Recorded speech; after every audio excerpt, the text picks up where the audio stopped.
Okay.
Ooh, the almighty Lolly is streaming.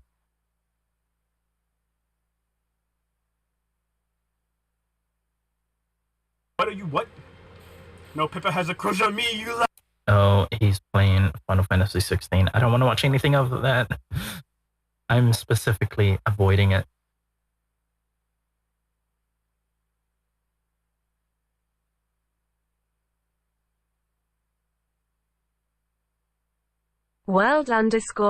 World_of_chatters. Welcome to my channel. Streamfarer. Welcome to my channel. Restreambot. Welcome to my channel. Chat_for_gamers. Welcome to my channel. Isabe. Welcome to my channel. Lux. Welcome to my channel. Drapsnit. Welcome to my channel. World_of_streamers. Welcome to my channel. Flank him. Alien Gathering. Welcome to my channel. Streamers_social_space. Welcome to my channel. Paula Aragui. Welcome to my channel. Video_game_talk. Welcome to my channel. Another TTV viewer. Welcome to my channel. 00 follow me 00. Welcome to my channel. I'm Vitue42. Welcome to my channel. Welcome to my channel. Oh, 01 Ella. Welcome to my channel. It's not happening. Alicidra. Welcome to my channel. So there's like a half a second's like blurry. Then Okay. it comes into focus. How's it, everyone? Let's do a quick Yeah, nah. reaction I or mean, something. in a Shooting machine guns while pinch. standing Pippa. unsupported. Welcome to my In a channel. pinch, you will be firing Hello. this thing Pump that standing, horn, but mister. I don't think that's what it's designed to do. We're gonna be starting soon. Just gonna watch this video first.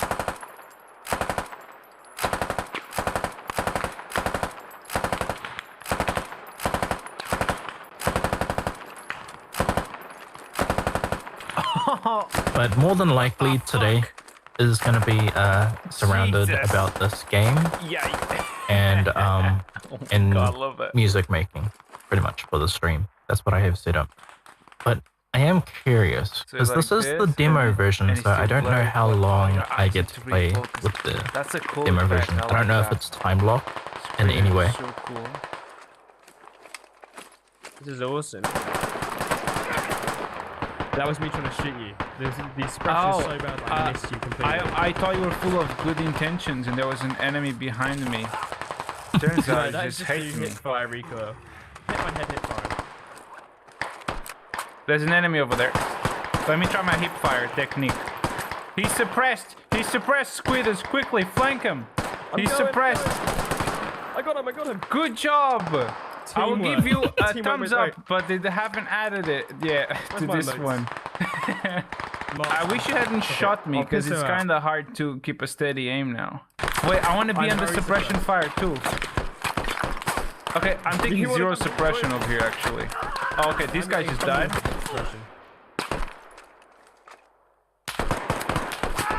Oh, okay. He got me pretty Kata. good. Oh, I see you Welcome guys. to my channel. Hello. then Dude, you get before suppressed. you would so easily be. Oh, I'm already hit. Bro, they're hacking. They can't be accurate in this game. This is hacks. Oh my god, I'm getting so much aim punch. Like, you see someone, you aim down sights, and he's gone. That was friendly fire. I'll report him to the depths quickly. He's friendly firing. He's a team killer. Oh god, oh god. Oh, they're behind us. Oh my god. And there's like a yeah, there's like a warping effect on the lenses too, like on the edges. Watch for my bullets land when I try and instantly respond. Yeah, it's just like That's me aiming for the fence. shooting at the floor. Yeah. Yeah. It's working. Oh, there's a guy. Contact. Oh, Get him, get him. I love how jumping around all of this is and everything. So I feel very confident with ready or not, aiming down the sights and everything. And that's just in general. So if I have someone in front of me working and they're crouching, I feel very confident in my ability shooting over their shoulder or over their head and everything. With this much movement, with the reticle, I would not, and I like that. So that. Who's dead? Bro, I like that. I really do like that. Crazy. Yes, of course, you can shoot over your buddy's like shoulder and everything, but I like the fact that I now have to make a conscious decision if I want to, if this was the case, the reticle moving so sporadically. Watch out. Down the road. I don't even own this game, but like this was on the He list. got me. People have recommended this to me, and My god. Your turn. yeah, I'm kind of curious about it and everything. This is not bad. Do frag grenades suppress? I don't know. This game and Arma 3 are the top recommended for me apparently from like a few people who I really want to work with, like continue working with. Okay, there's one with guy. my ready or not he stuff. can definitely see me. Even though I don't work with them on stream and everything, I have videos with them that are coming out in October. They're charging. They're charging. I'll suppress, I'll suppress.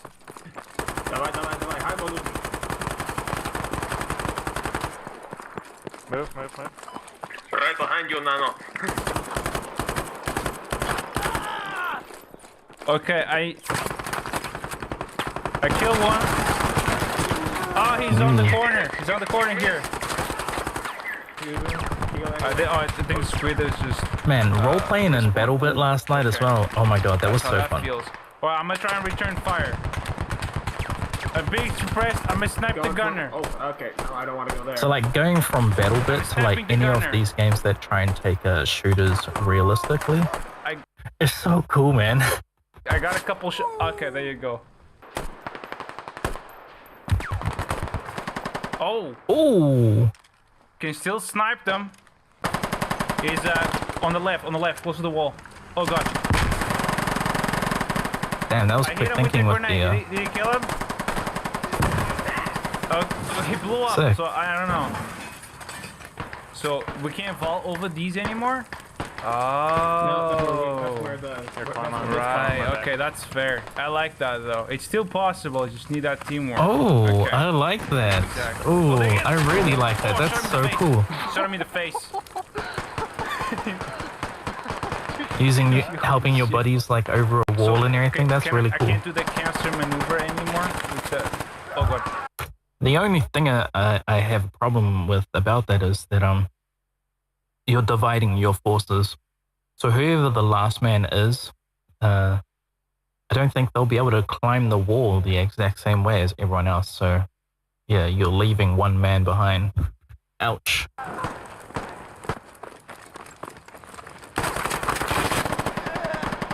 Ah! Do they have flashbangs in this game?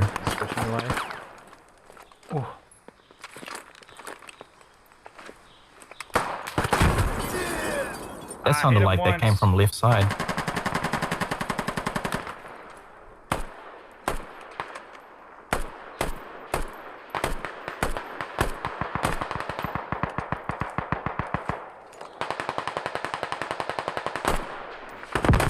Motherfucker.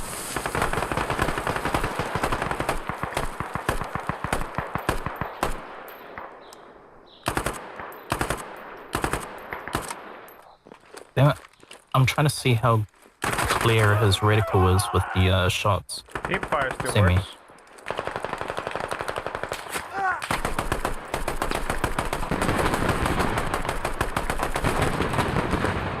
Suppress. So you can get the fuck out of the way. That's one thing that I always forget about these games. When getting shot, obviously you got shot, so someone had a view on you, which they can, you know, put damage on you and everything. I keep forgetting that, like, you don't push those situations. You roll back behind cover and you see who wants to expose themselves the first and everything. But like, I think that's just because, like, games in general, so you're 50% of the time you're go, and the other 50% of the time is when you're actually tactically thinking.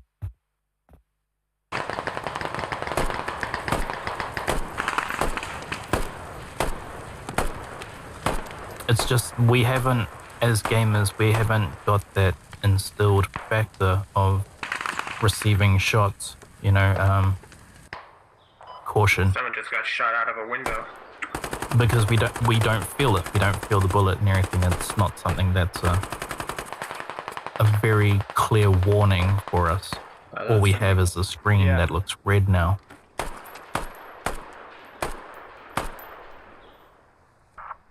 Yeah, around there. Yeah. Top floor, top floor. Put some fire on, I'm reloading.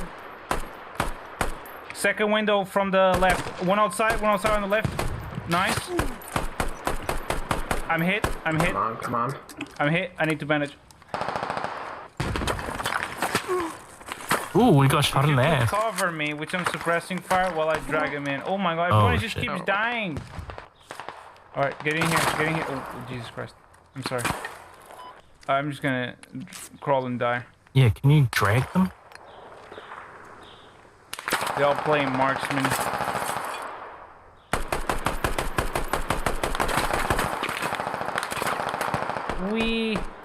This is fun. I'm getting you up. Your leg is glitching through the wall. You need to move. Okay. Why do I bother? Can you just give me a defibrillator so it's instant revive?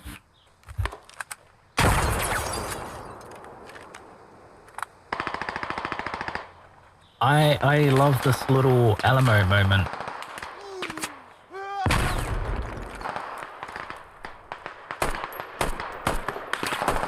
Got one.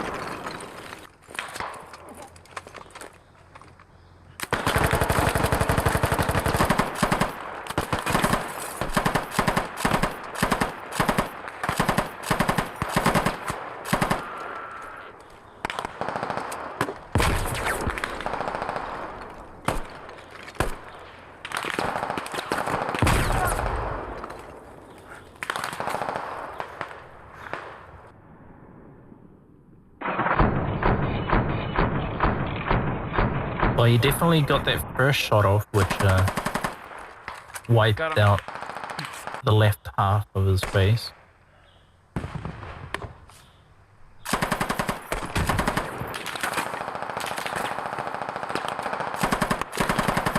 Damn it, this video is longer than what I thought it was going to be.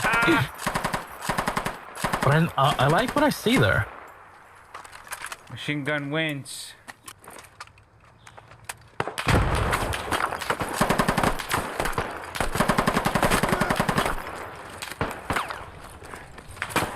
Yeah, I wouldn't have survived that one match ago.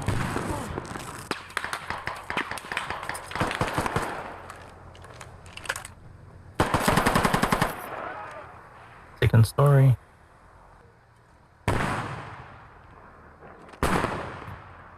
I wonder, what are those? Are these made out of concrete? And if so, shooting through this block is non-viable. But if this block is, let's say, half of the thickness, or like less than half, like a third of the thickness of this big chunk, I'm pretty sure putting 5 rounds in a targeted location will probably pierce that and you can shoot through. Just depending on how good your aim is after each shot.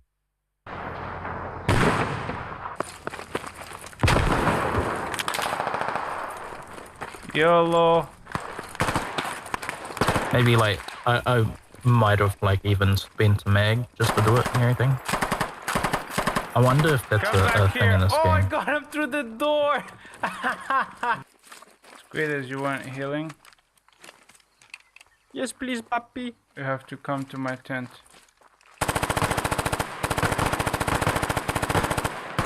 Oh, he died. He died. Oh, sniper fire. Directly south. Yeah, you feel that? Do you want to throw smokes? Close. 224 in the bush. Can you drag I your heard people? screaming, that's always good. Yeah, I think Nate got him. Sniper. Ow. Right I'm hit by a now, sniper. Oh shit. Fuck. reloading. Need bandages, Nano? Oh, Squid just got right shot in side. the face. Thank Where you. were you even getting shot from?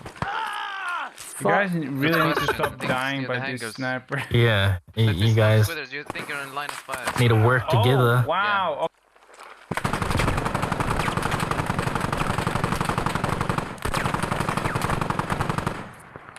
Watch out! He's climbing the tower! He's climbing the tower! He's down. We want to hot drop with the MRAP on the tower. Wanna try that? Yeah, we can do that, yeah. Fuck it, Hop in, hop in. Lumi, you wanna come in?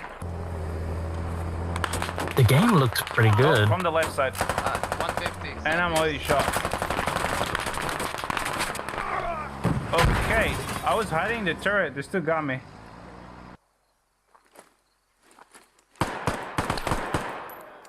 Oh. It's so cool when you shoot someone. It's like a fucking movie.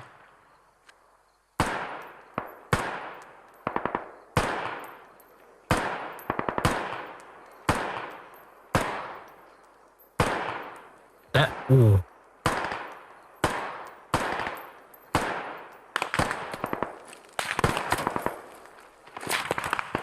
Oh, that is so accurate. Fuck.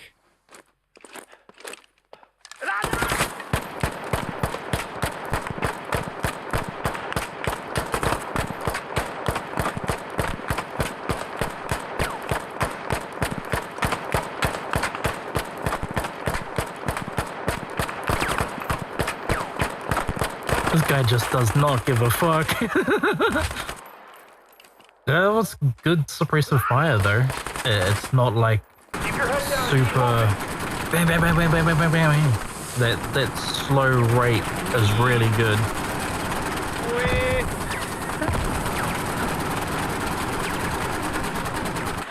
How are you gonna react when you're in the situation for real? Keep moving. Scream. I'll ask for you to stay here and remind you.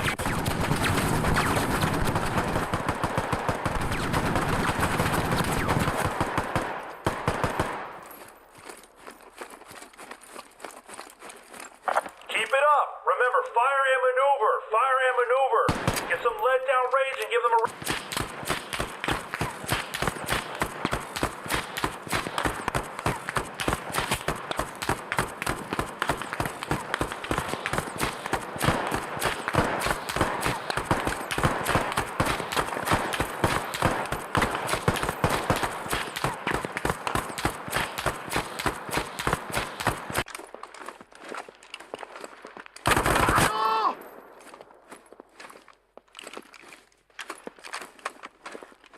Ooh, I actually really love this reticle movement. Yeah. It's like really intuitive.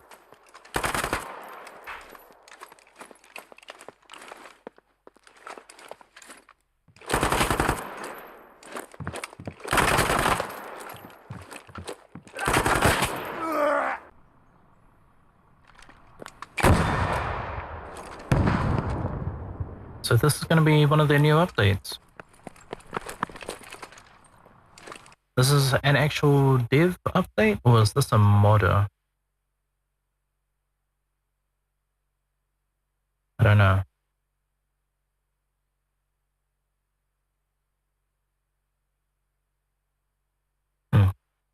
Okay, let's get into the meat of today's stream. Ba-da-dum. Oh shit, I should have like had a music, some music ready for this. I don't. So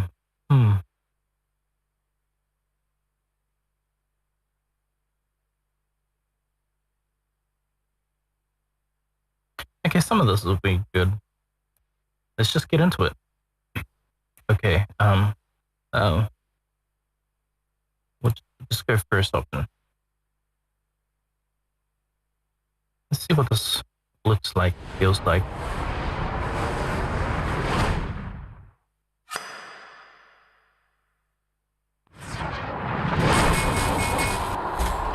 American Truck Simulator.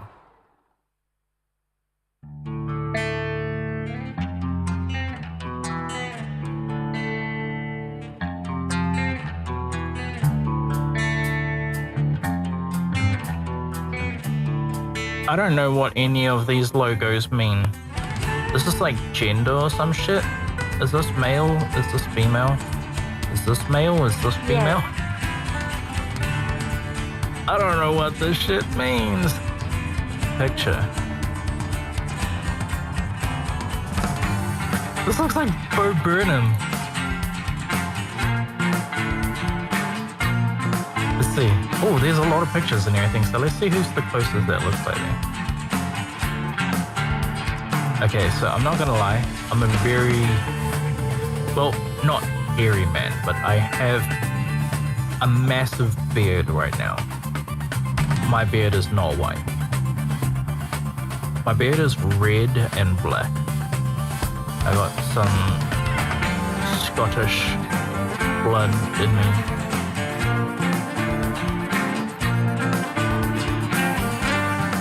We have a winner. Needs longer hair, but that'll do. Preferred truck.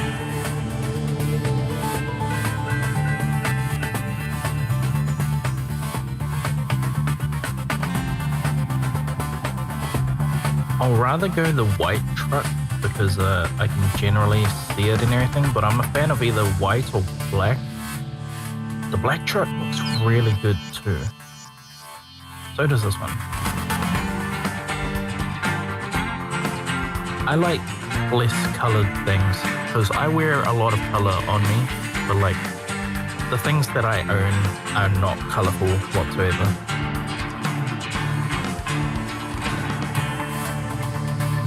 Let's go with the black truck. Company logo. Okay. Damn, if only there was a stag.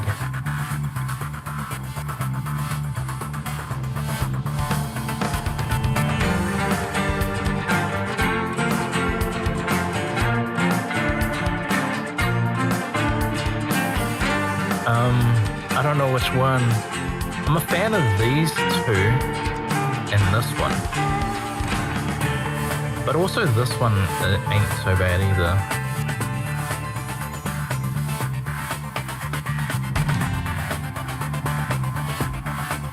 Do we go to rabbit? Let's go to rabbit. One sec. I think I need to fix my camera. This.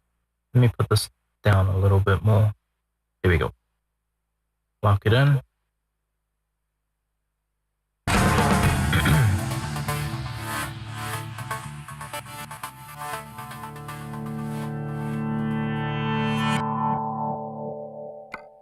we'll just go generic, very generic company name.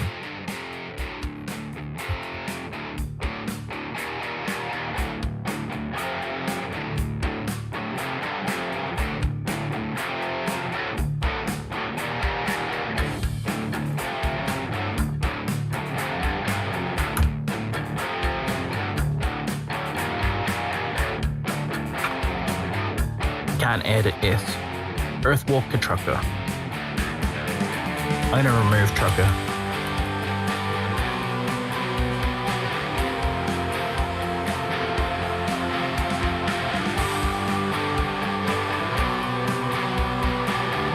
Earthwalker Inc.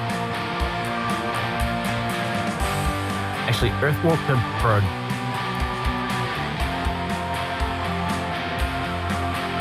Map Module, California. Use Steam Cloud. Krigate. Okay, select control method. We're gonna have to go keyboard because I do not have mouse steering. Oh shit.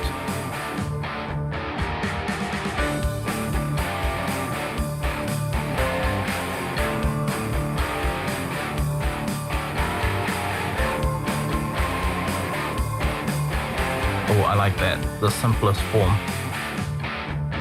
Select gearbox type. The simplest driving method design, especially, but not only, for the keyboard control.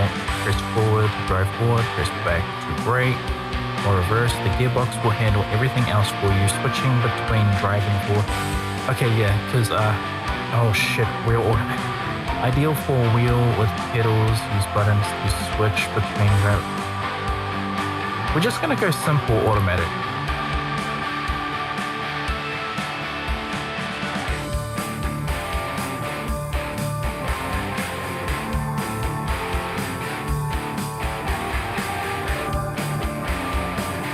Okay.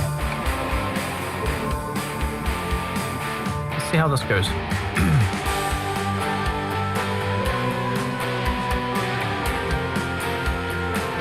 Well, I get to choose? That's cool. I didn't think the demo would be like this. Wait, is that Eureka? That is cool. Can we go from Eureka to Los Angeles? Oh, San Diego.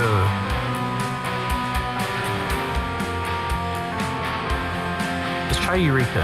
Oh, I can't choose Eureka. Okay, so only these big ones were allowed to do, I'm guessing.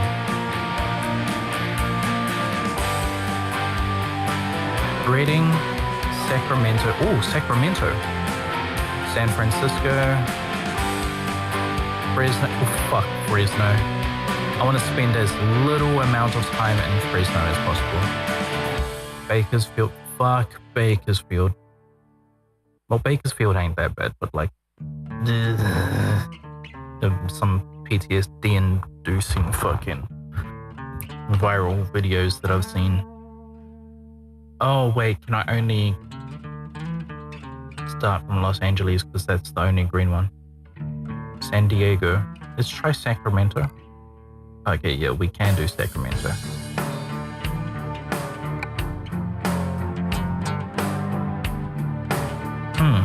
Yeah, why not? Tu madre. Monday, 10 a.m. Current job, excavated soil. Sacramento to Sacramento, $1,200 and $1,201.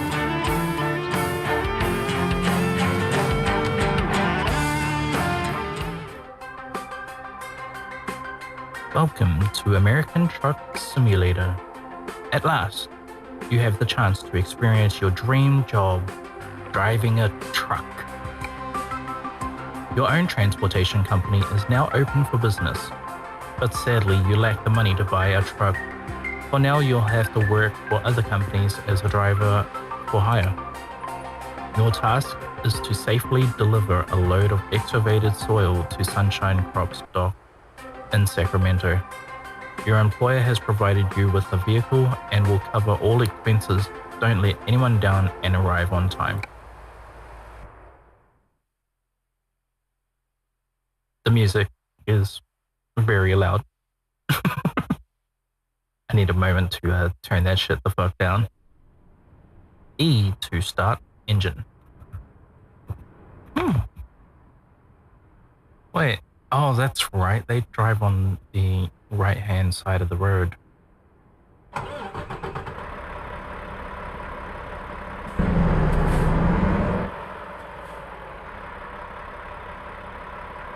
Interior camera 1. Chasing camera 2. Top camera 3.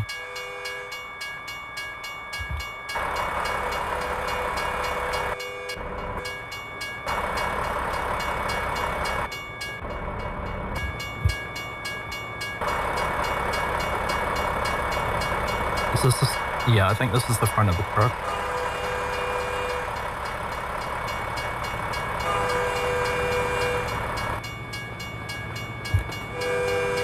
Where the hell is this camera angle?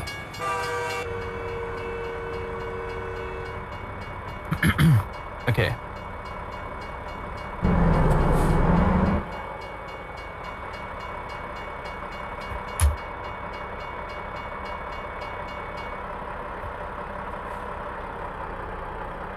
Stop.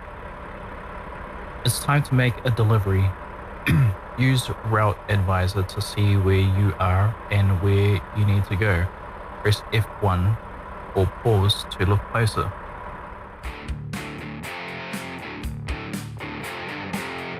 When the game is paused, you can control Route Advisor with the mouse. You have a sat nav called Route Advisor available at all times. Route Advisor displays your current status and helps you with information about your current job and points you where to go. That's cool. Your current situation, status, current speed, gear, damage, fuel, fatigue, email indicator, time, and your money. Okay. Page toggles switch between navigation, current job, description, truck diagnostics, and short messages.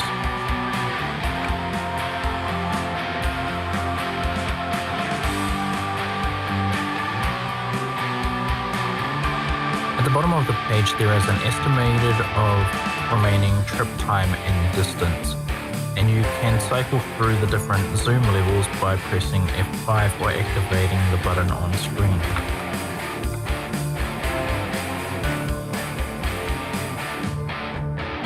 Okay.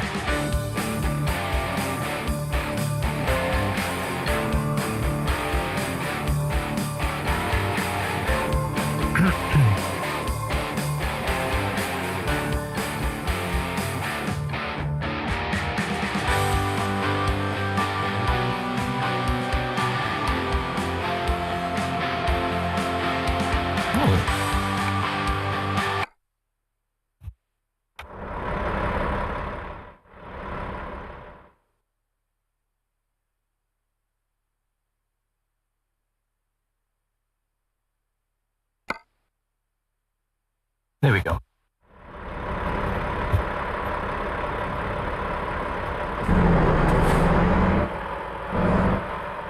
Wait. We need music. We need truck driving music.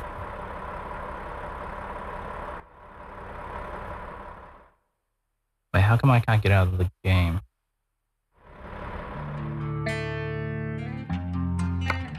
Wait, do they have their own music? Oh shit, you can put your own songs in the... Ooh, this is too cozy a game if they have this feature. This is what I liked about Grand Theft Auto, San Andreas. Radio stream.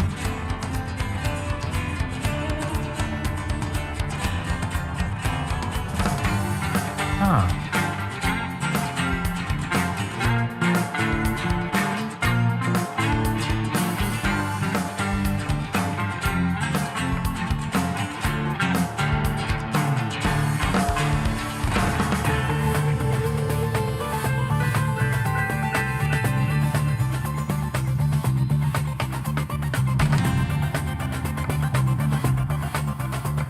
The music is still playing.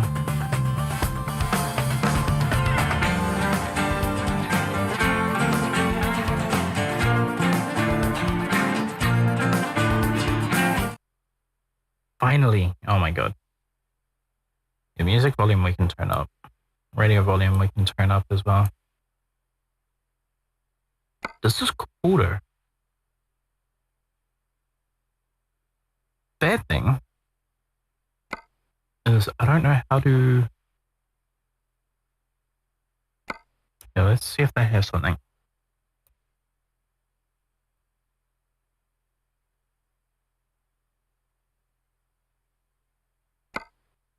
Let's uncheck this. Apply. Yay. Now I have access to my outside. Oh, no, I don't. It still cuts it off. Shit. This is a little bit difficult to work with. Can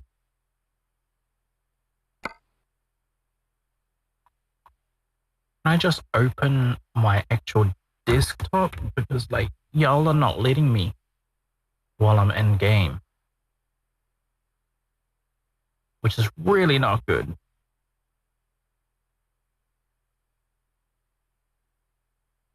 That's the only bad break that I have with this game so far. It's that I'm not able to tab out and, you know, browse the internet right now to find music. It's not letting me tab out at all.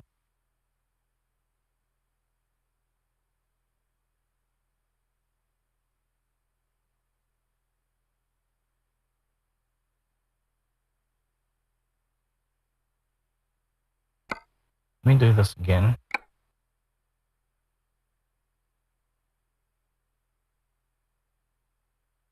Let me drop this down. Where's the game? I mean, like, I'm out of the thing right now, but where's the game? I have to use the touchscreen right now. And it's not working. Did I just ruin the game? What happened? Oh, there it is. Wait, why is it still full screen? What the fuck?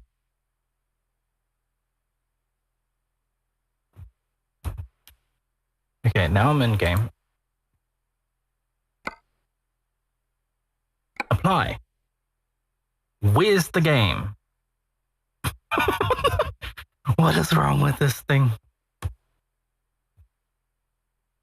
Right, I'm just gonna start using the touchscreen and everything. Let's find some.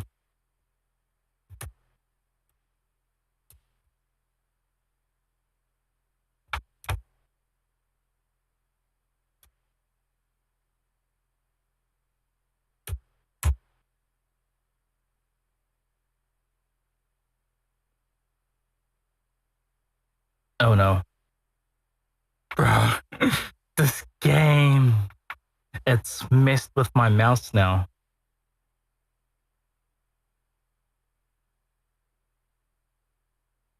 I'm using the touchscreen. If I didn't have this like this and everything.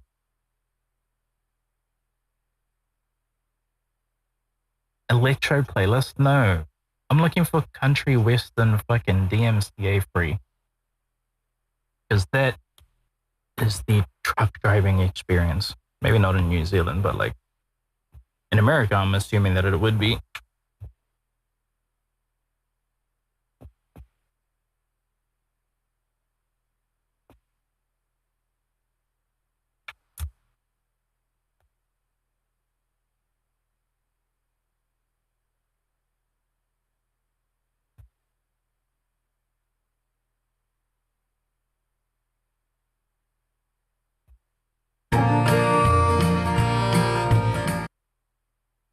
I need to double check that it's actually... Okay, we good. No copyright. Okay. Hopefully. Well, let's go then.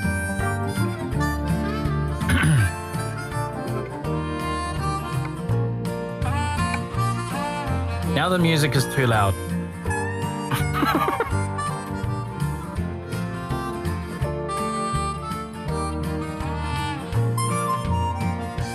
This is annoying. This is very hassling, like, as a first-time experience.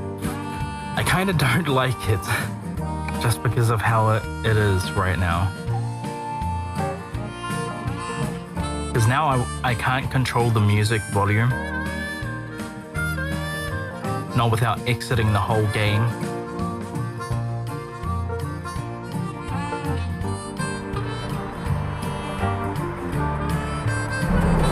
Fuck it. We're gonna rock it as is. Wait, what's wrong with the shadows? Is this max graphics settings?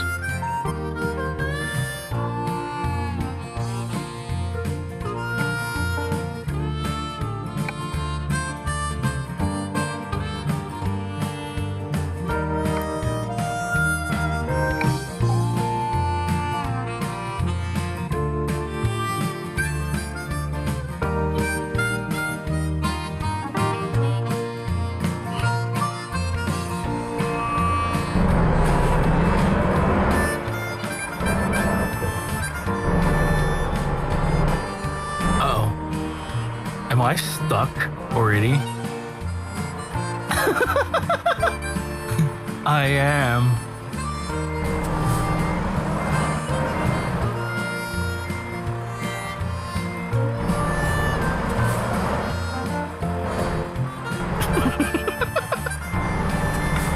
Welcome to American Truck Simulator.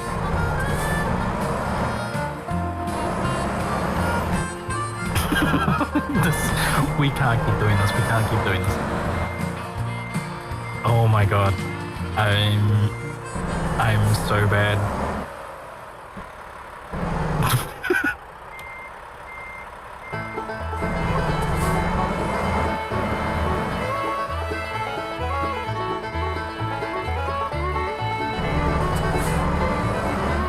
I can't drive in first person. I suck. I can't drive in third person. I suck.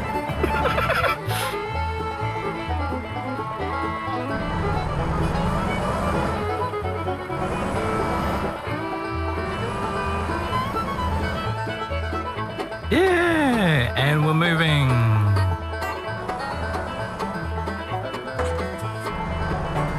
Oh shit. It just told me I got 1 damage.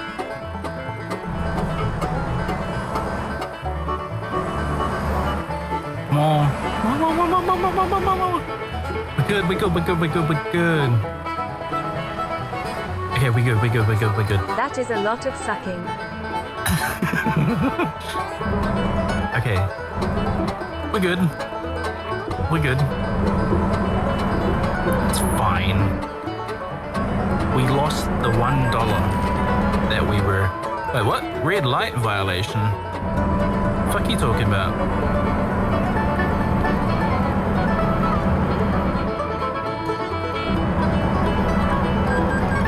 Oh, we don't go this way.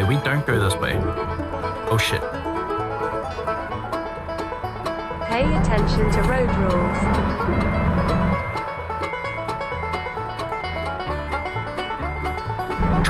Drive forward before anyone notices what's really going on right now.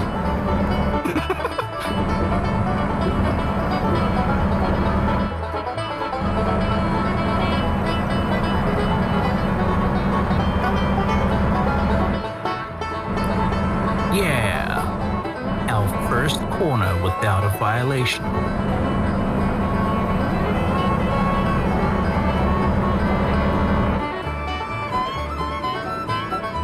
Oh shit, I just realized. 1 sec. Let me... Oh my god, I gotta go through this whole thing again.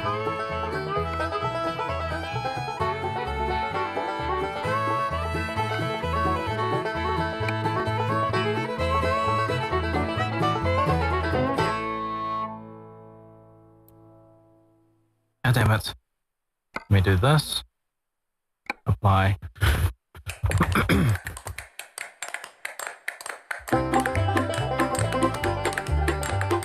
Let me turn down this music a little bit.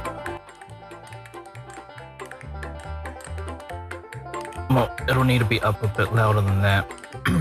But shit, what was I gonna do again? Oh, that's right, my camera. Because I'm currently in the way. Yep. Lol at the music. I need to move my camera to the opposite side so that you can see the thingamajig. Or should I be in the middle? Here's where I am.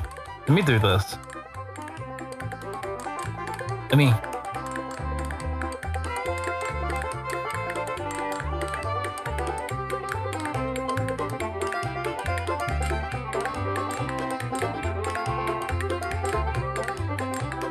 So it looks like I'm actually driving. Can I make it bigger? It's so hard to control this from the what do you call it? On screen, touching the screen and everything compared to the mouse. Right, let's see how this looks. Am I in front of the steering wheel?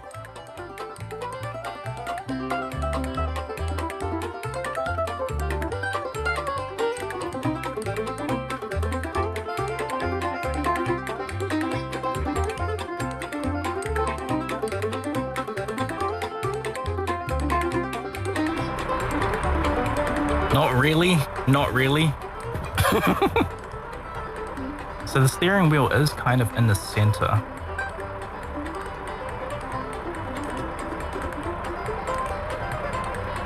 I would need to be higher as well. Oh well, we're just gonna go as is. I look like a child driving a truck right now.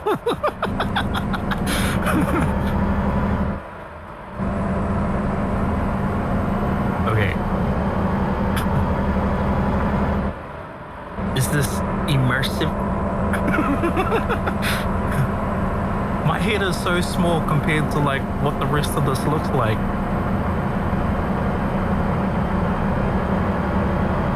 Okay, I gotta take this off ramp.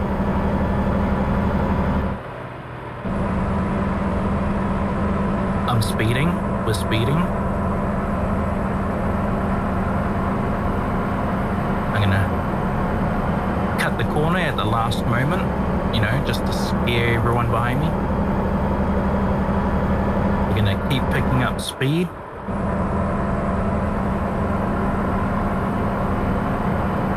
We only have our foot on the gas. Where's the music? Even the music said, fuck this shit, I'm out.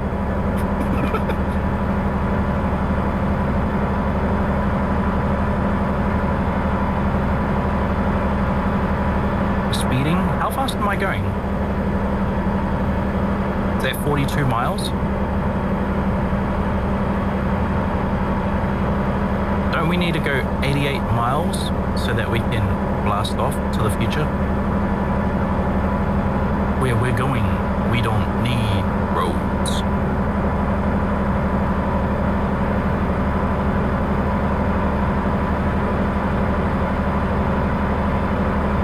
This is so weird driving like this.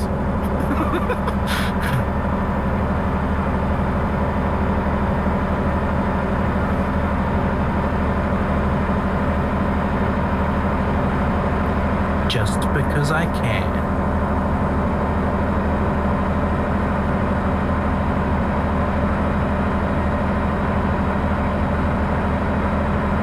Oh shit, tight corner. We can't slow down though. We can't slow down. So we're gonna take a sharp corner. We fucked up. Reverse. Well, no one else is the wiser. Reverse. Was that a cop? It was a cop. Reverse. Reverse. It will not reverse. Why won't it reverse? What the fuck did I do? What did I just do? Wait, am I missing a door? No. Okay, what's wrong with this right now while I can't reverse? What's wrong with this? This looks fine.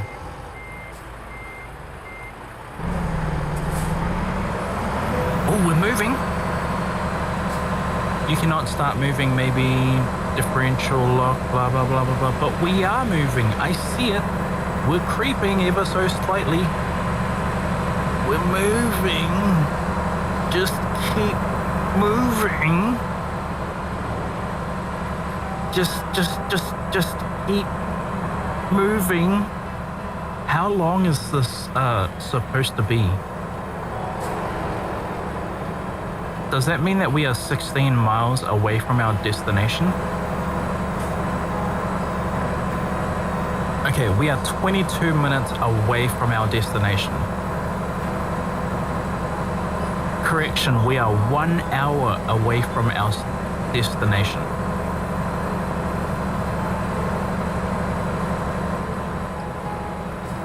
I hope this is what you wanted to see, because this is my current skill level and I'm corrected. Go right, go right. Do not go down the hill. Do not go down the hill. Fuck. I just took out an interstate sign. Okay, now we're not moving at all. I don't know what to do. Ice Truckers is not for you. Well, we don't know that just yet. We haven't came across ice. I can move. You are so lying.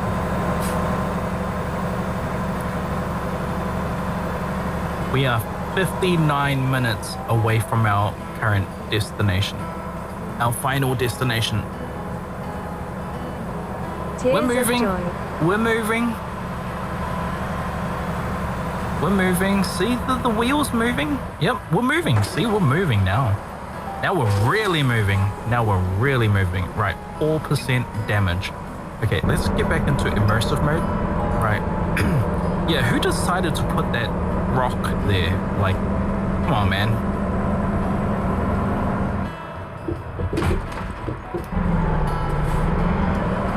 We're good. Everything's good. Just...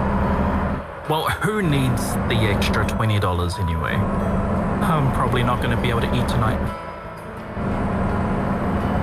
Okay, we're good.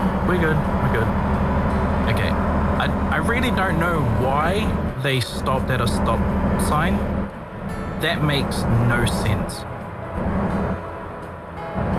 Why don't you guys learn how to drive?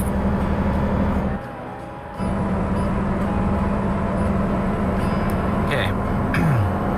I have the right of way. Now, remember chat, I am always right. Even when I am wrong, I'm actually always right. Let me just put my head out this window and just have my tongue sticking out like a dog.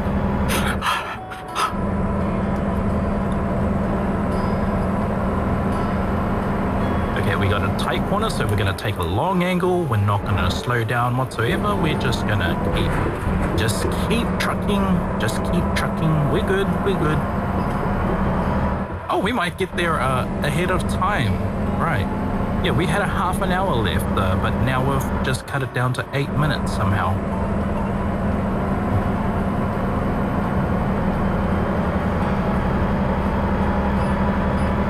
Yep, we're good. Right, we got a really tight angle into this red barn garage, so we're just gonna take a wide angle and keep moving and stop. Get the fuck out of here before the Karen's manager figures out what's really going on. Speeder. And we're good.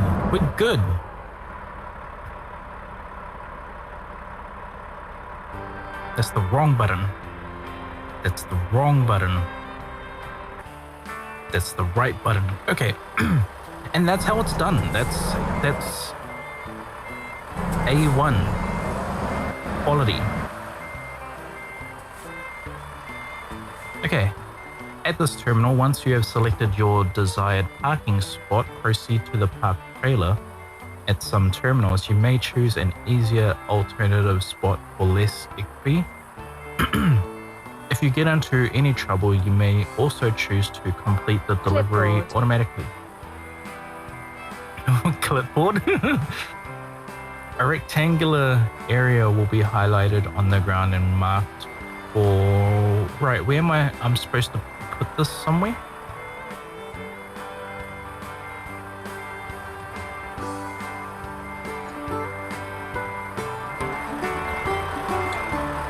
Is this not where I put this? I don't put this in the middle of their driveway? That doesn't sound right. That's not realistic at all.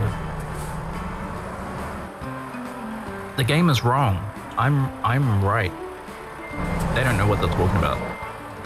This was not created by actual truckers. I'm not saying I'm an actual trucker, but this is not realistic at all. Why is it telling me to go back the way I came? Isn't that what that red line means?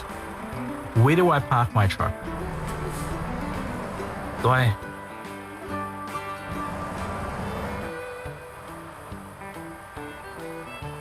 Rectangular highlighted on the ground. Highlighted on the ground. Is that?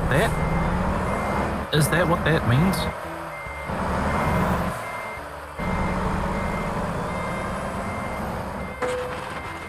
I somehow feel like this is wrong, what I'm doing. You've still got 8 hours to spend. Ouch. Oh. So what do I do? Oh, F5? F5. What the fuck does F5 do?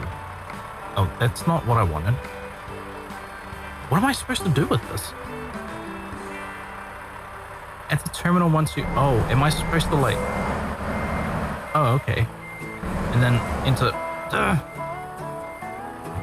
Enter. Oh, okay. Wouldn't you break the axle or whatever it's called pin? Yeah, I would.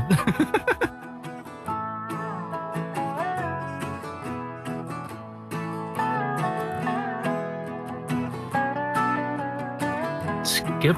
Where do you need it? Yep, where do you need it? Right, they need it at the back. That's easy. I got this.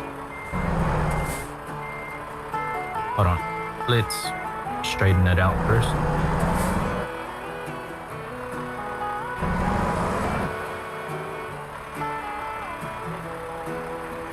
Reverse.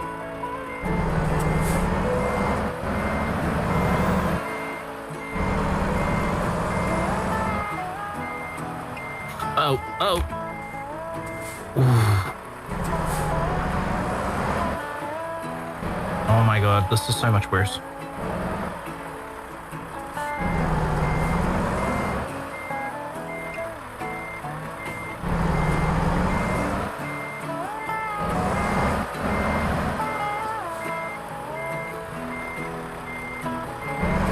I need the points.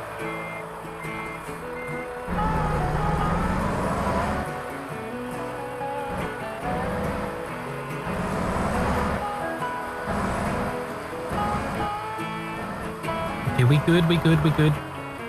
Ooh. They want it over there, huh?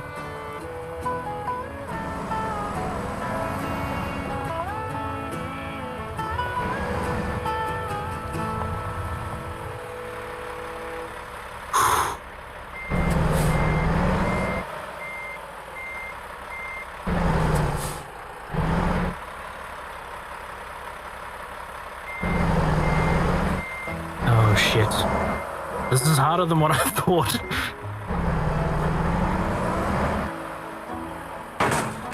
Oh my god.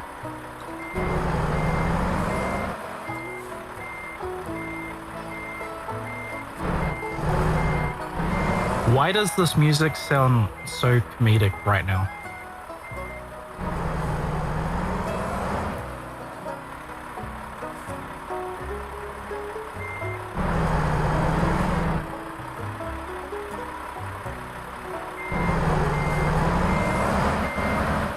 Oh my god, this is so annoying. Minuscule, like 0.5 degree turns, fucking that don't turn.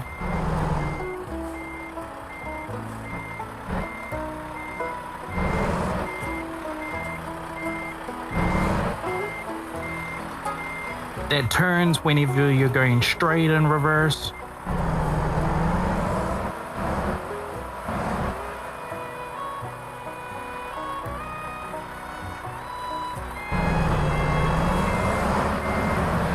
I think my first assessment of saying that it would take an hour was right now.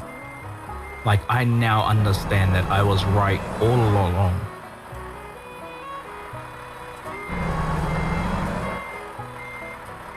Oh my god. Just... Can I have steering on my back wheels? Is that a thing in truckers? Do some trucks have steering with their back wheels? Can we just steer from our back wheels?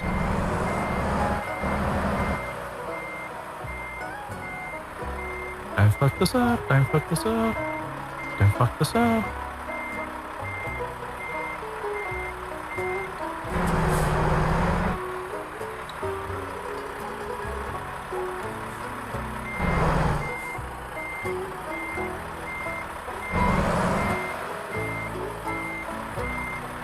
So annoying.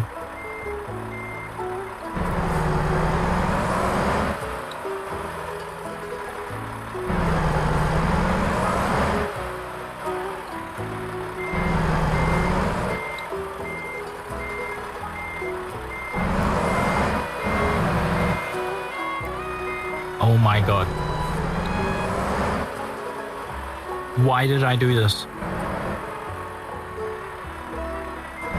I should have just went for lunch. I should have just been like at the front door, just like, here you go, I'm out of here. It's your problem now. Do truckers ever do that? You think they just like park in the, what's it called? Tears of joy. In the, like in the driveway and everything, and just be like, all right, it's your problem now. I'm going to lunch. Only if their hours are up. Oh, true. That's right. They are very like committed to their hours and everything.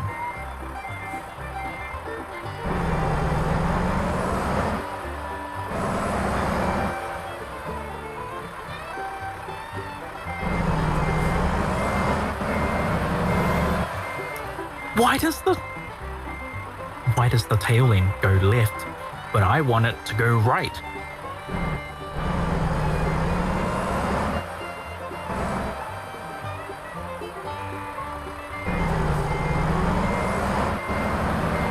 I feel like my blood is actually boiling. Like, Most truckies I've seen, their truck is their second home, so it goes wherever they go.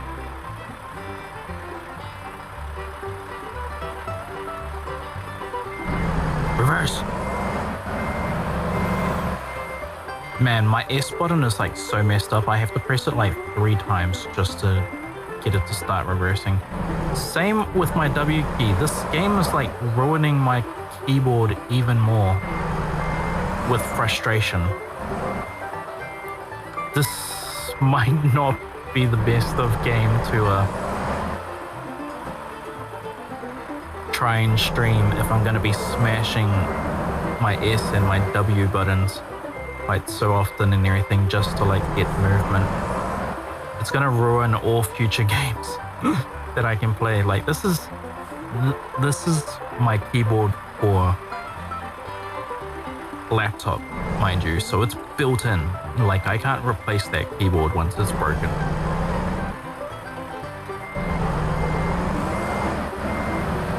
I can buy a new keyboard, but like, I have very limited USB in my laptop as is, because a lot of it is being used for my streaming stuff anyway, like my microphone and everything. This looks wrong.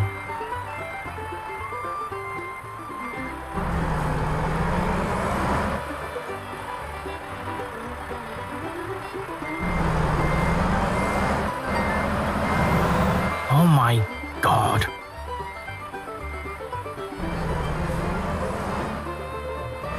How do they make these turns? Even when I...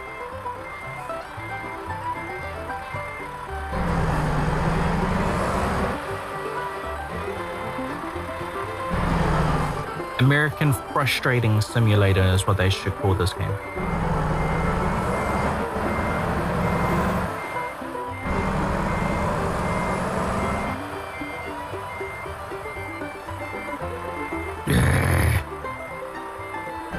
Move, bitch, forward.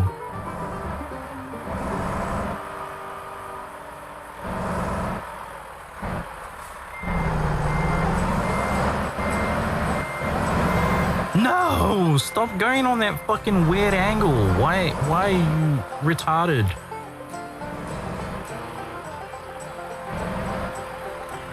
Trying to make a fucking 0.5 degree turn to the fucking left.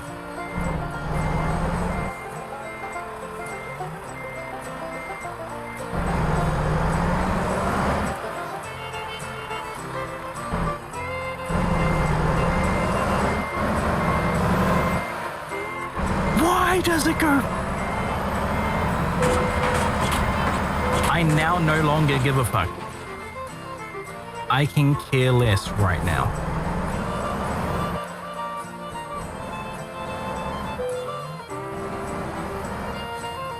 To skip parking and traffic. What? Why won't it go forward anymore? Oh.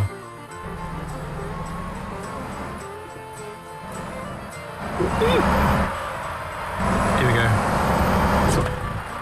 We're good. Done. Excellent. See? I did well. I got excellent. I got some experience and they gave me money for that. You know? Good work. That was atrocious. Fucking cancer.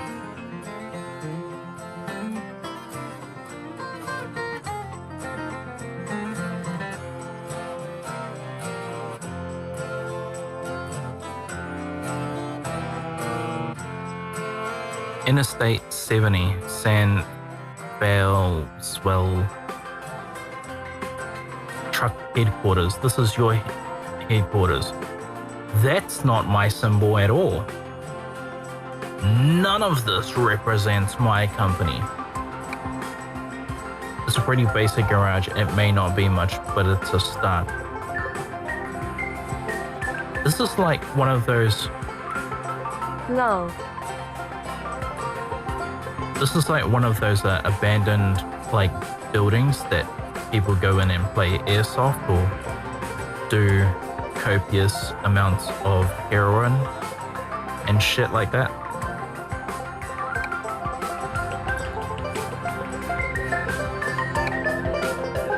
Once you've earned enough money and bought a truck, you will be able to move in the world freely and run your own business from here. Good luck.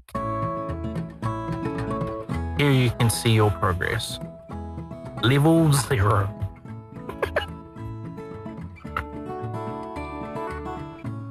Fucking hell. Progress history. Newbie enthusiast. Ooh. You know what? Just the fact that it thinks that I'm that high on its scale,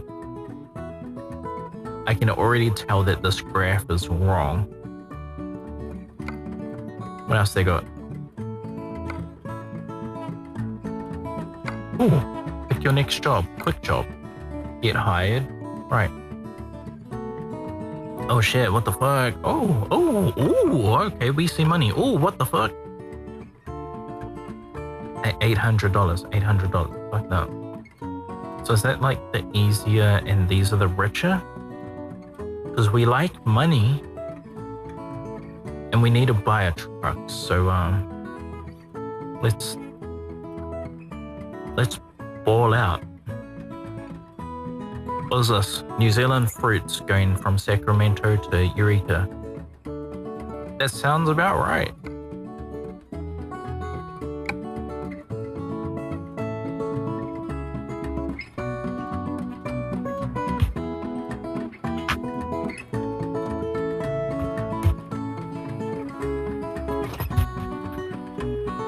Okay.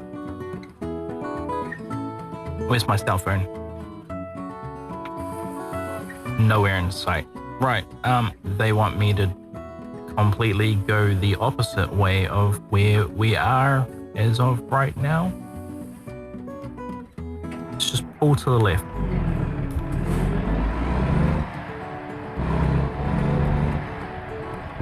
Pull to the left.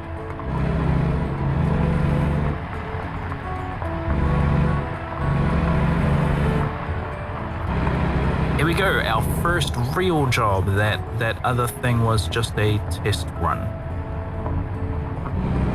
Now's the time for the real deal.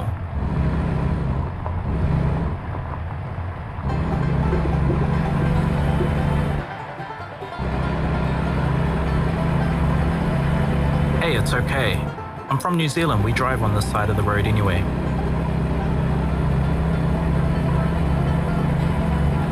This looks really wrong since I can literally see the like side of the fucking road.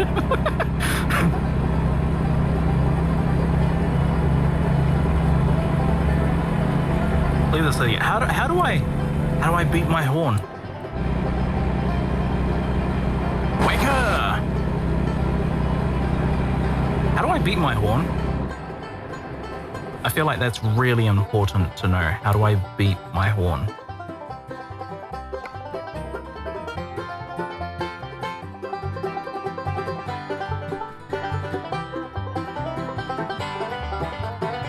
Wait, what the fuck does that say? Retarded increase.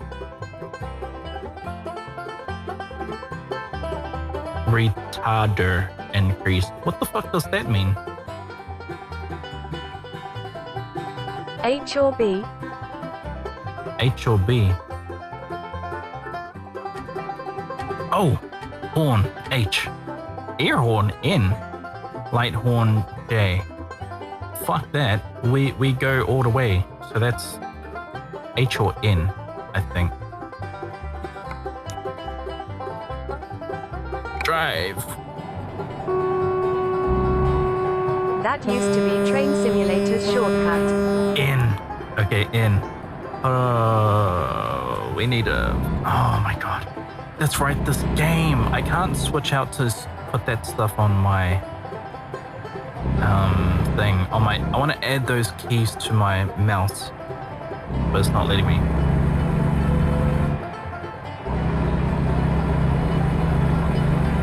Right. Do we take this next road? Oh, that's right. I forgot I have GPS. Cheer, brother!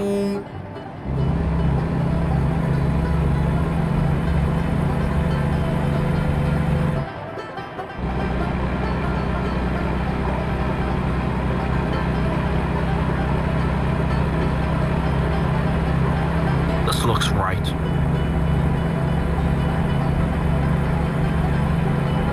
Let's go! I really love that Keanu Reeves movie, Speed. I feel like I can get a quicker time than him though. Jibber!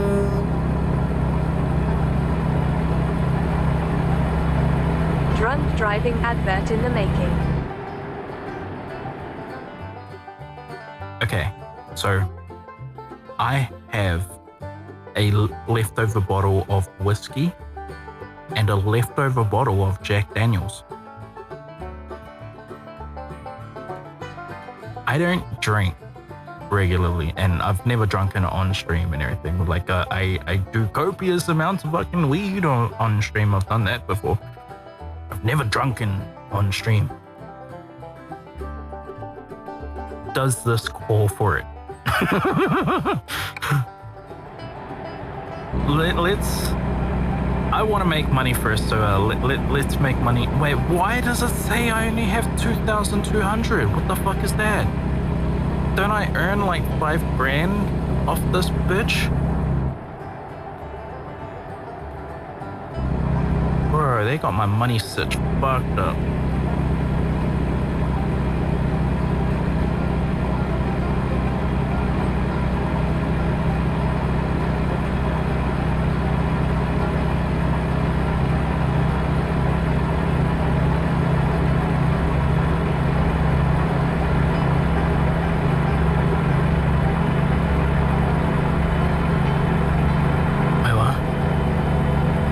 Loved one swinging his load side to side. It's okay to ring for an intervention.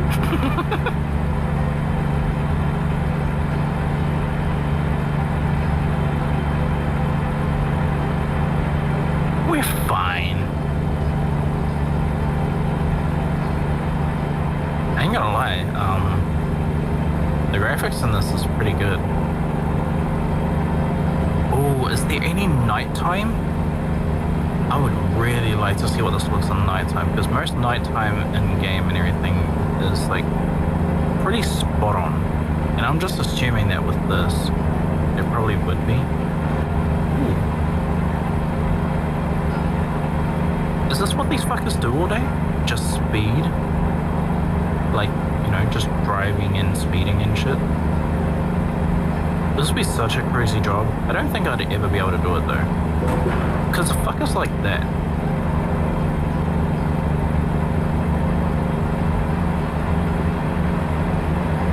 Hey, at least it wasn't a violation though. Just a quick hit and run. What's that? Like, that's never really hurt anyone. Engine malfunction, what the fuck?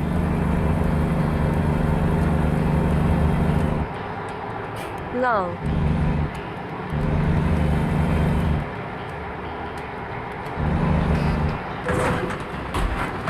Felony though. Lies. That doesn't sound real. We believe in the flat earth theory here. Felony, what's that? Never heard of it.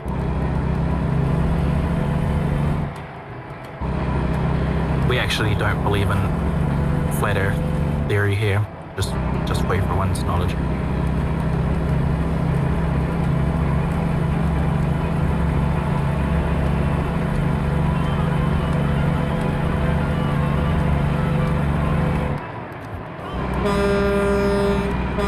Slow down, you prick!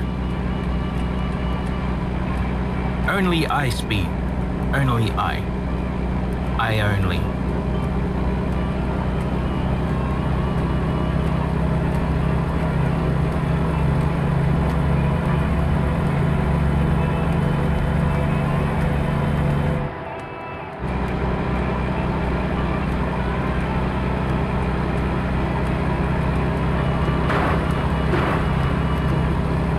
How was that? Just look at those 10-foot tall ice walls. Way in the distance.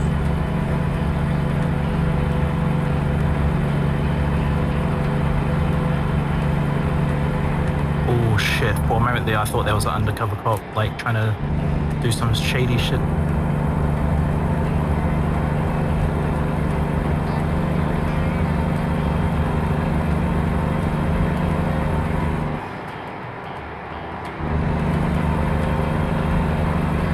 I'm in Reading already? That's cool.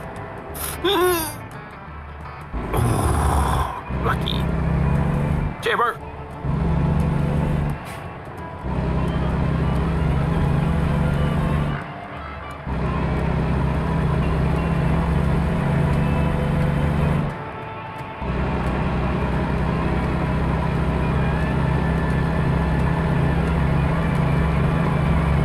job is easy. I mean, I'm almost there. Wait, how much longer? Oh, it says 3 hours? Just get citations. This is a 3.5 hour mission? What the fuck, dude?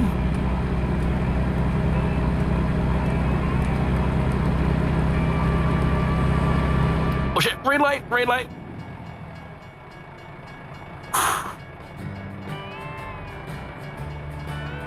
I need the money. Does that say green? Oh, that's red now. Well, it leads nowhere where, like, my destination and everything. Hurry the fuck up!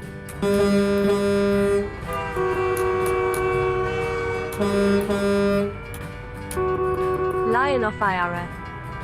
Welcome to my channel. Hello. Fucking lights. Well, it's not like you're stopping, paying attention to the travel rules. Nightbot. Welcome to my channel. I now see why it takes 3.5 hours. Fucking lights.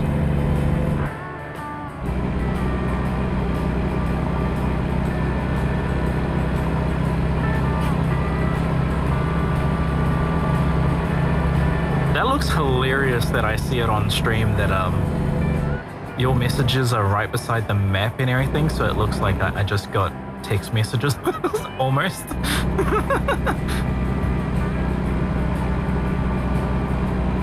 Maybe I should try and find a way to work that in on stream and everything. Just have a cell phone and yeah, have that as a chat window and everything. Oh, I've been looking at the something else just to help skinniest kids and everything. There's this new app. Oh shit, that's a panda. We can move forward just a little bit.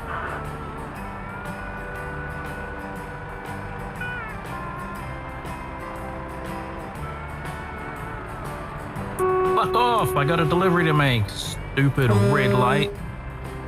I'm your GPS tracker back at the office, reminding you to slow the F down.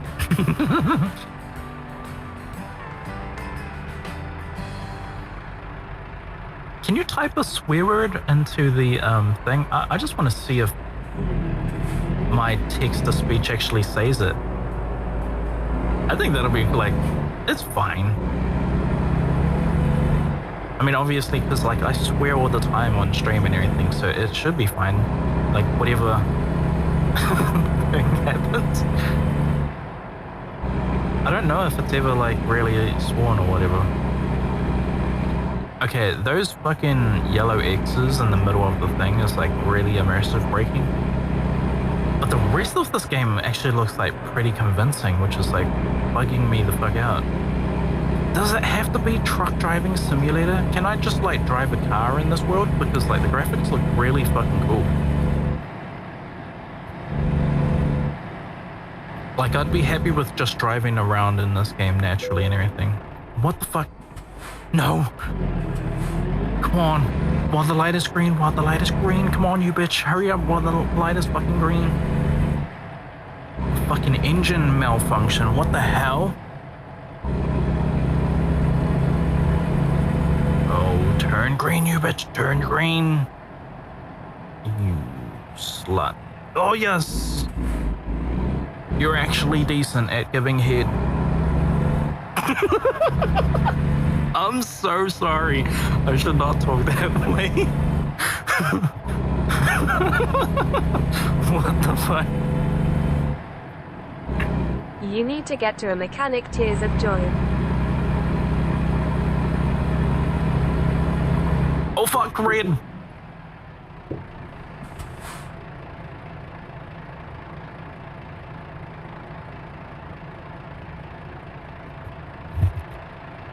Oh, donuts. Did the swear word get said?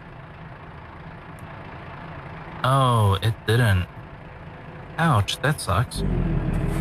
Oh shit, it's still red. Oh wait, now it's green. Fuck, these lights take forever.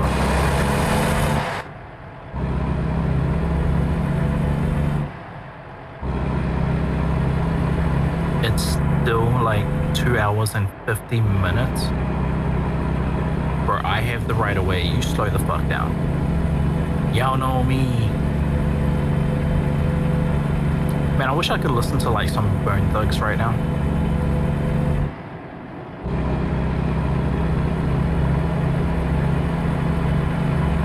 Or Wu-Tang.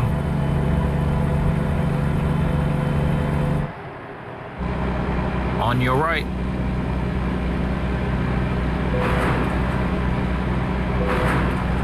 Oh shit, 32 damage, what the fuck?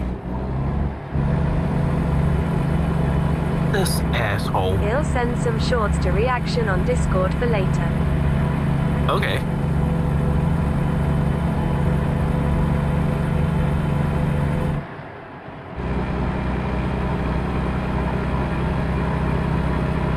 Somehow I feel like a lot of the stream is gonna be clipped, like, for my YouTube shorts.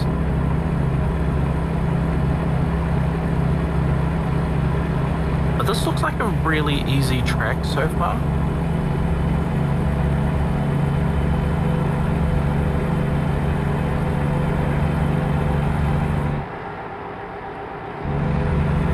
If I get better at the mechanics, I kind of do want the steering wheel now.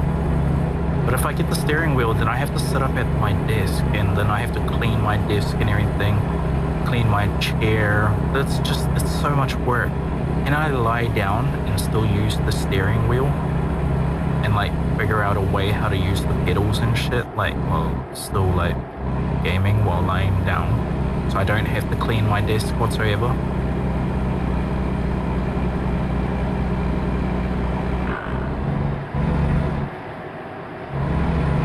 Like I'm doing good. Ooh, I just lost like 50 minutes somehow. What did I do? Oh shit. Stop doing those.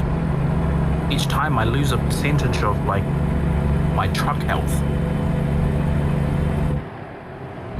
We're just gonna take a tactical shortcut. Real quick. Keep cutting down this time.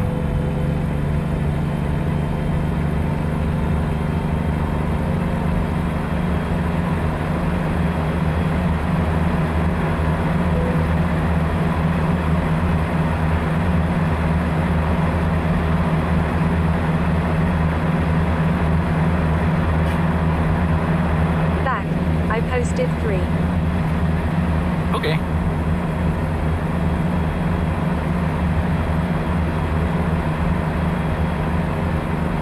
So I think so far, I don't know, maybe so, but maybe not, but I think I can actually stream this game, which is kind of funny, because I didn't expect that I actually, like, I didn't think I would be, because all it is just driving a truck. Like, how is this entertaining?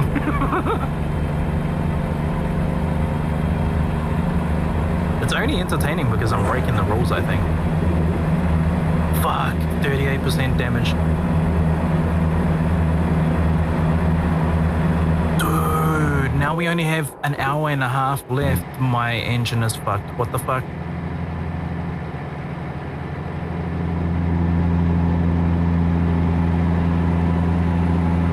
Come on, man, let's keep cutting down that time.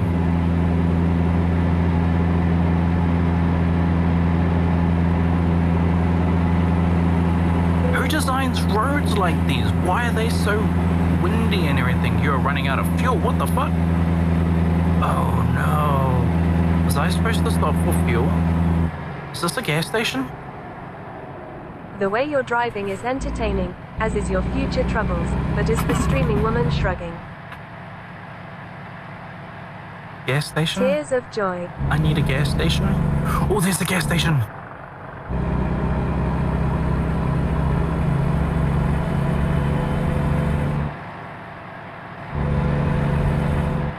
That is a gas station, right? That's a gas station.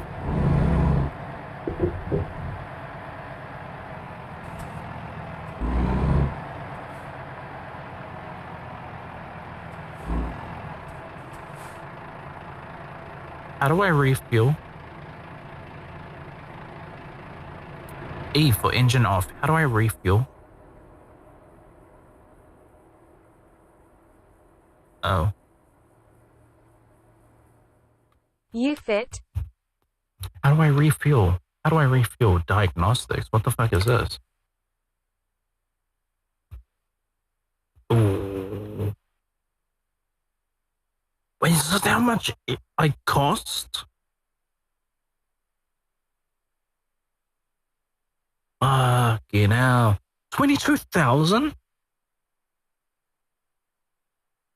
I'm only supposed to be getting 5k from this job.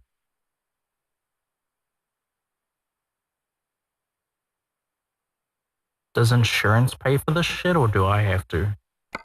I can just say that, like, oh, can I make up a believable lie? I've got to go be a mum soon, cooking dinner. Okay. You have to tears of joy. I have to, huh? Oh shit. I didn't realize that's how late it was. Like, I started this way too late. How do I... This is, like, very complicated. So I'm just gonna...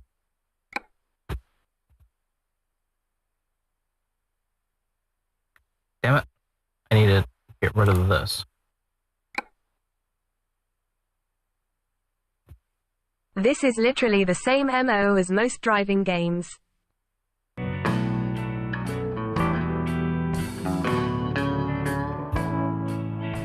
How do I make it? Oh, there.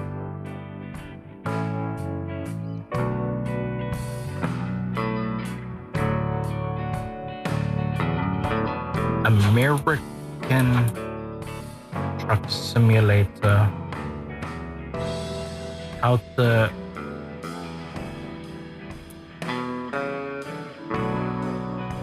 get gas.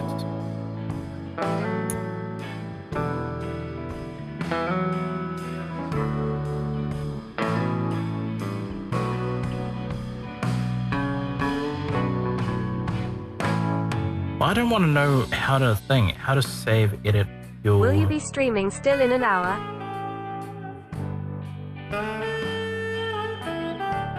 Probably. I may find a quick video to put on in the meantime, like some reaction videos, or I'll like check out your reaction videos, and I'll go get my dinner as well in a bit. Yeah, I probably will be. How do I refuel?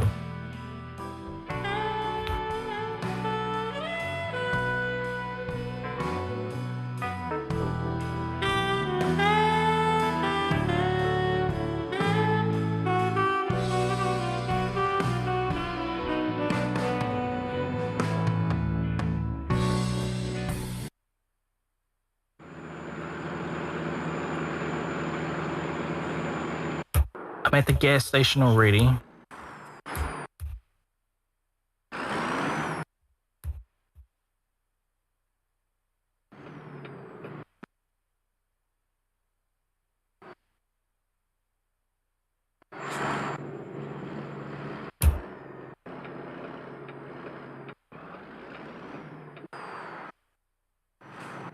Oh, there's a stupid sign. I didn't see the stupid sign. Oh no.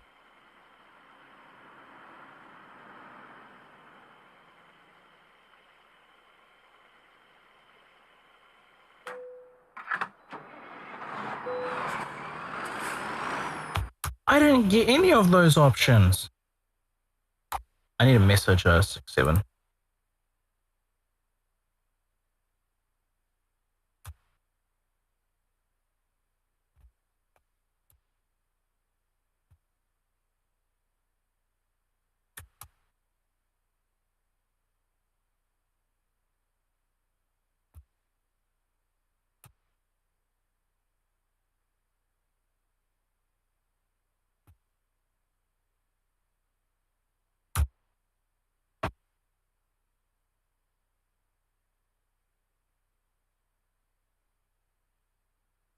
How do I... Oh no. How do I get gas? It didn't even show the sign.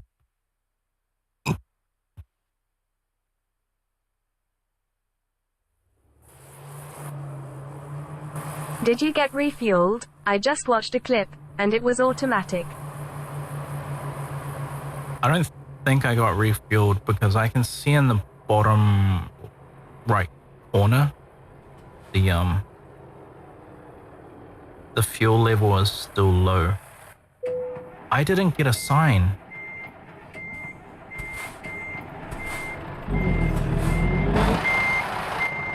Oh shit, oh shit. Not this again. These fucking 0.5 degree turns.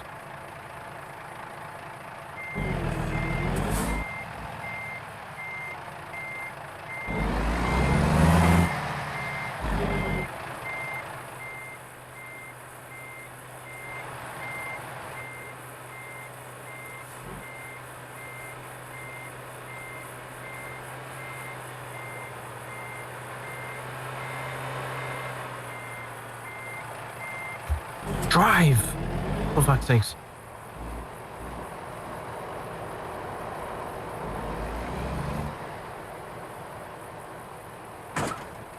Oh no. How do I get gas? I'm right at a gas station. But I don't see the sign.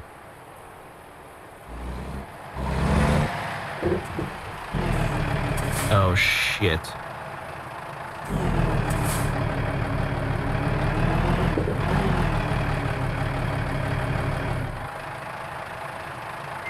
This is not good.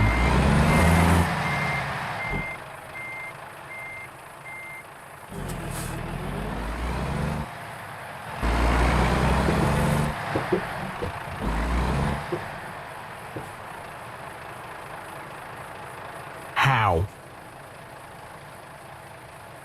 How do I get gas? Fuel park near the fuel dispenser where the green icon is displayed. Yeah, but there's Then no turn green off the icon engine, there. E, by default, and hold the button, Enter, by default, to take the fuel dot, but you have to hold the button.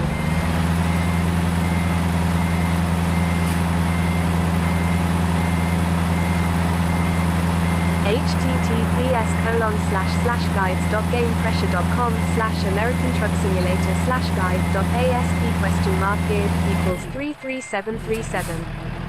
Oh no. Fuck it. I'm gonna just run out of gas and we'll deal with it like that. We'll just get a towie. And yeah, just... Hey mate, I'm out of gas. I'm on the highway and everything. I didn't know how to get gas at the gas station because the gas station didn't give me a green icon, which would like break my immersion and everything. So I didn't stop for gas, but only because the green icon wasn't Maybe there. plan for the next gas station. I don't think I'm gonna make the next gas station with how low the gas is. Come into it slower next time.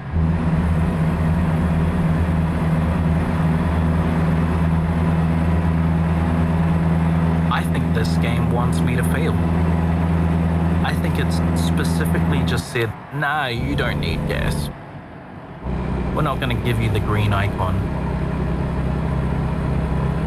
You are undeserving of our gas. You broke 3 violations in tutorial alone.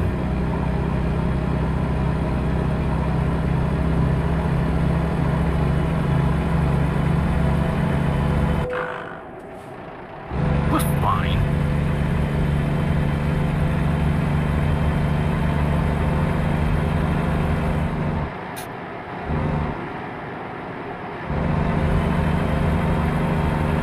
I'm thinking this game is strategy based, aka my kind of game.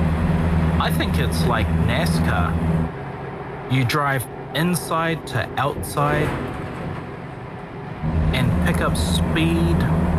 You know, like how Whippy described it with driving in NoPixel. You go inside out and you keep the same speed. Yeah.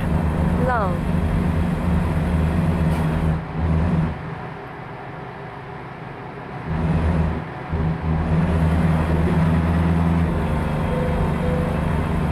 Oh, he's got gas. Hey, mate, can I just...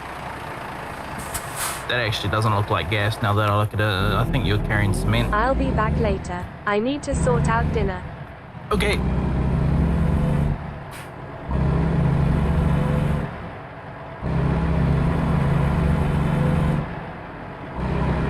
Oh, there's the gas icon. Maybe that other station that I passed wasn't actually a gas icon. This might be one, though.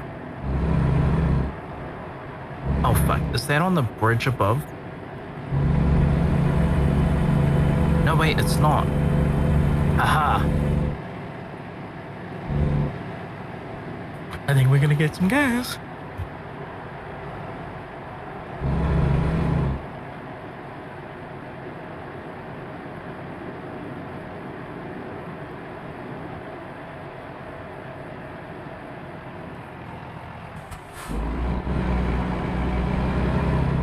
Ooh, it do be getting late, and there is a place to stay, somewhat.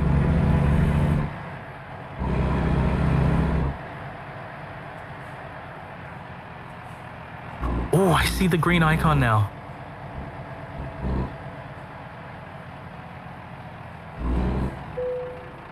Yes, dude. Press and hold the following key to fuel tank. It didn't give me a... Does it just enter?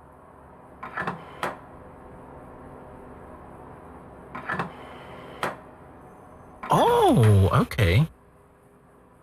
$7. $7. $7 for my gas. No. Fuck. I'm like losing money. I don't like this. $80. Does $80 get me to the next town? It doesn't even look like it's filling up anything at all. It's so slow. Or how much do they spend on gas?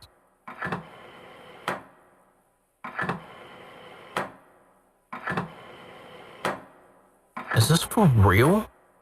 Does just $80 go like that?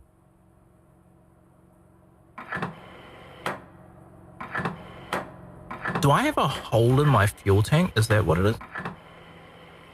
Or does it seriously cost this much? Like, what the fuck? I don't like this. Every time I tap this button, I'm losing money.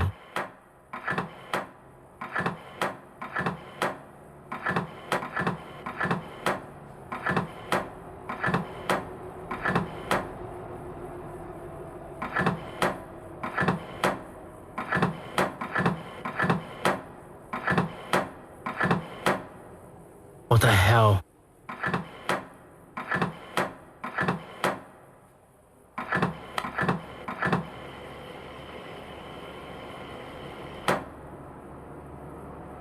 Now I'm at $200. Oh, I do see it going up now. Okay, I don't want to fill this thing up all the way, because we only have like an hour's left in our journey. I could probably stop there. $220. Fuck, that's insane. Is that for real? $220? Bro, this place is fucked up. Right.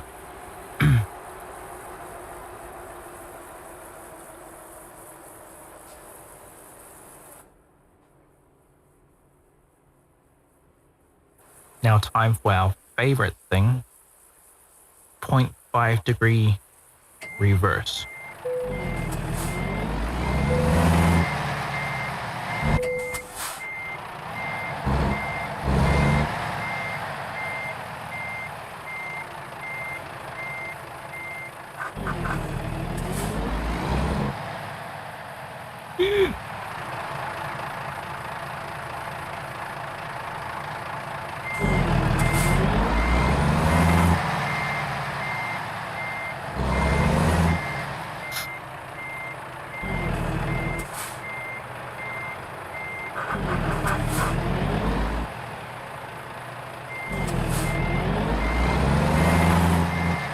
Oh shit, oh shit, oh shit, oh shit.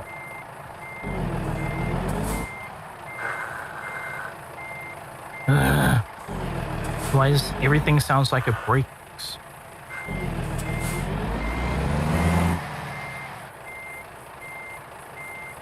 Can I just... Oh, I can.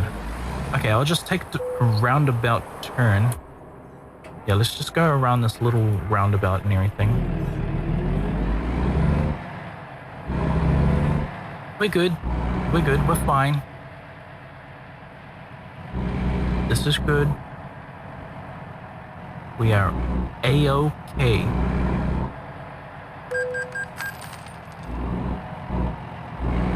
Crash vehicle? I didn't crash.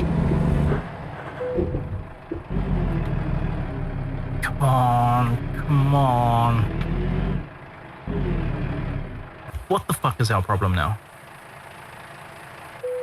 Oh, you gotta be shitting me. We just dealt with this. Like, not so long ago. Move, bitch!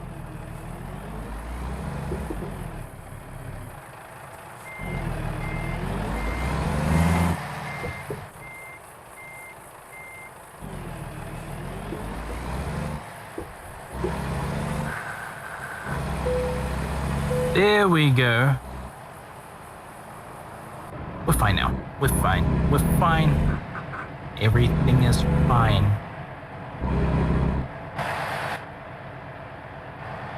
What the hell is that sound? Oh, it's nighttime. Right.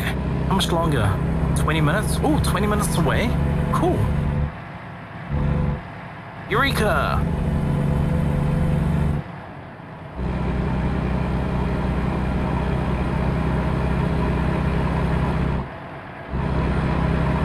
I bet you I can turn this 20 minutes into 10. Oh, maybe it should be 20 minutes after all.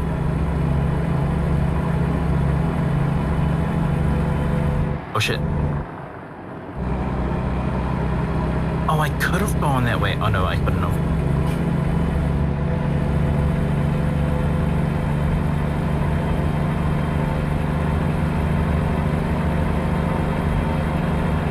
Where's my lights? How do I... That's not lights.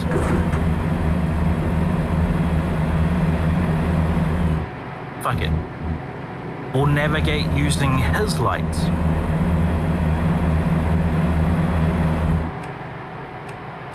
Oh, we have lights.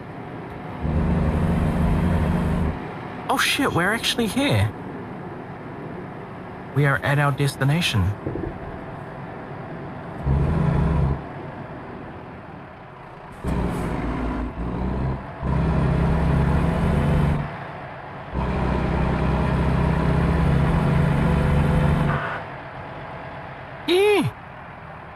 Stop. Right. What do you want it, boss?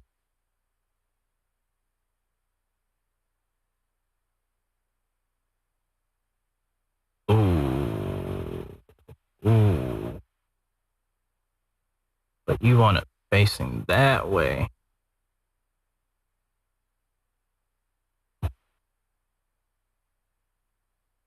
Ooh. You know what? I do not mind the 15%. I need some food, brother.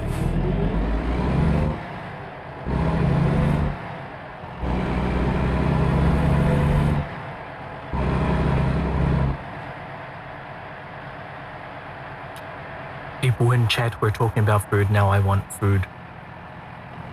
I need food.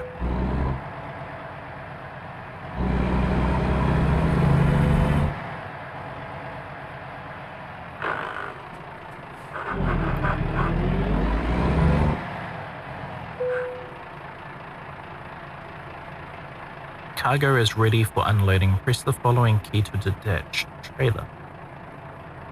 Oh, T.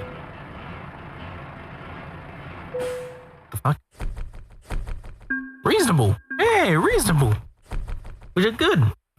Ooh, that does not seem good. Wait, that's only 1,000 left. We still made money. We have $4,000 now. The fuck is this? Assign 1 skill point. Wait, I get skills in this game? This game has skills? Fuel economy. Learning the various fuel-saving techniques will help you minimize your fuel consumption.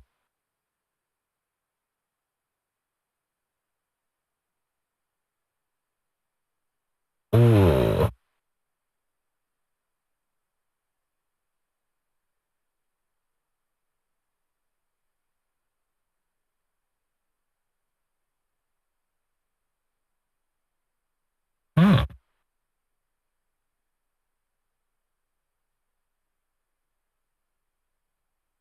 I feel like fuel is the worst. Or this, just in time. Sometimes companies need...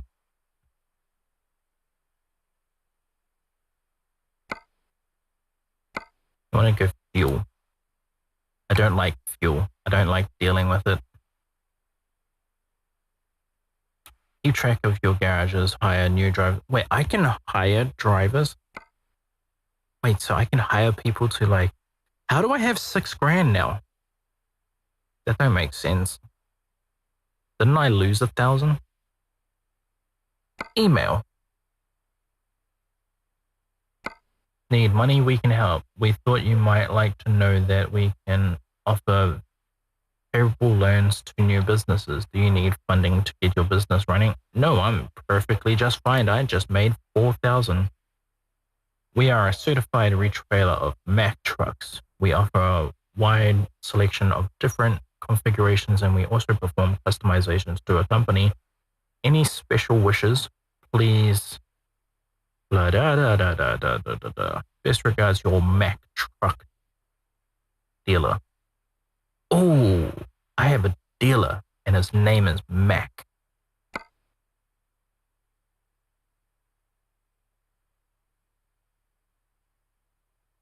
Job market. Quick job.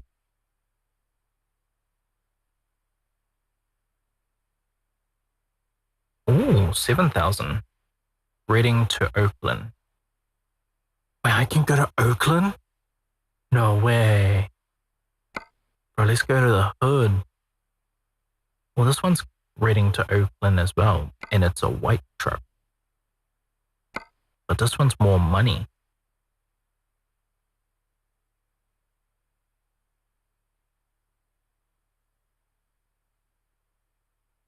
Wait, what the fuck? That is such a short amount of time. Oh, what today is today? Oh, it's Monday. Well, that's buzzy. Yeah, I don't need a sleep. What if we do this? How far away is it? I have no idea. I wish it like would say.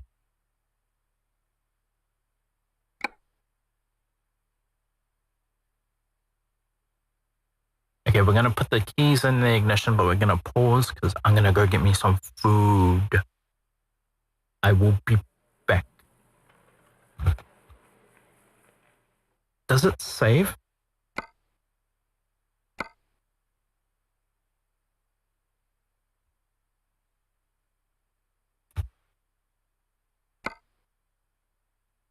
It saves. Right, we're gonna exit.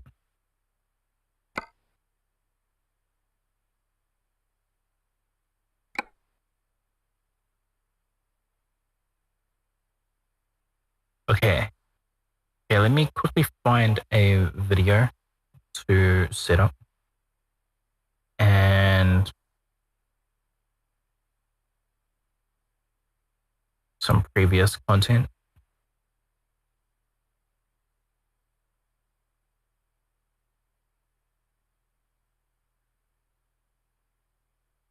You know what? We're watching this, so we might as well carry on with this.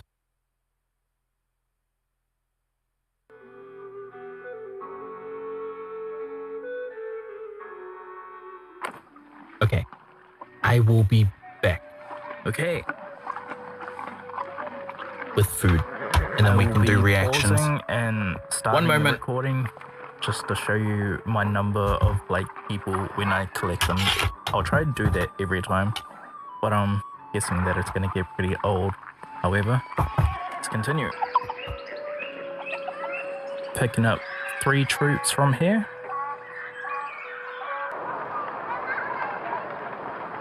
Just picked up another 6 people.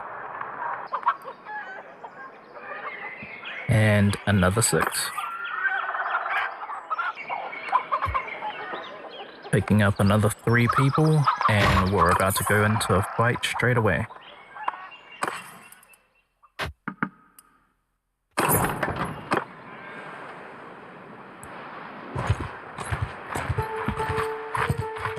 Yeah? What do you want with us?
Looks like there's a tournament we can fight in, so we're gonna go for it. Hopefully it's for some good gear. Boots.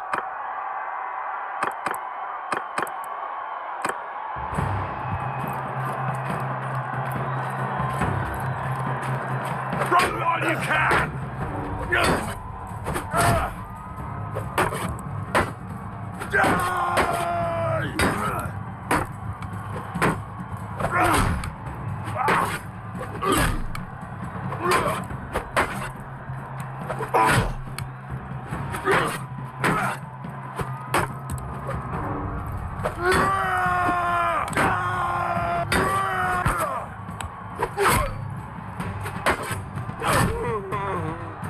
God damn it.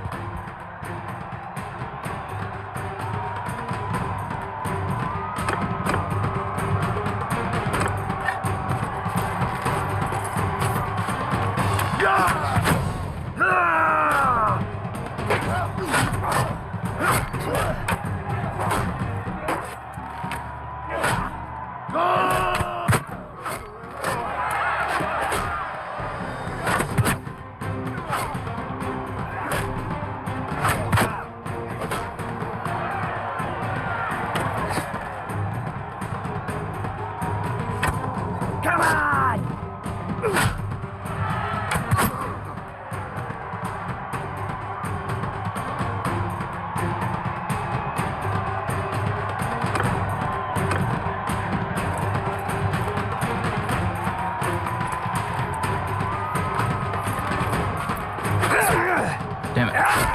Oh shit. Die, you bastard!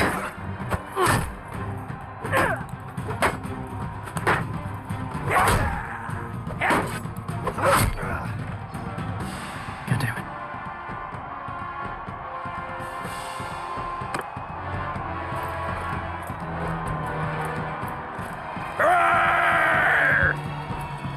Come on!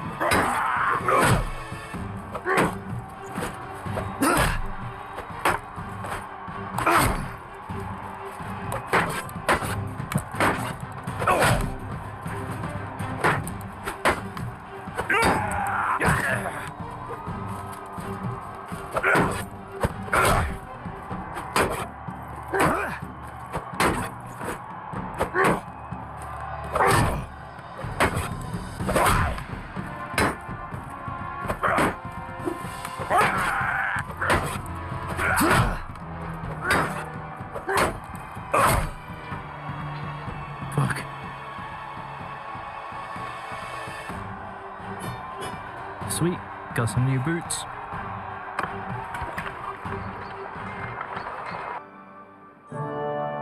Well, it looks like we're about to come under a fire from 2 groups of 11 people each, and we have 19. Let's go.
I'm so gonna lose this.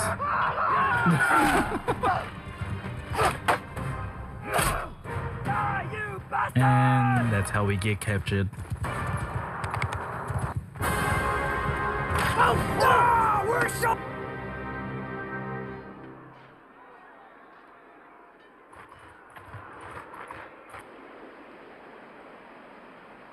Someone offers us $253 to be released, and we accept. Get the hell out of here.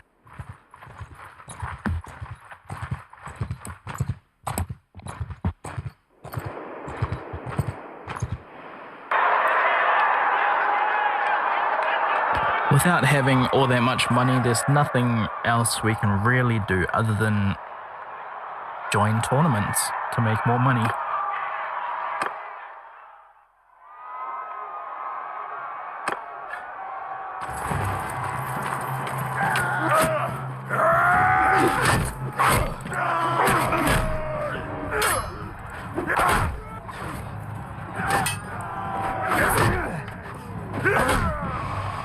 Shit.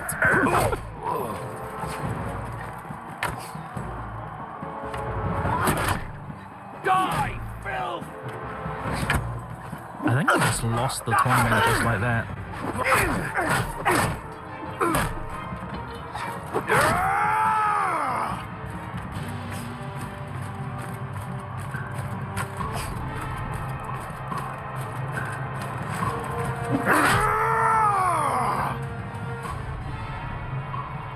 Yep. We lost. No, and it was 1 armor as well. Ouch. New tournament. Let's go.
Holy shit.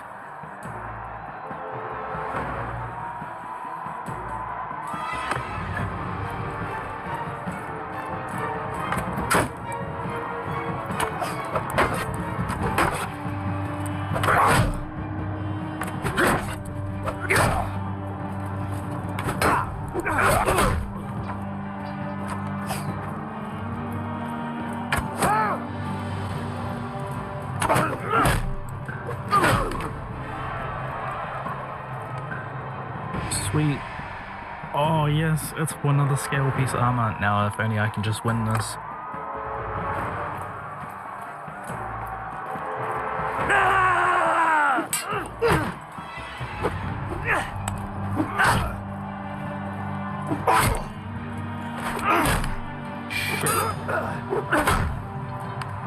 God damn it. Thankfully, we have some armor though.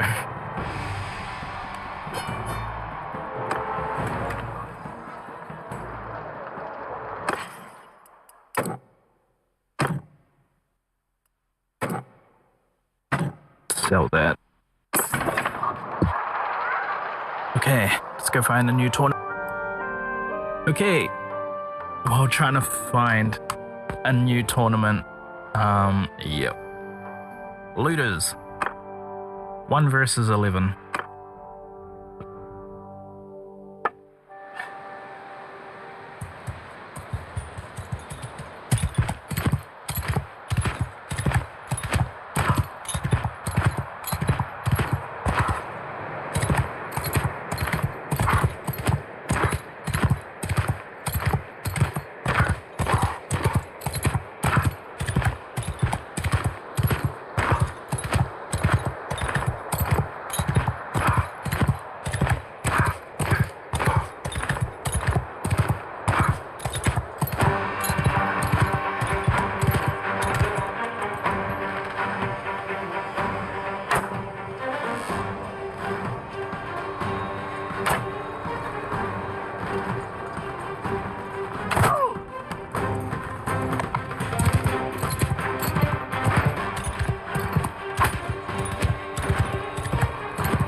This is going to be such a long and tedious battle.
Four more arrows left.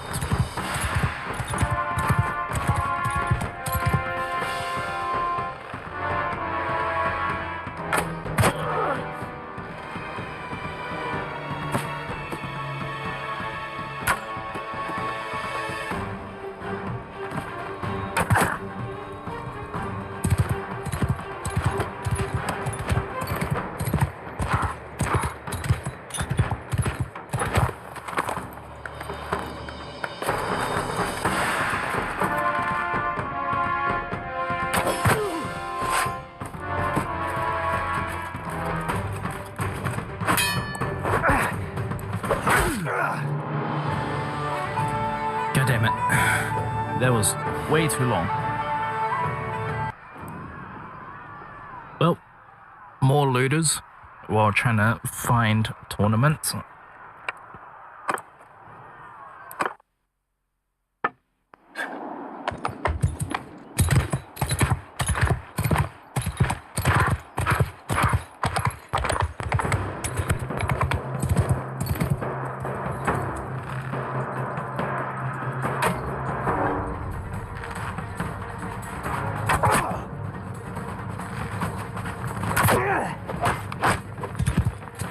Back.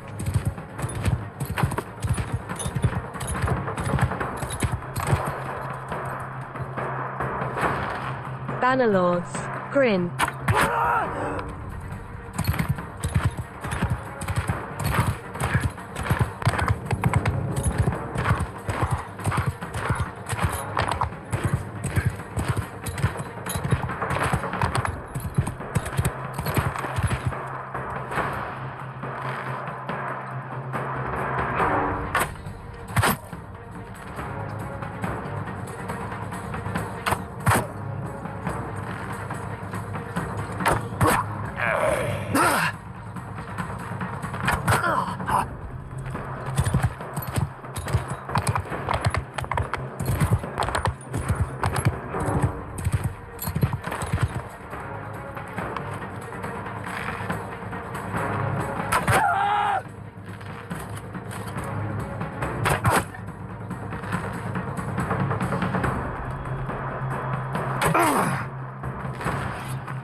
Okay, we finally have a new tournament we can enter.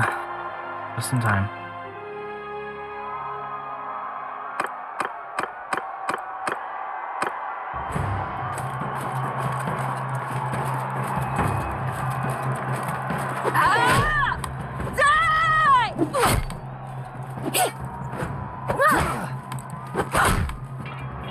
God damn it.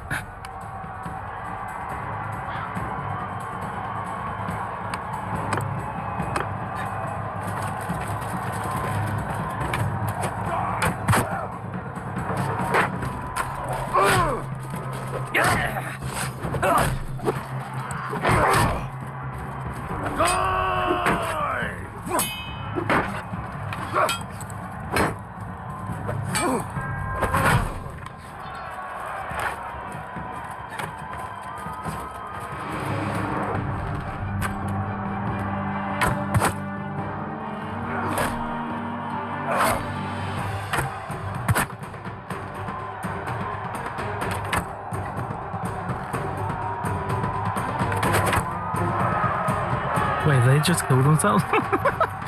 Sweet.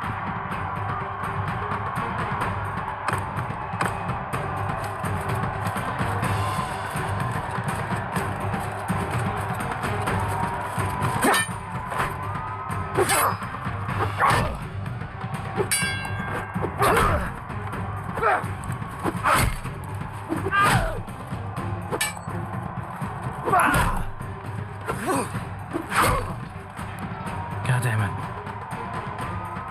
Not able to nail my kicks.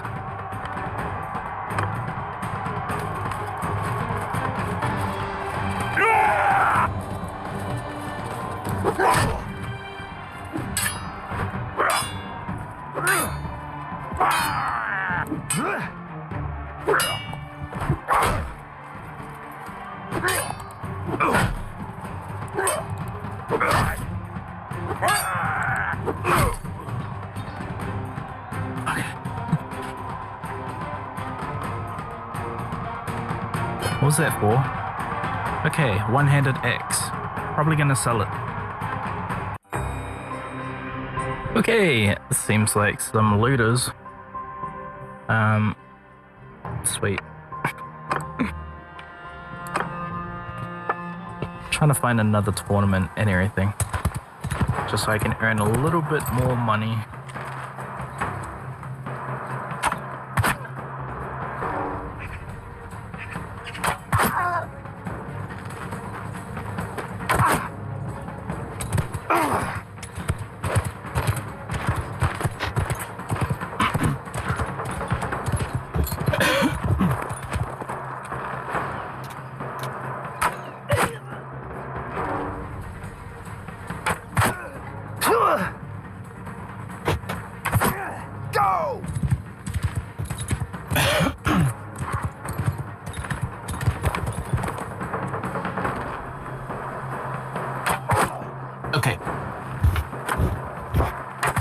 I'm back.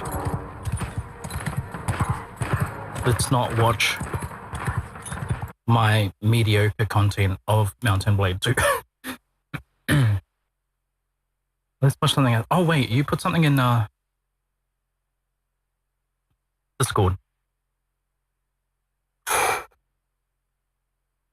I still haven't even finished eating. I was like, one sec. I need to blow my nose. Apologies. I don't know how to mute the mic right now.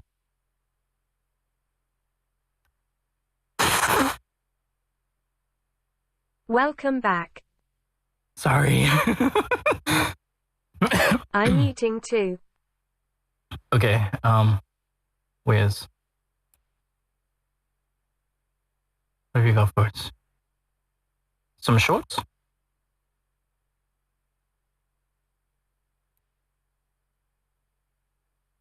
Why do you want to do that, man? That makes like so much sense to me right there.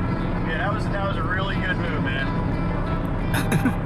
Not sure what the hell that was all about, but it's Jersey, so I guess it's kind of understanding, but can't think the mentality behind that, man. What are you gonna make a left?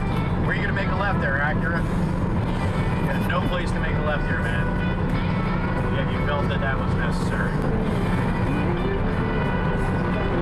There you go. Right here, right to the middle, man. Right to the fucking middle, man.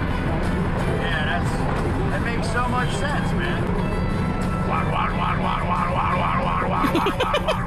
Wake up, yo! Wake the fuck up!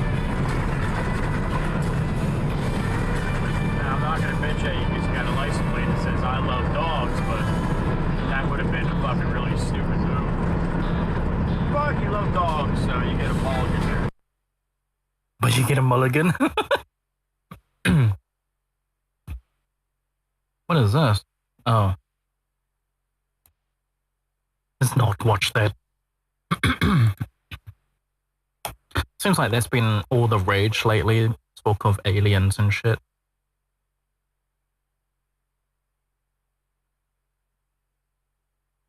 Alright, what are we doing? We're doing 30 and a 40, man, and you're just smoking that line there. What are you on your phone? What are you doing? Smoking that line like you want to go to Walmart.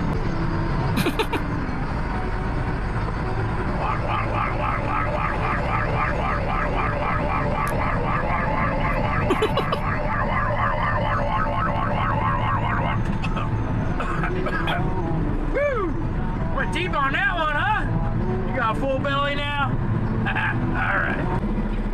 Yo, what's that white line for? Any idea? Hey, you guys got any idea what that white line's for?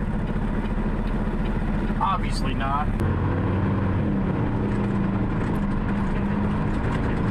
Way over the asshole zone there, huh?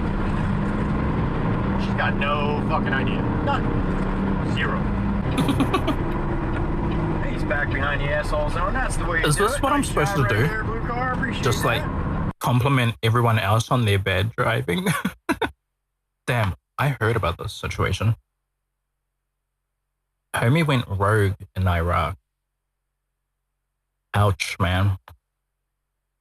That sounds like such a bad day. Oh. 10-minute completion.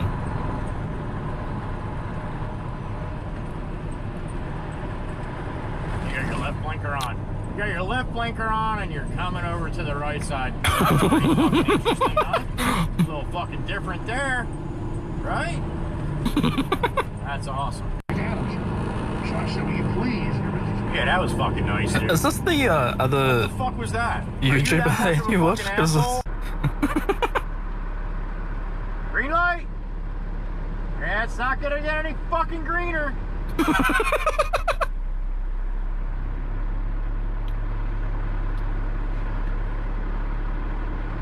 Come on, different shade of green you want? I like that one. Come on, it's a green light. It's a green fucking light. It's a green light, man. Sorry.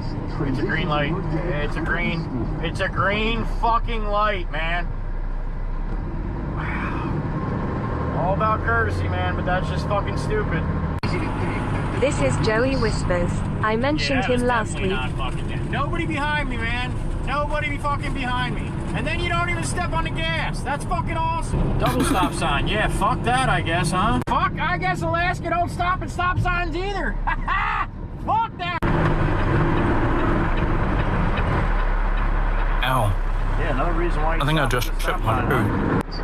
Oh, what are we doing here, man? Like, just talking with the bus driver and stuff. Hey, how you doing today? I'm doing good. Yeah, just driving kids around. Techno and stuff. You know, how you doing? blank. I'm doing good. It's nice. Sun's Welcome to out. my channel. Yeah, good. Hello. All right, well, I'll see you later. Jesus. Oh yeah, that's where he hit that fucking guardrail, pushed that all out. Look at that shit, huh? That's where he fucking hit. That's where it started. Shit went fucking south from there.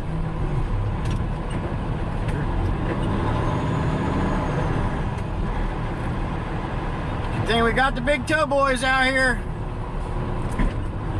He's an all-American trucker. Apparently Man, the that truckies fucking in the sucker. comments say he's relatable. Hope you're alright. So you before wrecked was the funny. fucking car too. Jesus Christ, what a fucking nightmare.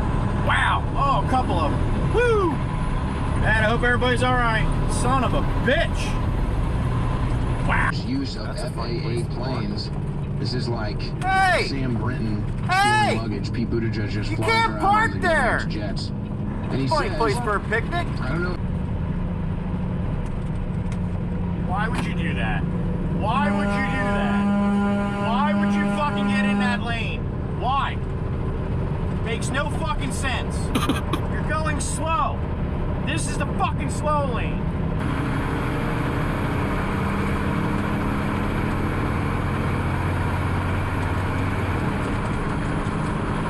Yo, Jesus Christ! Fucking Jesus fucking Christ! Wait, what happened?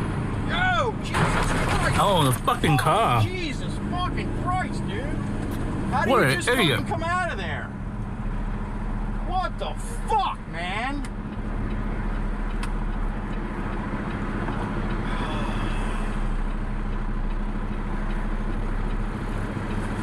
Fuck!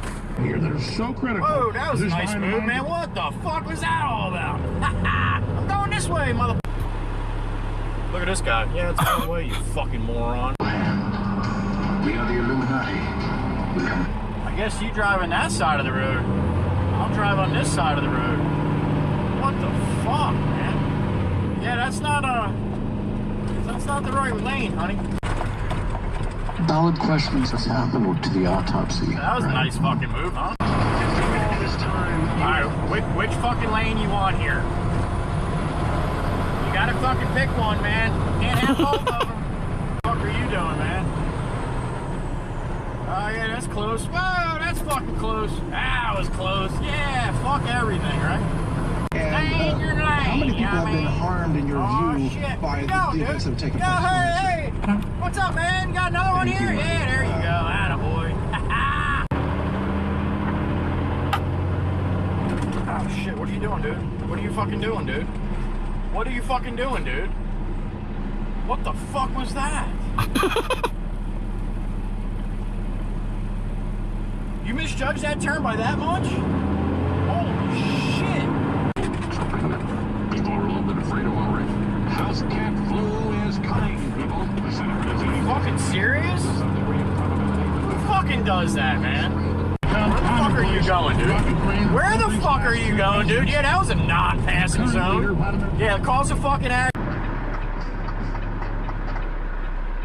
Yo, that's one hell of a fucking roof rack, yo. That's awesome. Abuse cases, they Ow. don't even go over 30 charges. Holy Fuck, shit, that hurt. He just backed up in front of that, behind that line. Holy shit, I don't think I've ever seen. That was fucking awesome right there. I like chipped the hell out of one of my Got feet. right out of the asshole zone. Good for you, man.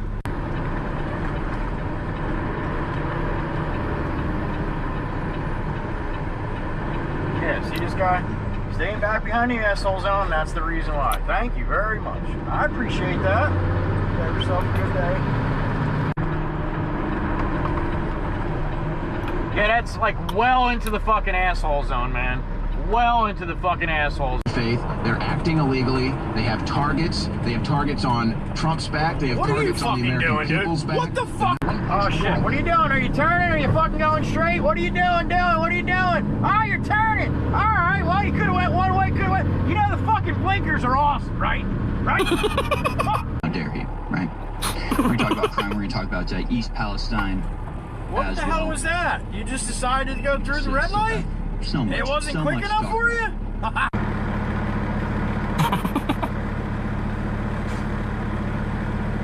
That guy just said, fuck it. I'm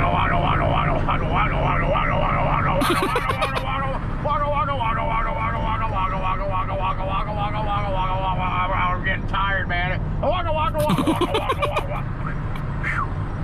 Come on, man. That's killing me, man. Come on, Pac-Man. Holy cow. Woo. Gonna blow it? You wanna blow it? Yeah, dude. You got it, buddy. There he is. That's right, buddy. That's right. Oh, is that? Are you kidding? Oh, yeah. You got it, man.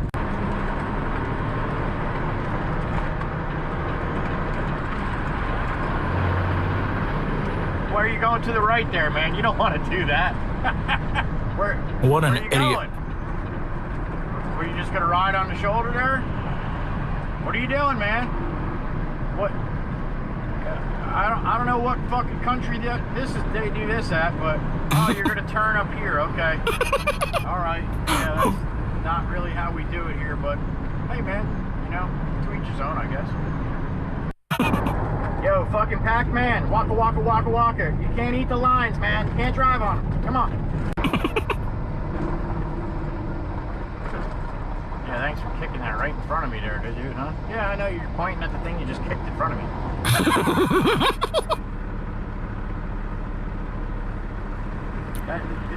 Did that make you feel better? You get a little further now? You feel good now? Alright, I'm glad I could help you out. Fuck. You're wondering why I'm doing this? That's because of what you just fucking did, so nobody else will fucking do it. Alright? That's why. Dude, are you fucking serious right now? Are you a fucking asshole or what? You had to fucking do that right there, huh? Must come from whatever country you're from, lol. Speeding on the shoulder, tears of joy. What the fuck are you doing, dude? Are you that fucking stupid? Oh yeah, there goes the fucking douchebag. Nice, man. That was good. You're planning that the whole fucking time, weren't you? Yeah, I'm just imagining you have to have like a lot of restraint to do this job now. After watching all this. You're not that smart, are you? Fucking idiot. Global corporate consortium that runs the UN to bring in the planetary world government, global medical ID, vaccine passport. Oh my god, come on, you fucking assholes. Take the next right onto Chapel Street, then turn right onto Lieutenant John William Leary Lane. You know what that X means? Oh. No, gee. Every day it's getting closer to taking a bath with a fucking toaster. Hold on. Because that actually rhymed and it sounded good. Taking a bath with a fucking toaster. You know what that X means? No, gee. Every day it's getting closer to taking a bath with a fucking toaster. He's pretty good. Right, nice drivers once in a while. How about that shit? Attaboy. Good job right there. I saw you looking in your mirror, man, trying to fucking help me out. I appreciate it.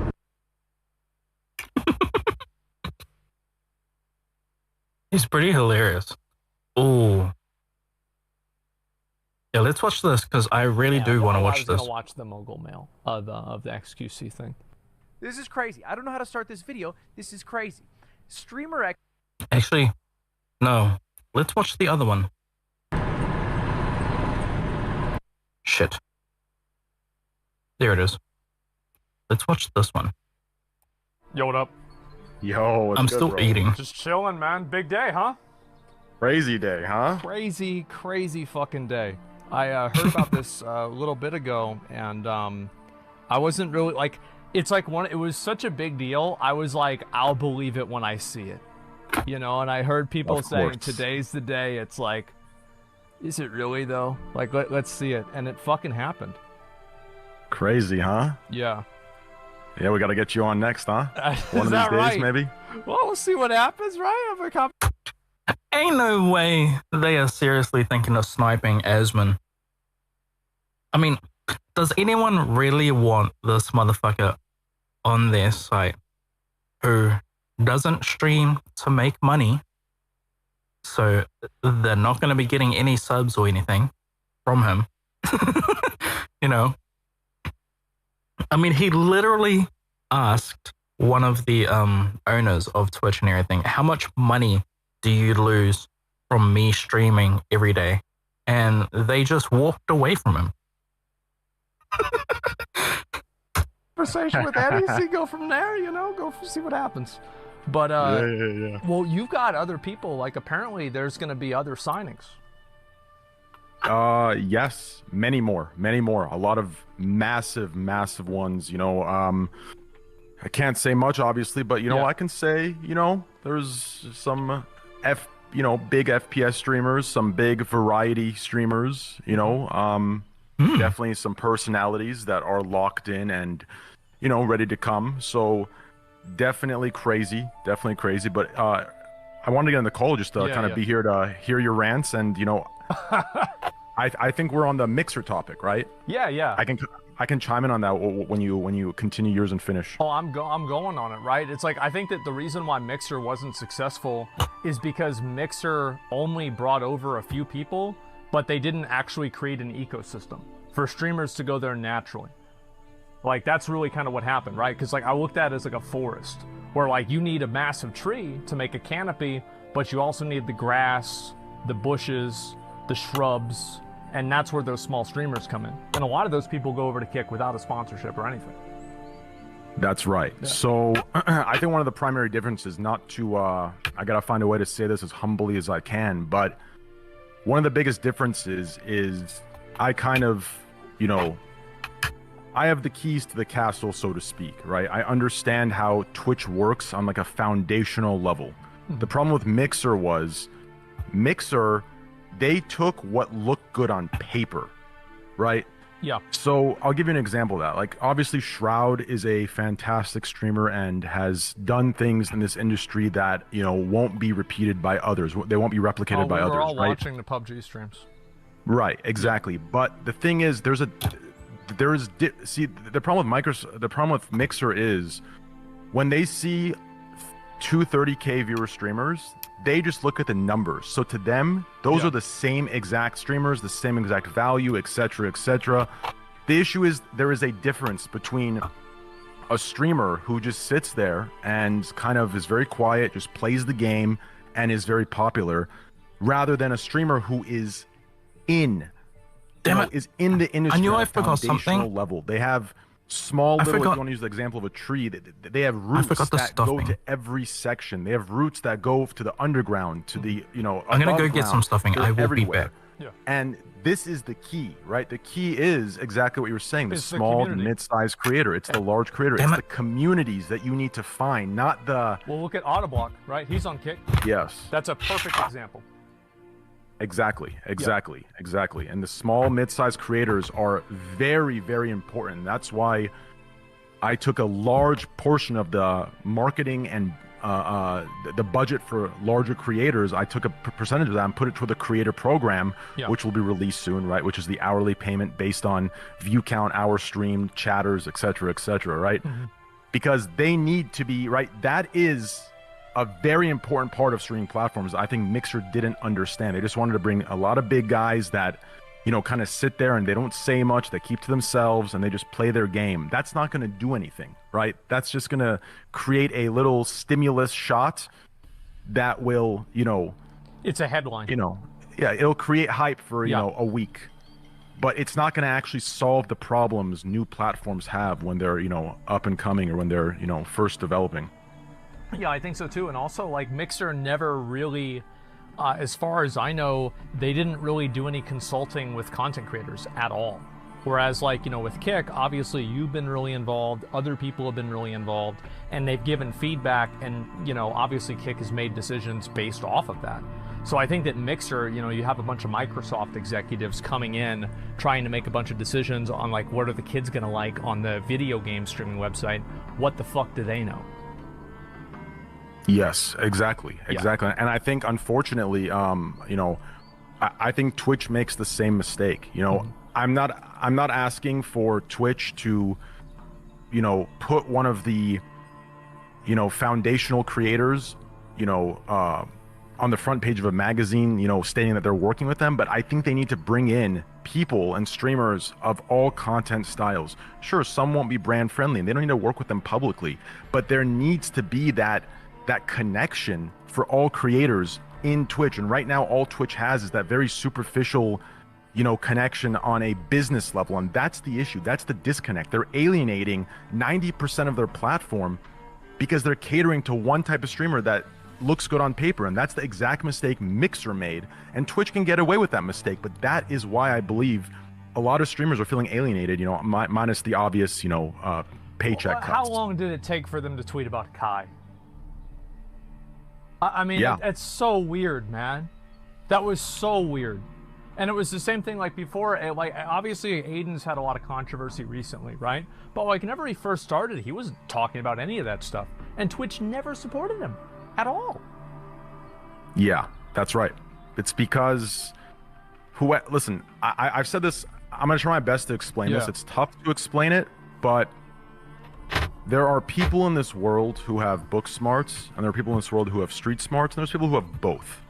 What I like to describe Twitch, or whoever's running Twitch, it seems like they have an immense amount of book smarts, but very little street smarts, okay? They're so scared of, like for the Kai situation, even the Aiden situation, I think they're scared of these streamers slipping up and making the platform congratulating them, into a nightmare for them as far as PR goes. But in reality, that's what happens. Ooh, that literally sounds a little bit true. Advertisers that you're hanging on to with a thread. Yes, but I think that mentality is wrong. Yeah, I don't know what. Personally, I think that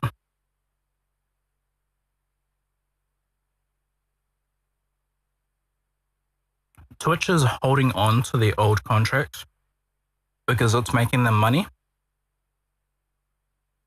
Where I think they should. It's more or less though, like they really don't want their existing contracts to disappear. But so they're like trying to change the community and everything instead of reaching out to the people for whom like the content should be directed towards anyway. Like if you got all these people making all these controversial fucking decisions and everything nest syndrome for like 7 hours on screen, I wouldn't say that. I wouldn't say empty nest syndrome. But what I'm saying is like instead of like being really appreciative of what you've got, or like what you've got isn't really appreciative of what everyone else is doing with the majority of what you're about, then why don't you find people that would go that extra mile for them then? Like, because we see that like Pizza Hut has an ad and everything. Besides Pizza Hut, there isn't all that much like some gaming and stuff like that. And yet,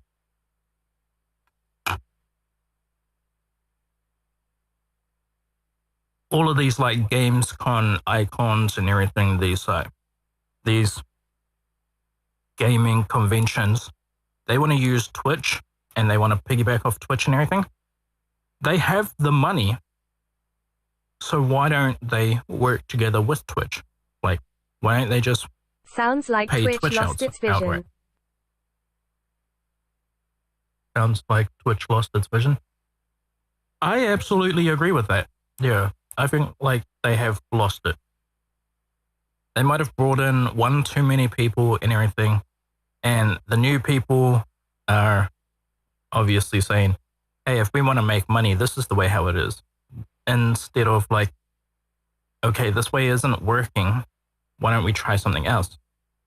You know, like they're saying as if what they should be like as if everything coming out of their mouth is truth and everything, and they're not even doing the work or putting in the work to look elsewhere. I don't know. I don't get it. Twitch is messed up like that. Company's gonna do it first. I don't know what billion-dollar company's gonna do it first. Will it be us when things, you know, get bigger, or will it be other people or other companies? But yeah, one of these days, people need to realize they need to stop being so afraid of this made-up bullshit. You understand? No one is, you know, if they congratulated Kai, and let's say 2 weeks later Kai does some wild shit, nobody's gonna think Twitch is like approving of some crazy shit. Yeah, no one. Yeah, they're separate. New people try to make it all utopian or conform it to look like others. The other had a different context as well, and if they act appropriately that might to be the second problem. context, right, then all will be fine. This idea where it's a deliberately disingenuous comparison in order to push an agenda, because everyone's so intellectually dishonest that like Twitch supporting a streamer means instead of following what works and everything and like Like, having everything conform to what works, why don't they just be the pioneers to go past that, as a person, to see what else can be done? That's right, and that's a good example of Aiden Ross and myself. I think he says a lot of vile shit, but I know who he is, and I support him as a person, and I believe that his intention is to be better, just from the things that we've talked about privately. But yeah, publicly, the shit he's done and said, a lot of it is some wild, vile shit. But I think it's sad. You know, I really do, right? Because like you're probably the same as me. Like we used to kind of be a lot like Aiden Ross about 10 years ago, like before any of all this stuff happened. Of course. Like a bunch of guys sitting in a room together, fucking around on the computer, having fun, doing that kind of stuff. And so like I remember whenever he came on the stream and like on Twitch, like I remember he was on Scuff Podcast. Like he was Who are they great. talking and, like, about? with Mike Malajak. I remember. So XQC. Well, right now they're talking about Aiden Ross, but what this is all about is Kick.com offered a $100 million deal to XQC. I know Aiden. He took it.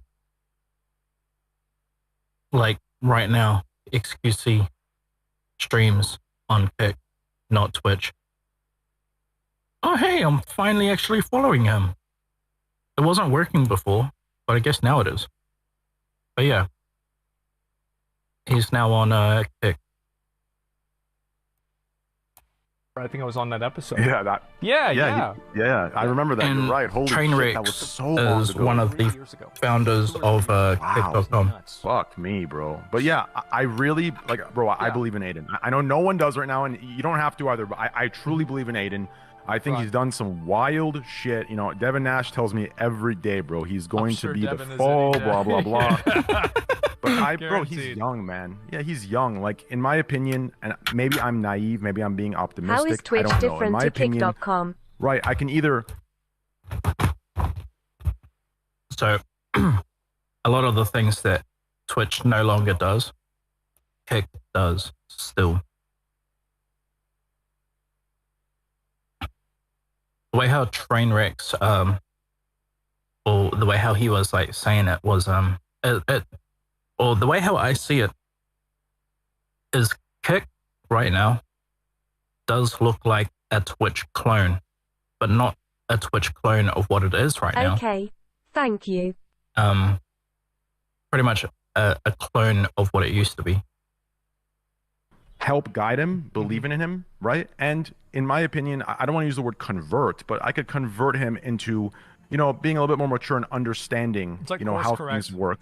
Yeah, or I can fully alienate him, dump him. He's not going to lose his platform, right? Yeah, I mean, he'll just go to Rumble. Yeah, he'll go somewhere else. And guess what? Now Lion of Ira. he's going to spiral and go Welcome to further my down the rabbit channel. hole. And now it's done. It's gone. You understand? That's if anything, how I people get furthered. radicalized. Yeah, I exactly. I furthered the dividing and splitting of the sides. You know and what? I perpetuated.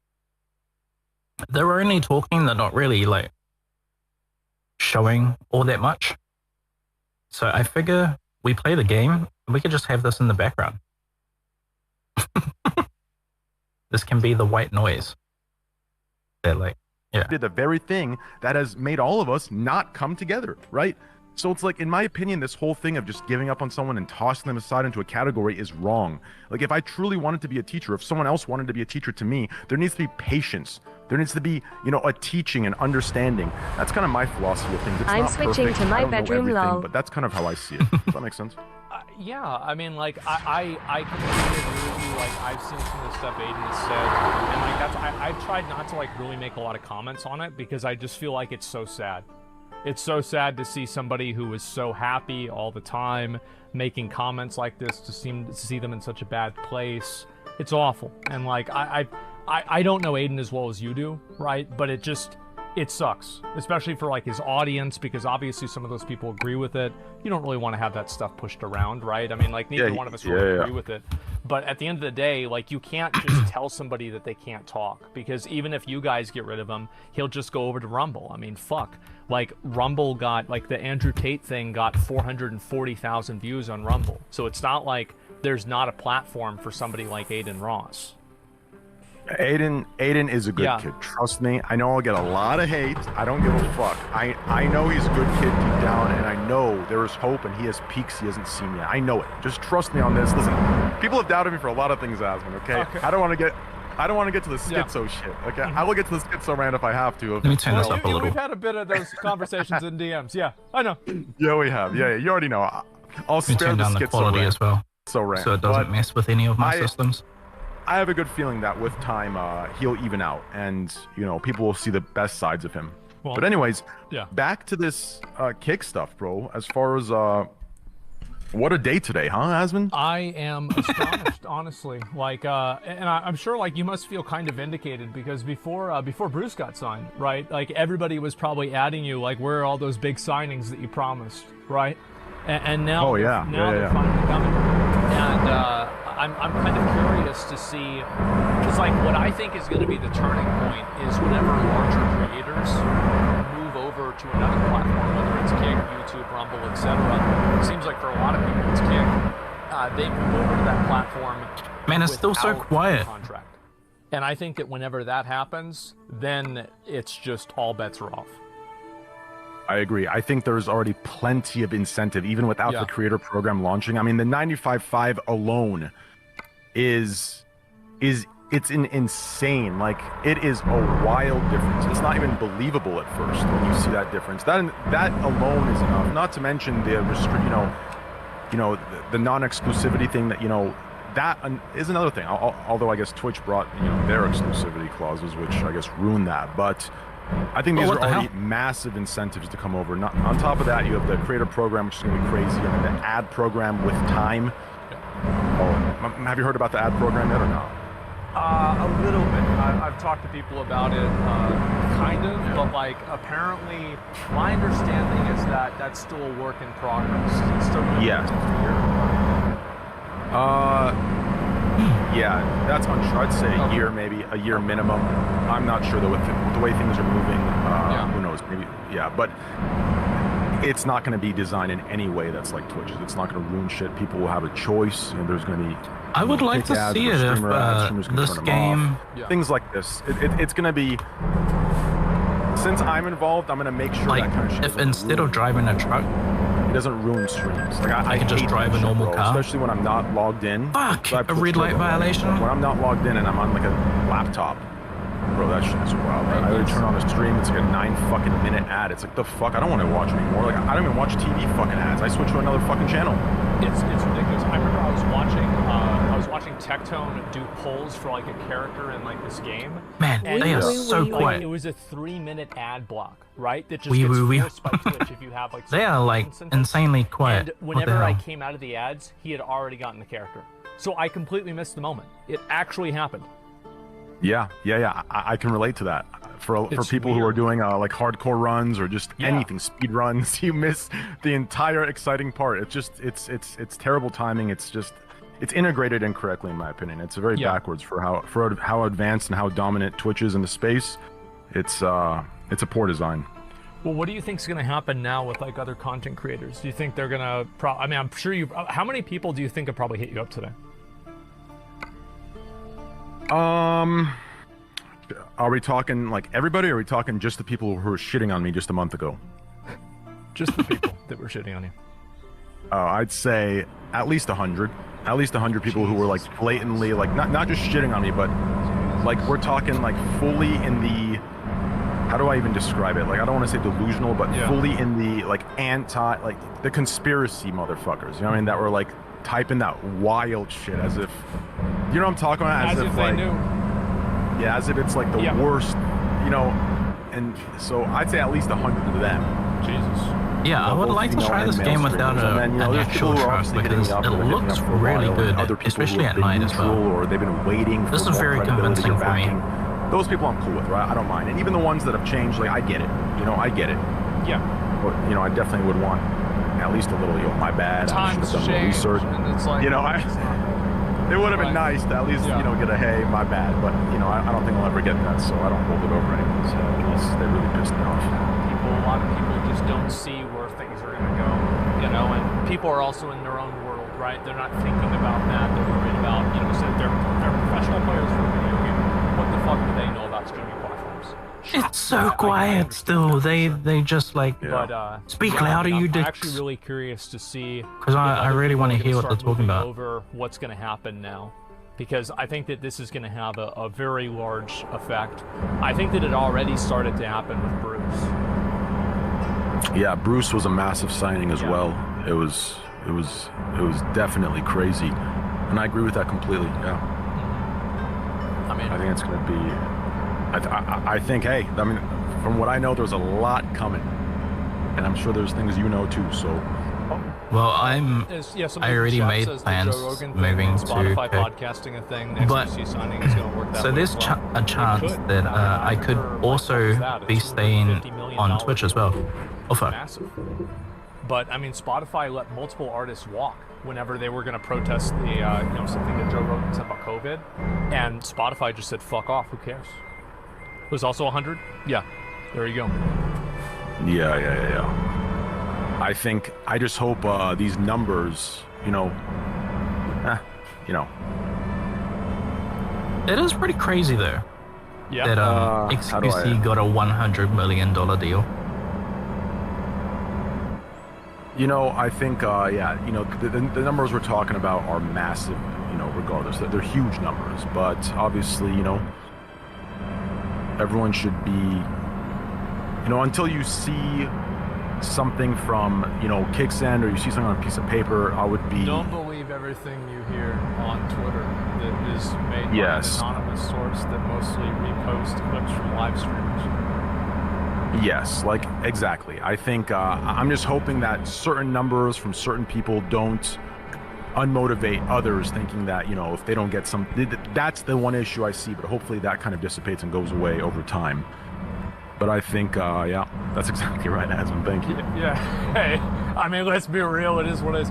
So, people want to know why is it like? How do you have any idea like what about the website? Like, why is it down? How long's it been down for? Yeah. So today we got 50 times the traffic we normally do, as I'm sure some of you saw. We had, which I think this number is a little higher. Since the site was down and, you know, we had to limit certain things to ensure that, you know, at least the stream can go decent. Yeah. But just from the announcement of XQC, we had 600,000 new signups.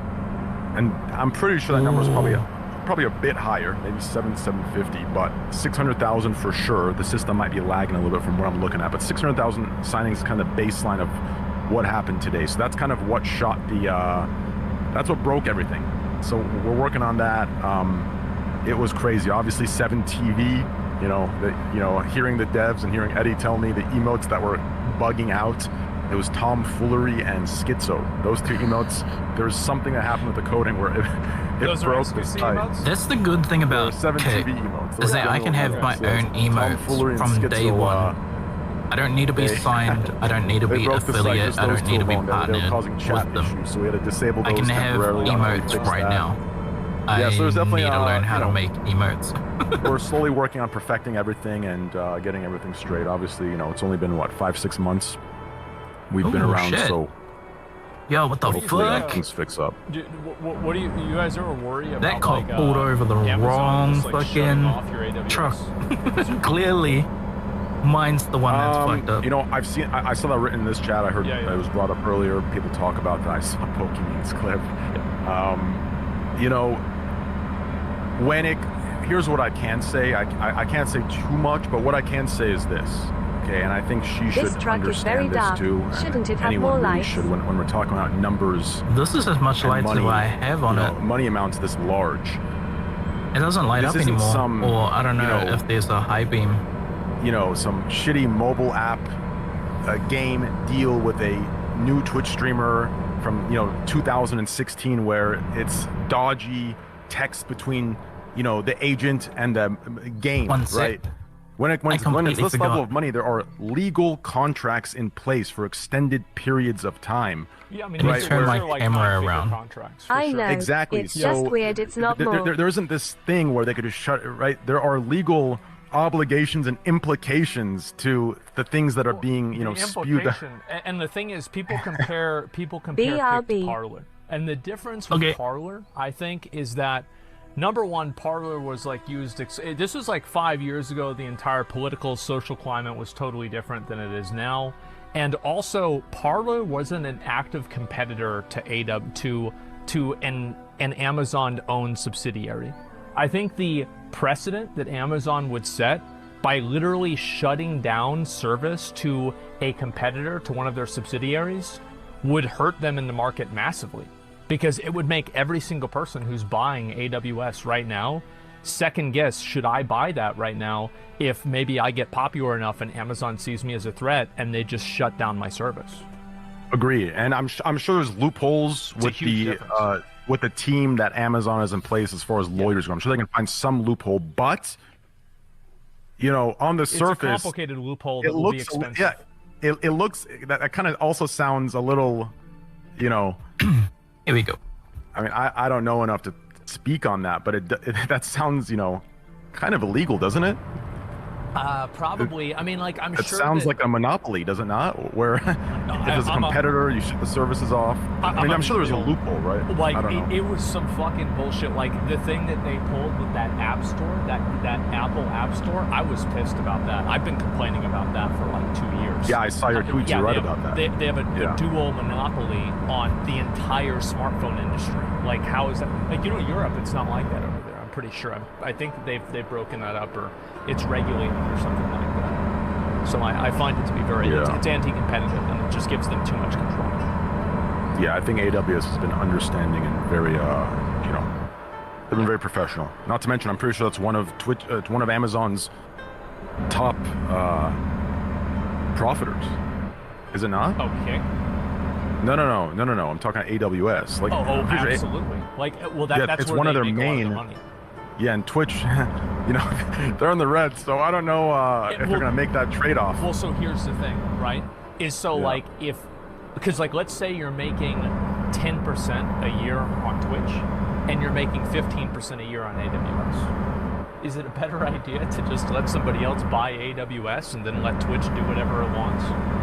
Because at that point, you're actually making more money by providing. Let somebody else buy Twitch, right? Is that what you're saying? Yeah. Yeah. You said AWS. Yeah, I get it. What world would it be if Kick bought Twitch from Amazon? That would be believe me, brother. I would be. I mean, obviously, my goal is to beat Twitch, especially after what they did. To me. But hypothetically speaking, in the world you're presenting, that would be, brother. I don't even know what I I might You just probably tweet never thought of that shit Batman. before until I said that, right? I might just tweet the Batman outro, bro. The Batman Begins or the Dark Knight outro, Yeah. low key. Like I might have to just tweet that and that's it. The fucking car starting up and shit. Yeah, you know, where he's running away and he has to be the bad guy. Like I might just tweet some shit like that. Oh like, shit! That is wild. I thought I was supposed to take that. Oh my god, yeah. I mean, like, who knows, God. man? Like, it's. I'm just saying, I don't think Kick is in any way at risk of losing AWS. And I think even if they did lose AWS, it would massively hurt AWS in the market. Oh and no! On top of that, it's not like AWS is the only service provider in the world. Yeah, especially if like the only reality where I could see, and even this reality, I wouldn't see it, you know, ever coming to what's the word, fruition, for whatever the fuck the word is, right? I wouldn't see it coming, you know, happening. Would, you know, Twitch would have to fix their shit, right? They would have to really, because that would be, it wouldn't only be bad for Amazon, it'd be bad for Twitch as well, right? You can't not take care of your creators. You can't, you know, cut their checks and fuck them over with terrible ads and ad rates, and then also, you know, attempt to shut down the one site that's trying to give creators more power, right? That would just look really, you would have to at least give the creators, I think I have to go forward. What the other site you're trying to shut down, you know, give them what they're offering, and then maybe they could get away with it. But even then, I don't think AWS would ever do that. I think that, like, the idea, because, like, think about how many subsidiaries Amazon has, and how many of those companies are other companies that are competing against Amazon subsidiaries that are actually buying AWS. So the idea that you would set a precedent that you could just randomly deny service or cease providing service to a competitor, that's, I mean, like, why would anybody want to do business with you at that point? Agreed. Yeah. I agree with that. Yeah. Yeah, there's no way that would happen. But yeah, I mean, in terms of, like, the streamers, etc., I guess, like, a lot of people, because, like, obviously I'll probably watch a video and then I've got to look at some other stuff, but, like, one thing I did want to ask you is, like, a lot of people ask about the TOS on Kick, right? And, like, the rules on the website and everything about them. Like, what would you tell those people? Because I'm sure this will probably be a YouTube video or something. Yeah, I would tell those people that, you know, let's start with Twitch here, okay?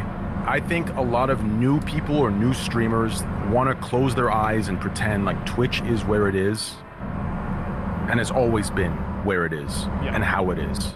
It's not the case. Twitch took 10 years of trial and error to perfect.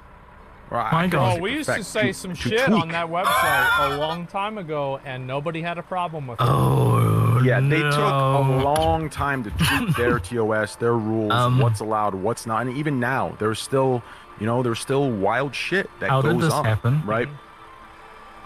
So I think the people who are kind of criticizing Kick in its early stages need to remember that, you know, we've been here for 6 months, you know, maybe a little longer. And things, you know, need to fall in place. Things will get better. You know, hate speech, this kind of stuff, you know, there's no place for it, right? If I had more power, believe me, believe me, there would be. But at the same time, I'm kind of happy I don't, because there has to be a level of freedom of speech. And I know hate speech is included in that freedom of speech, but I don't agree with that. I think there's a difference between hate speech and freedom of speech. I don't think hate speech should be allowed. I feel like the line that everybody can agree with, because, like, obviously everybody has a different definition of, like, what is hate speech, right? Like, speech. I mean, I can literally see the ground right now. Exactly. Exactly. So some of the things that, you know, we're seeing on Kick, some of the, you know, vile shit, like, we see it. We're gonna make changes to it. I think this is supposed to look like. We're not gonna be this trashy end of the web where we just have complete trash, spewing trash. You know. Yeah. I know we've seen some of that already. We've seen people platform other people that are just disgusting human beings when it comes to their ideals and what they preach, whether it's for shock factor content or not. I don't think that has any room on any platform. Anywhere on the internet. So, like, rest assured, we are working on that, and I am pushing on that personally to make sure that we have a line. I think there should be a class and a safety, you know, for every creator, and at the very least, mod tools provided to, you know, eradicate any of that bullshit in, you know, everyone's respective chats. As far as punishments go for streamers who break these rules, you know, the mod tools is for the viewers, obviously, because I see a lot of viewers say a lot of vile fucking shit. So obviously the mod tools are being put in place and are being worked on as we speak to fix that issue. As far as streamers themselves, like, rest assured that we're working toward, you know, removing any of those shock factor disgusting contents that, you know, people have seen thus far. The issue is, I think people muddy the waters when it comes to what's allowed to be said and what's not, right? So what I'm referring to is what you just said: inciting violence, you know, like the hate crazy speech stuff, toward, and you know, like, that shit's illegal too. So yeah, exactly, or hate speech toward, you know, like any sort of derogatory, you know, bullshit. Any of that hate speech, like, I don't think should be allowed, right? But I think people muddy the waters, and a lot of viewers and creators, they muddy the waters and they start virtue signaling on who should have what opinion on what politically. That won't go. Like, there needs to be a platform for both sides. Do you understand? Now is right. Well, speaking of that, like, what do you think about Rumble? Find the line. Yeah, what do you think about Rumble, right? I mean, Rumble's come into the space. They've signed a few creators. I mean, like, notably, I think Kai and Speed even talked about the whole kick situation today. So, like, where do you feel like Rumble is gonna end up here? Well, I personally, you know, I'm sure the Rumble team is, you know, I'm sure they have, you know, good intentions beyond what they do, and I'm sure they have a plan of their own, respectively. But I feel as if there's any comparison to be made with Mixer, it feels like that's the direction Rumble is going. They got because a lot of VC money, right? Yes, yeah, I think they raised $3.5 billion. I think that's the number they raised, if I'm not mistaken. Holy fuck. No, I'm pretty sure it's $3.5 billion they raised, because they're a public company, so all these numbers are public record, I believe. But yeah, I think it's $3.5 billion they raised. So I think they have the money. The problem is I don't see a plan. I just see the same Mixer mistake of, like you said, right? You get a couple oak trees, you put them down, but there is no grass, there is no, you know, shrubbery and flowers, and, you know, there's no ecosystem there. It's just two oak trees that are sitting there, right? And I think you need a plan. I think the UI needs to get cleaned up, and I think they need to figure out what they're going to be, right? Because when I go over there, and you know, like I said, I don't want to bash them in any way. You know, I wish them the best, but just some healthy feedback from me. When I go over there, I'm not sure what they are. Are they a YouTube? Are they a Twitch? You know, are they a site to, you know, are they a Pinterest? I'm not sure what is going on. So I think they need to clear that up. That's a little bit of free advice I'll give them. And I think when that happens, that's when we can get into the talks of what I think about them. Yeah, it's going to kind of depend. I know, obviously, like, Rumble has much more of a political slant. So I think that, you know... Oh, you're referring to that. Yeah, that's an issue in my opinion. I don't know if that's for the shock factor of everything or if they truly believe it. I can't tell if... Believe it. Like, if that's the case, allow me to make a prediction. Okay. I could be wrong and off about this, so don't... All right. Don't take this too seriously. I wouldn't be surprised if you truly believe that they're about that, you know, just like kind of right wing or extreme, or, you know, whatever it is. Money talks argument. I feel it coming on. It feels as if that, no, it might be a, you know, that might be, like I said, just a prediction, it's a speculation. I don't know. But if what you're saying is true, if you believe that's, you know, their political ideology is that is what they truly believe, and it's not shock factor or marketing or any of that stuff, that might just be a site that's going to heavily push Donald Trump. Like, do you feel like that? Almost like a commercial for Donald. No bullshit. Like, I wouldn't be surprised if you see Donald Trump banners and Donald Trump side ads. It might be a plan for that. I don't know. Just straight up take a side. Yeah, like, it might be something like that. That would be my prediction. If you believe from what you're seeing that that's what they believe, then I could see that very well happening. But I don't know. I feel like there's so many things that are up in the air right now, and like what really started all of it was whenever Elon Musk bought Twitter, and I think that just kind of was like the match that kind of set a lot of this stuff off, because now there's people that have like massive large platforms that are saying things and having opinions that are, you know, or previously like not allowed. And so I think at this point with this election coming up, it's going to be absolutely fucking nuts. So that's why I'm really curious to see what's going to happen with Rumble and Kick, because Twitch, I'm worried that like if I watch the debates on Twitch, I could get suspended because I know what that says. You know, I've heard what it says. Oh yeah. And so yeah, that's right. Yeah, I could get in trouble just for having that shit on my stream. So I don't know. No, I agree, and I don't want to I'll be honest with you, bro. When they first approached me, because I was gonna make my own platform. That was my plan, and I had other people reaching out to me to kind of combine with them. And that's when Eddie hit me up, like, "Yo, bro, we got to team up." And my goal is this, right? Right now, we're living in some weird society where everything is dumped, like everything that's big enough is dumped into one of two sides, right? One of two extreme sides, right? There isn't just an in-between where the creator themselves decide what side they're on.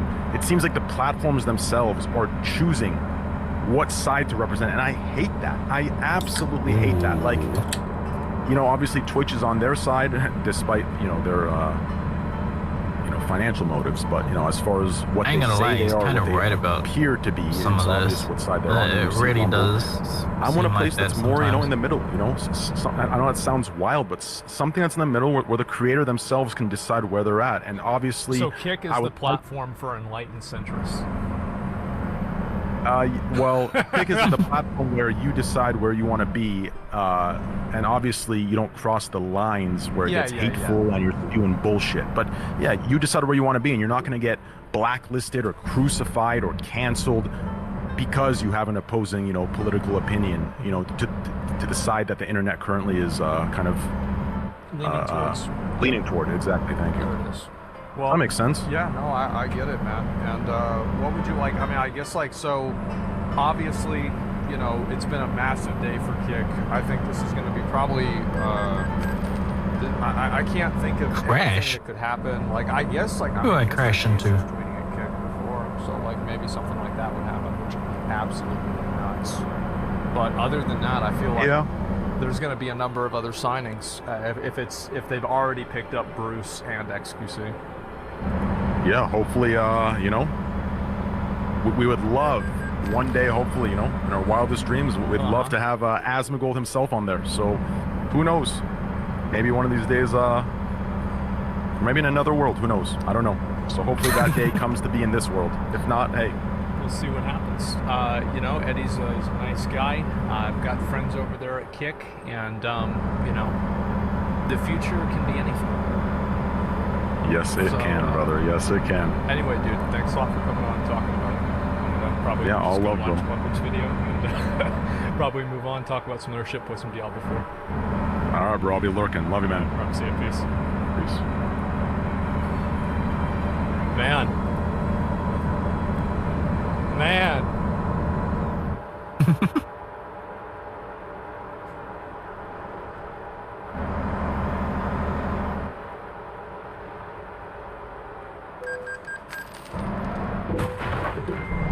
We're good. We're good. We're good. We're good. We're good. Good. We're good.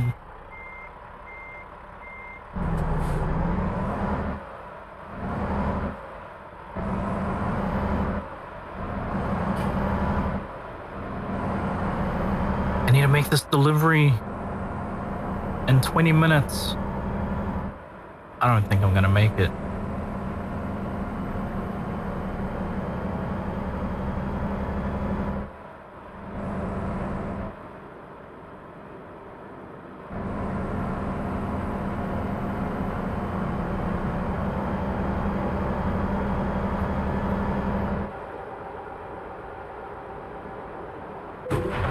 Oh my god. Why do you have a gate this far out? I didn't actually think I was actually this close and everything, or this close, or this. 4:07 a.m.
Aren't I in the zone?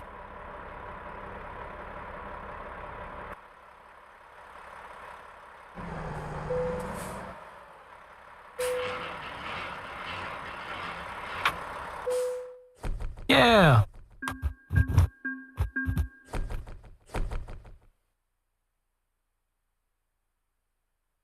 Ooh, we're level 2.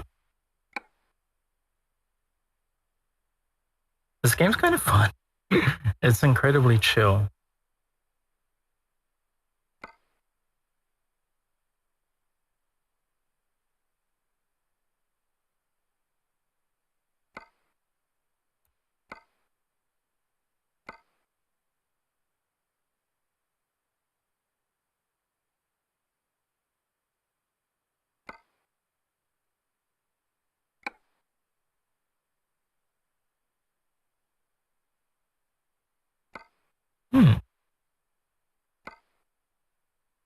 We are looking for skilled drivers with their own trucks for a large number of deliveries. We offer competitive rates up to $10,000 for a job. Please, if you have your own vehicle, inquire directly at our dock in Reading.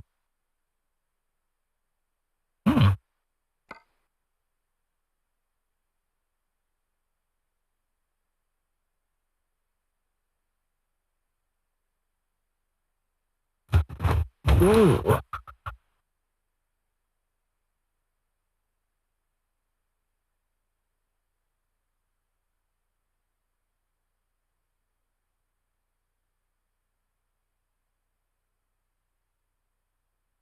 So I can have $100,000 and only have to pay back $2,000 each day. Actually, I'm bad with all that kind of shit.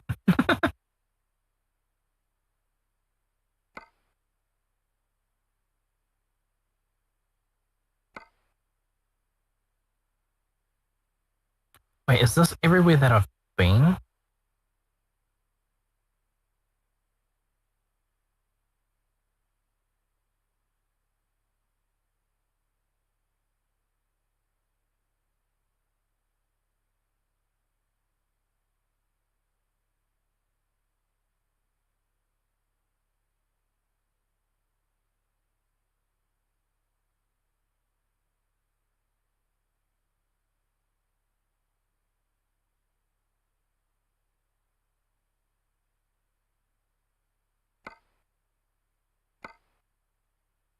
Do we have any jobs?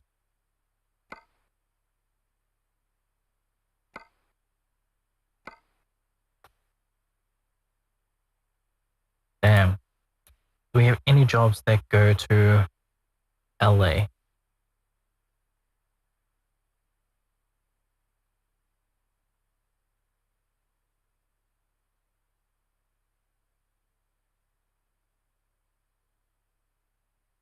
We got something going to Sacramento.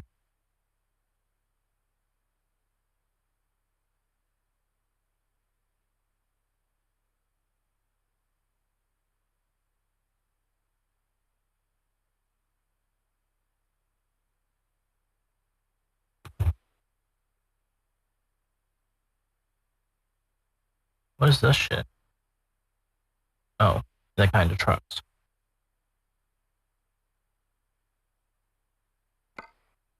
What's the most money? 7,000. Rating to Oakland.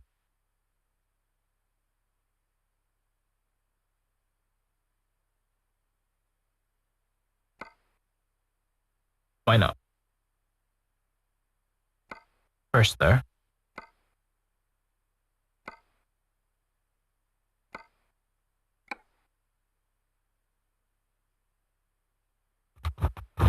Let's find some music or let's find something else to listen to because that was like pretty chill and everything.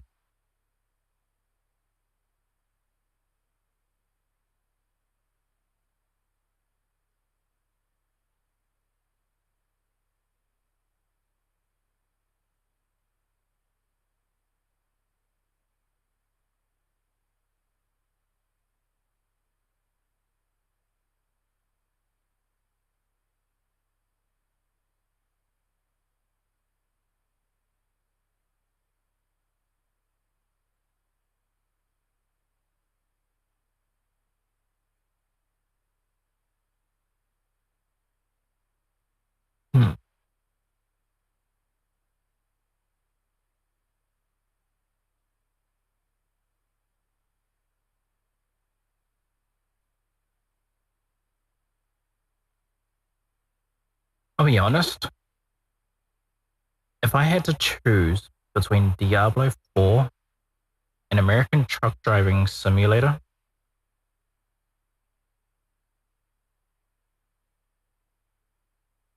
somehow right now I would rather choose American Truck Driving Simulator.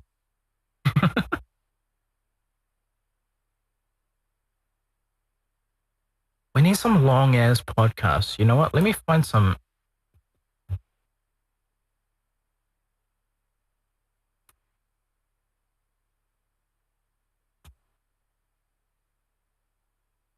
Let me find some thing, fam.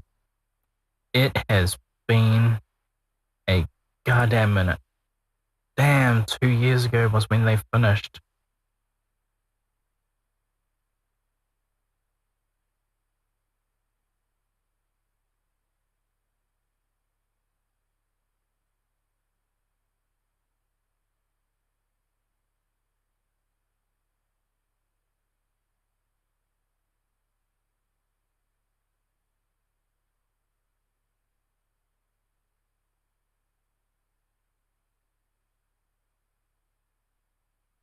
Here, I want to make a quick playlist.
Oh, it has been such a long time since I've seen any of these. I don't even think I ended up watching these ones.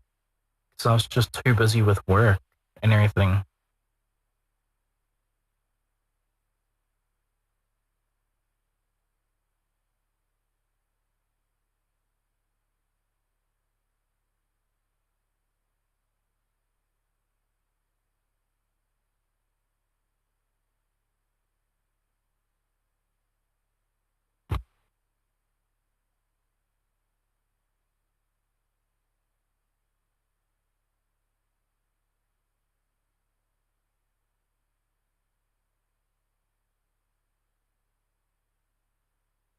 Ooh.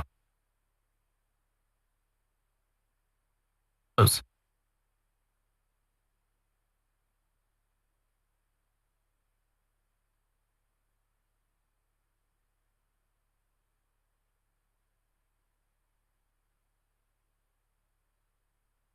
That should be enough.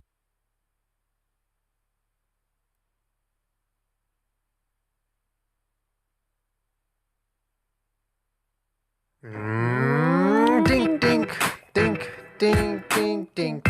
Welcome back to the Gingerlian Podcast, last episode of the year. I can't believe it. I can't believe it. The next time you see us, it'll be 2020. 2020. 2020, Last y'all. year. This episode is brought to you by Calm. Everybody just take a second throughout your day to calm down with Calm, the app. It is an incredible app that promotes mindfulness and helps sleep. Right now, you can get 40% off of a Calm premium subscription at calm.com/JennaJulian.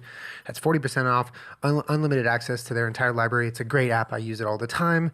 Can't recommend it enough. Also, guys, the Skim helps you get in the know every single day with a nice, tidy newsletter of all the top news stories right to your email inbox, completely free. Okay? 7 million people currently use it. You should too. Go to theskim, TheSkimm.com/JennaJulian. Enter your email, subscribe, completely free, and you're in. And you're also entered to win a $250 Visa gift card when you do that.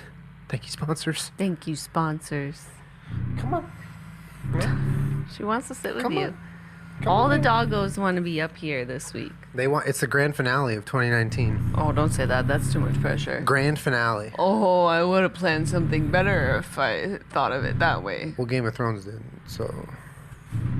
What? I said Game of Thrones didn't.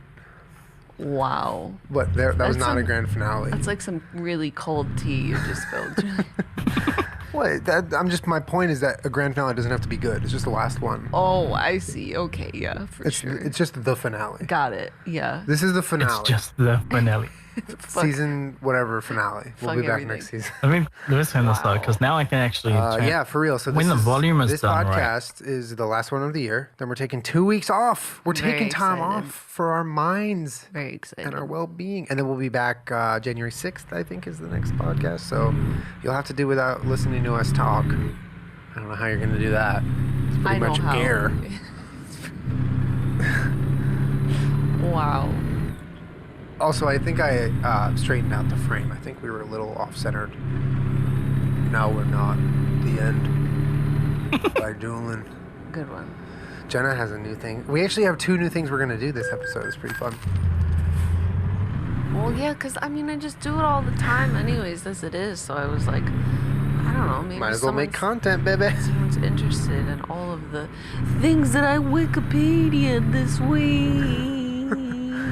I have a problem. Like, I've seen other people tweet it too. Like, this isn't what this list is, but like, if I'm watching a show or like a movie or anything like that, and there's an actor or something, I'm like, who's that? I go into Wikipedia everything about them, like everything that's ever happened in their life. I Why wanna is know. that? I don't know. I'm just like a curious person. Is curiosity? Yeah. You know. Yeah. I get that. I just want to know more about people. A lot of times it's people, and then sometimes, or I guess more often than I realize, it's just like random stuff. Well, you got to take it with a grain of sea salt, right? Because it might be just edited poorly and wrong. What? Wikipedia, it's not 100% right. Oh, yeah, no, whatever. Take it with a grain of sea salt. I like information. Yeah, Himalayan sea salt. Take it with a grain. Do you ever just Wikipedia stuff, Joe? Sometimes, yeah. I mean, I don't so much Wikipedia stuff as I just like Google it, and then I'm like kind of wherever. I feel like I don't really end up on Wikipedia a ton. I either end up on like IMDb. I go to a lot because I'm really interested in like filmography. Because if I see someone, I'm like, where are they from? Yeah, I you need to do figure that it out. so much. If you like the way something is edited or something like that, you'll go and you'll look up that person. Yeah, like look at what other stuff they've done. Yeah. But then other things where I'm like, that guy is such a familiar face. I need to know what he was in, or something like that. What? Like Cher?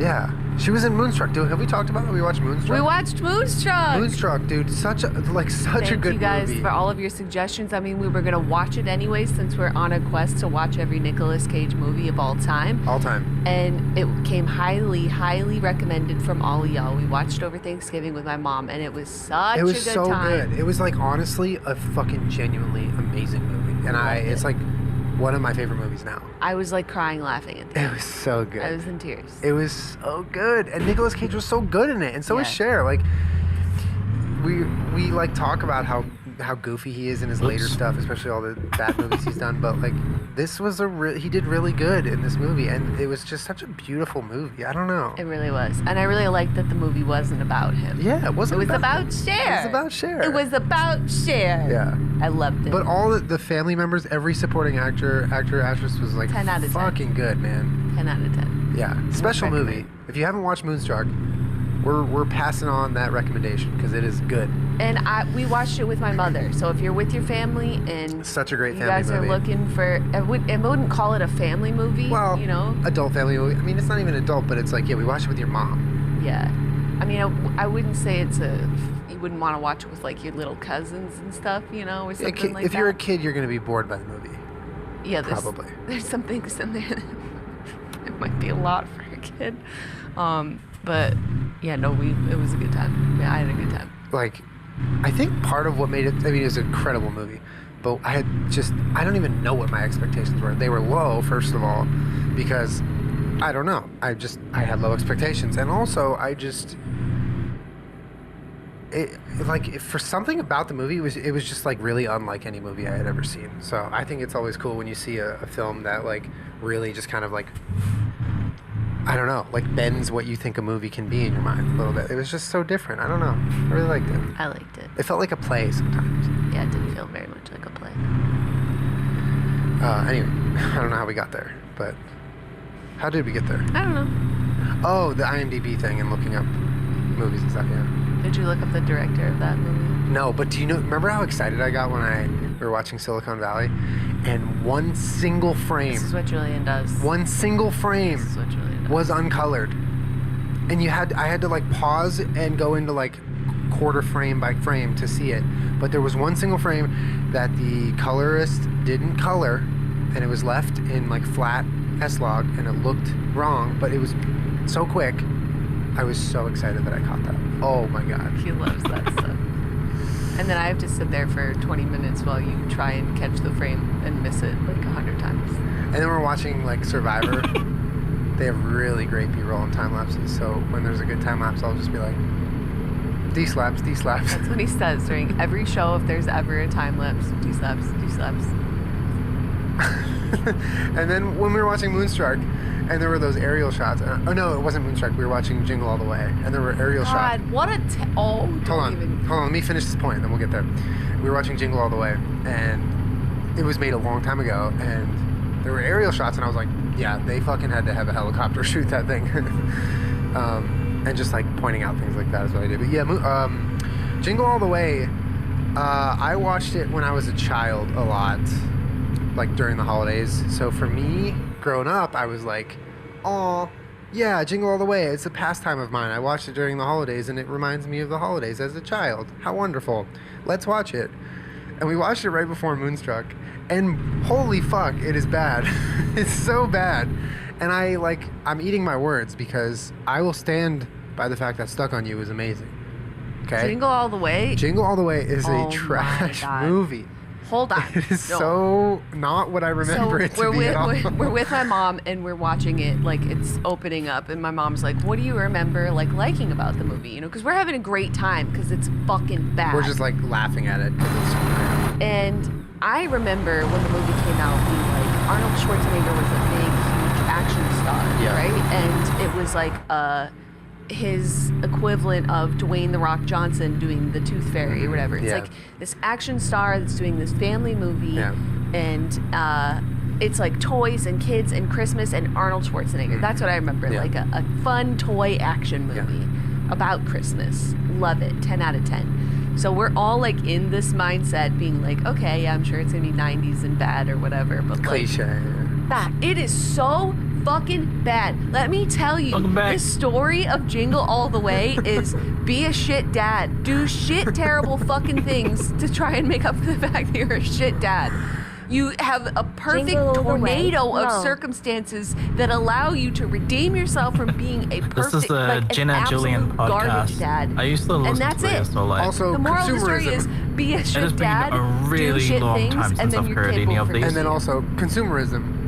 Buy toys. There's literally a shot. He's like, I remember he going wants to to get that this movie. toy for his son because he forgot, and Turbo it's like Man. the most Whoa. in-demand toy, so he can't get it anywhere. So I never that's went the to plot. that He's just movie, but, going like, it around was on doing awful TV and things to everything. get Holy this toy shit. that he forgot to get for Yeah. his son, and he's like in a bar in the middle of the day drinking because he's like defeated that he can't get this toy. It's Christmas Eve and he's just drinking in a bar, a diner, not even a bar. Yeah. With this mailman that he runs into. And he looks over at the mailman, and for some reason he sees his son. And there's a actual shot Not of a his game. son, who's supposed to be a child. He's a child in the mailman's outfit, like drinking his day away. There's a shot of a child taking shots of whiskey out of a flask or something. Oh my god. and he's like, oh no, I don't want my son to turn It into was that. the I gotta go most get this pathetic. toy. He feeds it a reindeer alcohol. Yeah, and he also punches the same reindeer in the face. He like abuses that He reindeer. lights his neighbor's house on fire.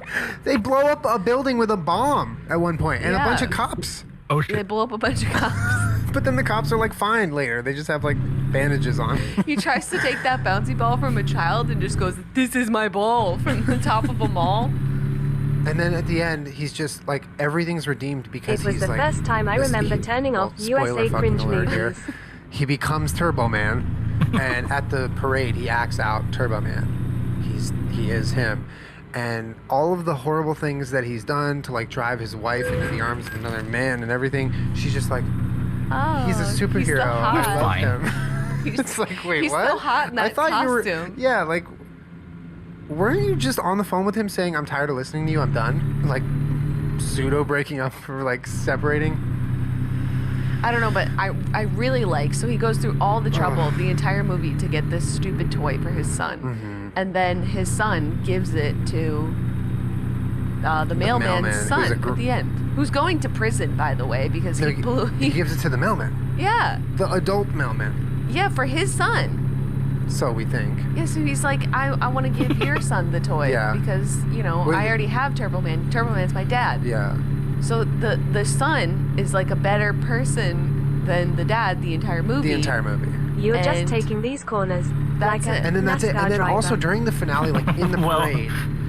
As you see best as I Arnold's character, can, he's like a just NASCAR driver. I can get used to this because he's like the center of attention and he's like this new superstar. He like doesn't give a fuck about the fact that his kid is like A, lost in a crowd and now in danger because he's being part of the show, but like B, doesn't know where his fucking father is, and he's just like, yeah, I could get used to this. It's terrible. It's terrible. It's like terrible, awful. Terrible. Oh my god, I haven't And seen then that also movie in such a something long like a very time, but small like, detail that everyone it's seems to, like, hilarious the glaze way how over, they're but describing if it. you watch this movie, in the final scene where they're at the parade and they're fighting over this doll, which is Turbo Man doll, the doll is like 2.5 times bigger than the doll Wow. that he wants in front of Psychoanalyzing stores. 90 It's like, movies. looks like an infant child kind of. It's like a very big version. Like, I don't know how you'd even play with a doll that big. Ooh, that And that's the good doll. When in the stores they come in like doll size, like in a package. What crash? It's like that seems like kind of a big continuity error that they would just have the wrong size doll for the most important scene in the movie. No idea. Where do we go with this podcast? Sorry. Anyway, Jingle All the Way. Don't watch it. But honestly, if you want to watch a bad movie with your family, that's a great bad movie to watch with your family. It's terrible. I just like there were some shocking moments when he assholes. punches the reindeer, and Motherfuckers. when the building blows up from the bomb. Yeah. That's shocking. I felt shocked. I felt shocked when there's a child drinking alcohol. I felt shocked when that guy, the neighbor, was just like very creepy. Ted? What was his name? Trying to steal his wife the entire movie. It was so the whole thing is just so much. Okay. Anyways, you want to know some things? Yeah, that give us some Wikipedia things. I want to hear what you've been wikiing. Wikiing. No, that's not a choice. Okay. I love you. For the last podcast, you. I'm shocked they're still talking about a movie. So this week, I've been watching a lot of Ancient Aliens again. I was, going back and stop it. Hey. Nothing. No, don't be sad I'm already. not being sad. I was just gonna say that I've been waking up in the middle of the night to it, so I know where it's on. Okay, I posted all these links in my notes, and now that I'm clicking on them, it's only allowing me to type them. So I'm just gonna I know the notes app is frustrating like that. The first thing that I Wikipedia'd this week was the immortal jellyfish. Have you ever heard of that? Nope. Now I have to type it in and go find the article. So I did Wikipedia it, but some of these are actual articles because they're a little more interesting to read or like better for us to understand. What? Can you give us just a sentence backstory as to why you did Wikipedia it? I was watching Ancient Aliens. Oh, okay. Can you even use indicators? Do you need to know why my thoughts get to where they get that's to? right. I would, in general, like to know that. I forgot that that's a sometimes thing you that can't. people do. So, the immortal jelly... I've never Probably. heard of this before, even though I have watched this episode of Ancient Aliens. But they... But I mean, I took that like really fast. And we're okay. We're still driving. It's called a... By the way, I actually tipped my truck. It's now So I have to get it taken back to the lot. Immortal creature. The secret to eternal life, as it turns out, is not just living a really, really long time. It's about maturity, or rather, the lack of it. The immortal jellyfish, as it's better known popularly, propagate and then, faced with the normal career path of dying, they opt Here's instead my to revert to a indicators. sexually immature stage. See, I got both of them Turns working out at the that same once time. the adult form of the 4.5 millimeter wide Now, species if I just keep this on, have then reproduced, they I don't suppose die, I don't have to use but them ever transform again. themselves back into their juvenile polyp state. Their tentacles retract, their bodies shrink, and they sink to the ocean floor and start the cycle all over again. What the fuck? Among laboratory samples, all the adult Pteropsis observed regularly undergo this change, and not just once. They can do it over and over again. Thus, the only known way they can die is that they I'm get just consumed by curious. another If you fish, have a or if a horn disease and strikes the violations, jelly. does that However, mean we're there are meant still to many indicate in the mysteries game? surrounding the Pteropsis. Wait, if you have a horn and violations, does that While the process mean of we're reverting meant to indicate? from its adult phase to a polyp was observed several times. It hasn't been Oh, I have no observed idea. yet Yeah, in probably nature, not. only in laboratory environments. So it's the Benjamin Button jellyfish. Yeah. It just reverts to being young again. You see, you just want to let everyone know that And then you're it not starts going to over. stop. Like it's a video game. Yeah. That's so crazy. Does it shed part of its body or something? It just said that its And tentacles retract they into should its just body and it understand turns itself then into a that- polyp again. I have the right of way. That's so efficient. Wow, good for them. But it has reproduced, so it made other jellyfish. No, that's like literally living a full life, having a family, about to die at 100, and you're like, I'm a baby. Yeah, exactly. Let's do it again. But now, like, imagine okay, this is totally made up, but you have a little fish tank filled with immortal jellyfish. Okay, You start with one. Yep. It's reproduced. My brakes and then aren't all of a sudden it working. sinks to the bottom and Loudspeaker. it's a little polyp, but you have like 4 now. But how do you tell what the babies are and what the Benjamin Button one is? You gotta keep track of it. You gotta teach them their name. Yeah, you gotta teach him his name so you can keep track of which one's which. Okay, that's fucking interesting. Isn't it? That's cool. I want to be him. You wanna be him? Yeah. But like, there's no other species that we're aware of on Earth that You're can going revert too back fast. to a sexually immature stage and start its life cycle Yeah, over like again. with or without like dividing itself I'm not. into a part of itself becomes a part of a new being. Like or an something. amoeba or something. Yeah, yeah. But don't they die eventually? I think parts of them do, but I think parts of them move on or something. I don't know. I'm not a mathematician. But I don't think they revert Speed to a limit was 10 sexually tears of immature joy. stage. Like that's a really Yeah. intense process. Yeah. How do you do that? I don't know. Jellyfish be wildin'. Anyways. When you a jellyfish, but you also Benjamin Button. I just think it's really interesting. Like how do you even I wonder why. what they do you do that. with that information? But like why? Like, can you figure out how they do that? Yeah. How, but why? How, Excellent. but why? That's what I'm Why? saying. Why? Why? Why? Okay, so this next thing Okay. that I Wikipedia'd, but it's more like fan Wikipedia, Jellyfish. whatever the fandom. I literally was playing. Wikipedia. Yeah, whatever. Wait, can I I was playing buy? Elder Scrolls. You play Elder Scrolls? Hey, you know. I'm sorry. Cut. I was playing Elder Scrolls Yep. with a friend of mine who's in one of my guilds, and she was telling me how she's super into My Little Pony, which I've heard some people are. I just had no idea how Can I popular buy it some? was. Oh, and I've shit. heard That's that it's all like the people that I don't 118,000? know what they call themselves. I'm sorry if I'm being ignorant, but they love My Little Pony so much because it's about magic and friendship. She's Have you heard that reminding me before? of someone on Not until you told me NoPixel. it. Can't remember who though. They love it. Okay. And Adults. yes, they love the show, the books. Okay. and that it's so big that there I don't is think she's something ever called done- well, there's a lot of like fan Wait, fictions, like independently written stories about the My Little Pony universe in different whatever. This Wait, one what? particular one is called Fallout Equestria. Like the game Fallout Equestria with My Little Pony So, like, characters. So all of the individual fan fictions usually focus on one of the ponies, which teaches you one specific thing about Okay. life. Hold up.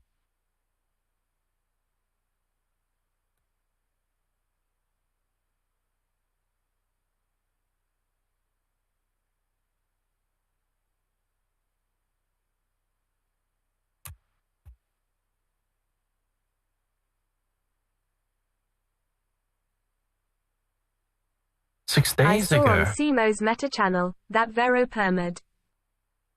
What the hell?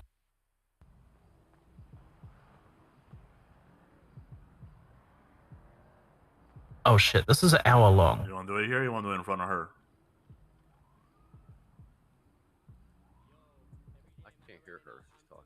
That or you talk- What's this over?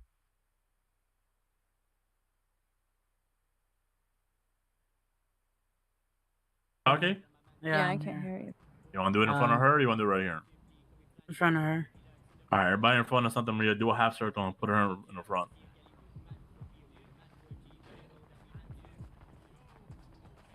What's this about?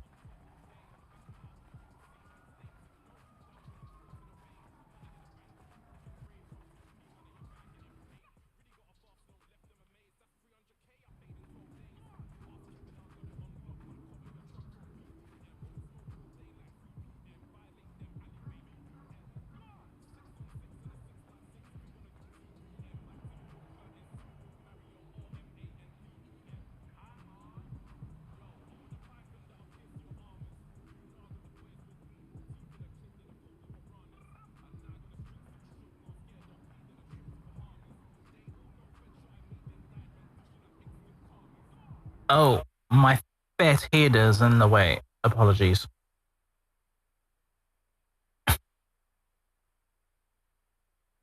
Ugh, I've got Chino's death flashbacks going on, but from the movie clip thing. Yeah, what's this one about though? Like, why did she perma? Why is everyone going against her?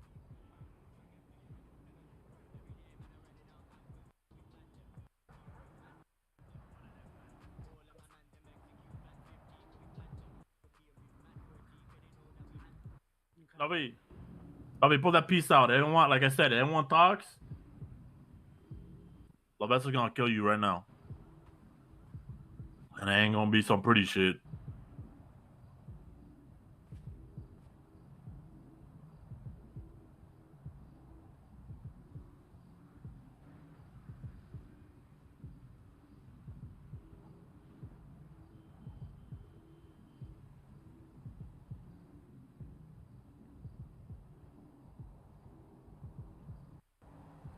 All I'm getting is like a lot of quiet. Why? See? Mm-hmm. Meeting. You know why I'm here. I don't regret the promise I made. I believe in all of you. Every one of you.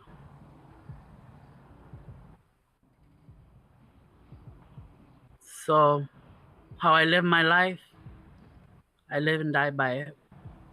And I preach at it every time. Why The sad bit is I don't even know if Ash did her usual watching from a distance thing.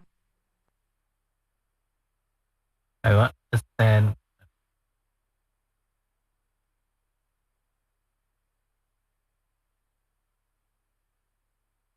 why did she die? That's more or less why. What I want to know.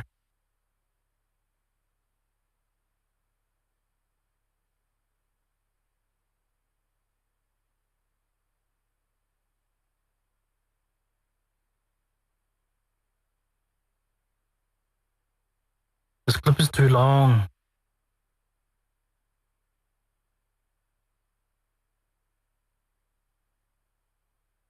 Go to the fanbase wiki. Do you have a link for it? It's been too long since I don't think I've saved that link anywhere. Wait. No, that's not it.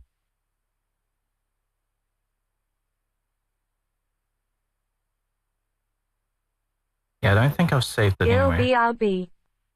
Yeah, I'll look it up.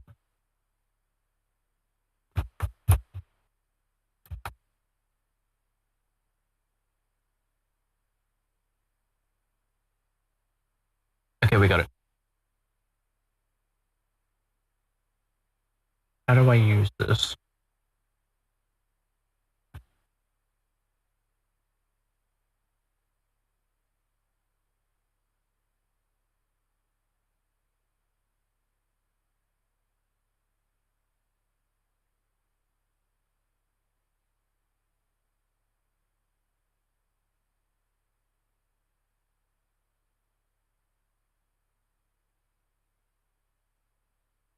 Wait, what? Vito Garcia was a veteran of the Vagos. On June 11th, Vito was executed by the Vagos after she bet her life on someone who later left the gang as part of her commitment to this deal. She agreed to be killed by her family. She died with the rank of vice jefe, and her heart was cut out and burned in the barrio. What the fuck, dude?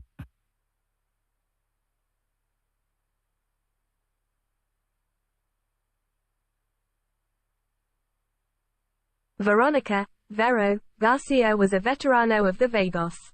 On June 11, 2023, Vero was executed by the Vagos after she bet her life on someone who later left the gang. I just found As it. part of her commitment to this deal, she agreed to be killed by her familia. She died with the rank of vice jefe of the Vagos, and her heart was cut out and buried in the barrio. So who left? Which, yeah, who was the thing then?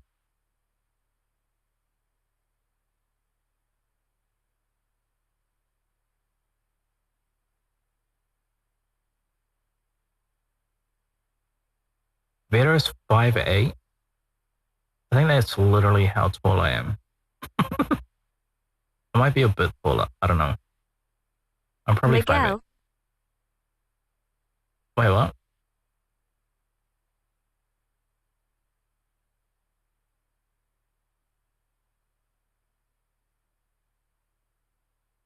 I don't know. It seems too vague. I wonder who she's gonna play as then.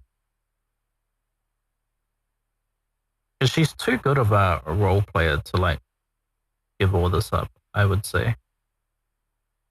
She's got that tough chick like persona. They had a lot left. Really nailed down.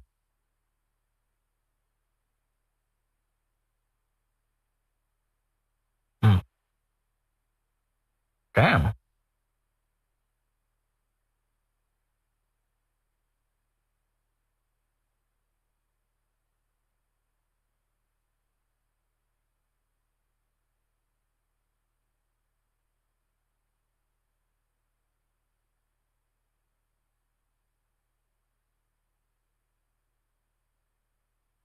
I wonder if My Lady Balls will have a new character. I hope she does.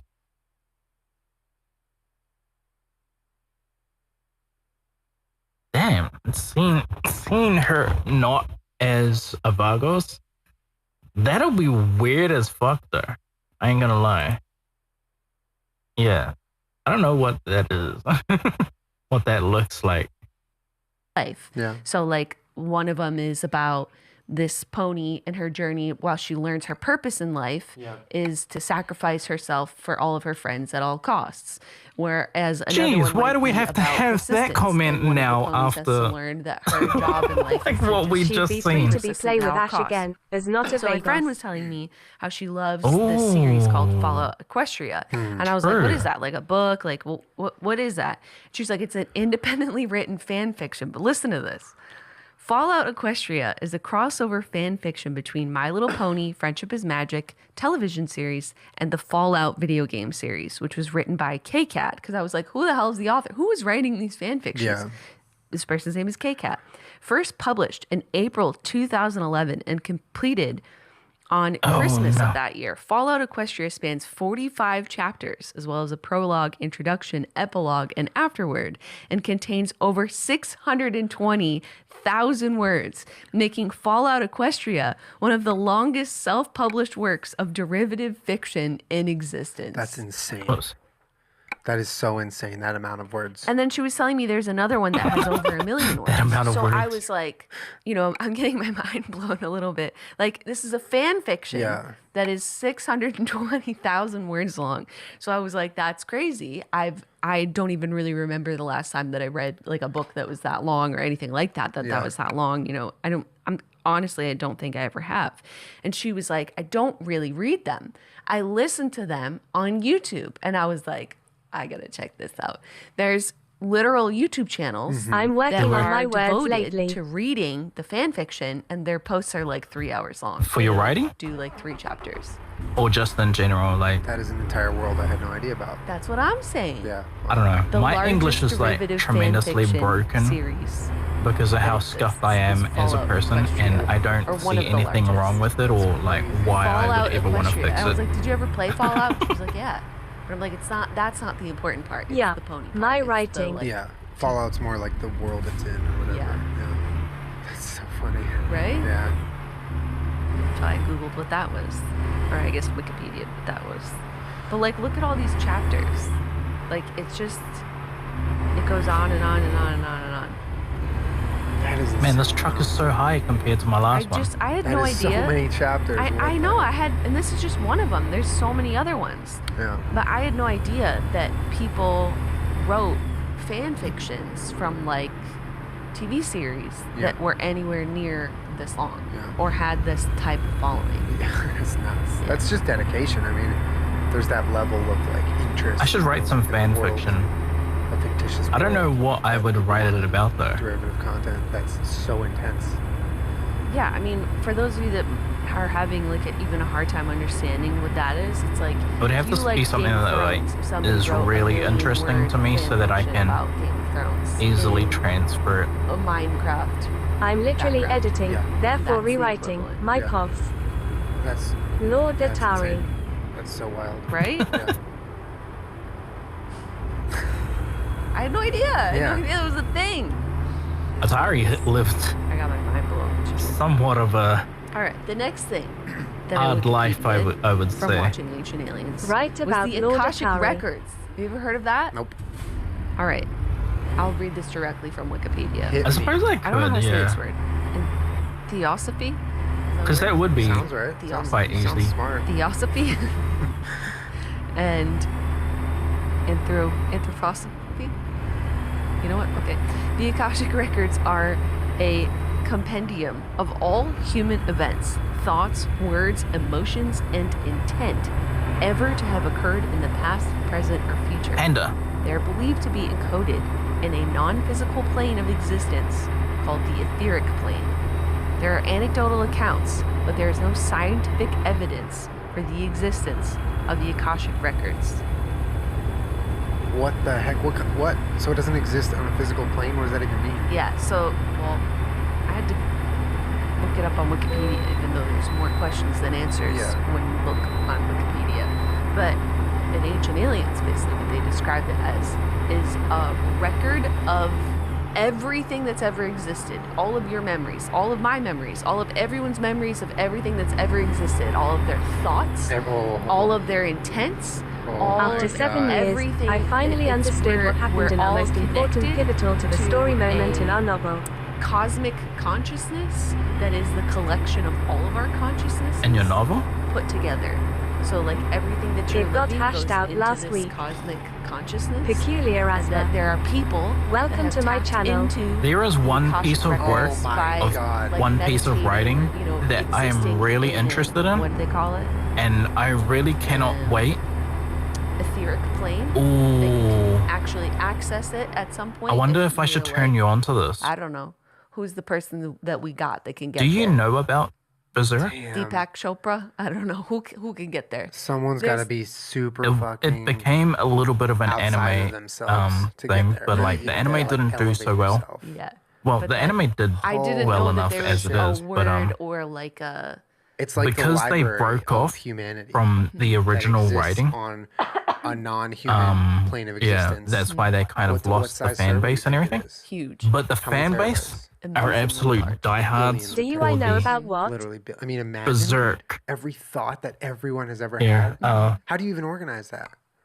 How do you tap into that? Well, think about how big the universe is. Well, here's my Maybe question. The I Akashic really don't record know if I isn't should even turn you just on to this. Human existence. I It's want to all tell the beings of 2PPL to shut the everywhere heck and up. everything. Tears of joy. What if Okay. like Yeah, I got it. Let me give you a video. Oh, I'm really unsure if I should give this though.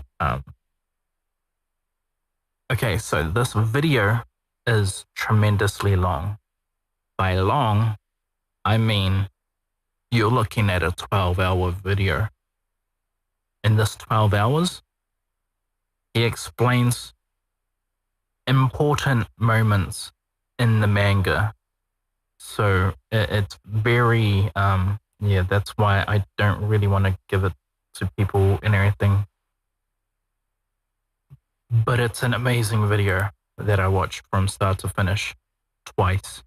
And I'm thinking about watching it again for a third time. I'm off to sleep in 2, probably. Tears of joy. So we literally looked them up a little bit before, but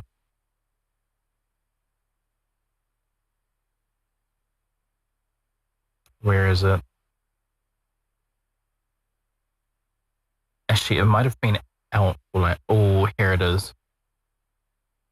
So it's a 21-hour video. I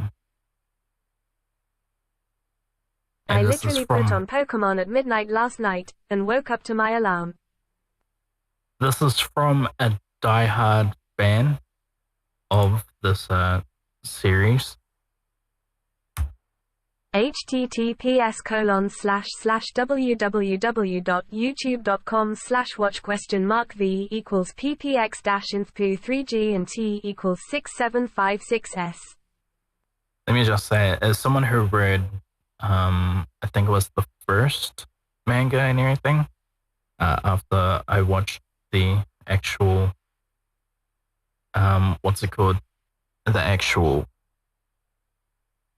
anime version of it and everything, I think that, like, if we had gotten the first manga of it, then ooh, that would have been amazing to see, rather than, I mean,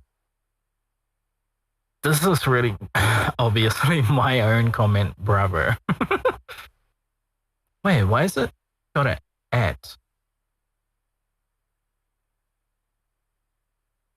What the hell?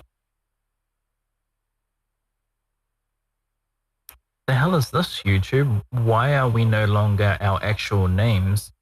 We are the ats. I'm still beside our trying to names. get back into my kid's suggestion of Bungo. Strays. Yeah, this is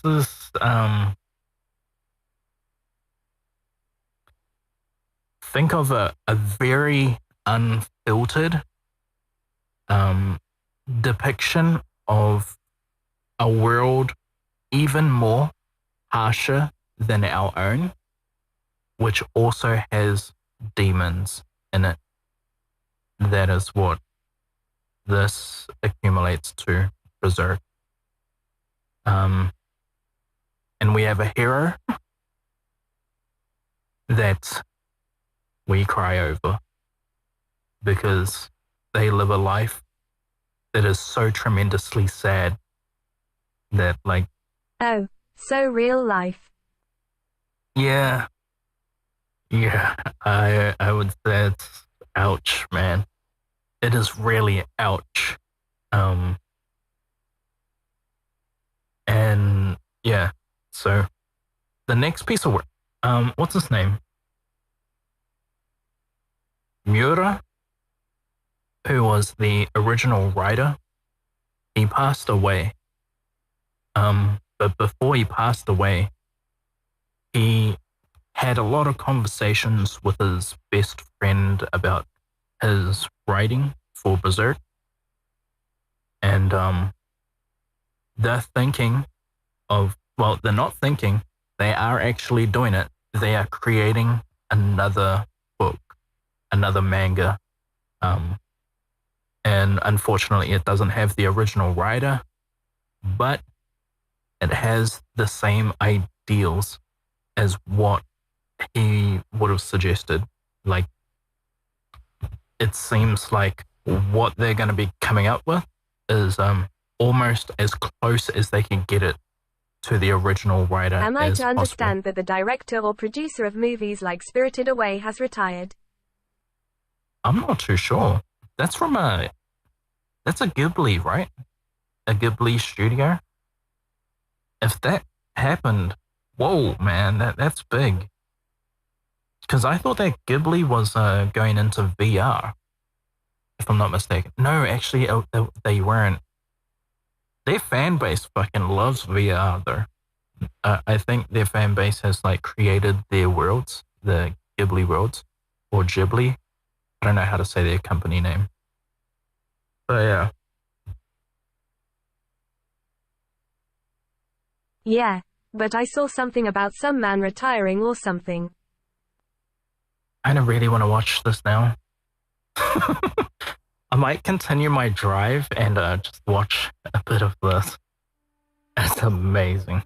You can see, so you can see where everyone gets, and like how many people keep returning to their parts where they've already seen. I think I might actually, yeah, let me see if I can watch this while like playing the game. I want to see more of those movies at some point.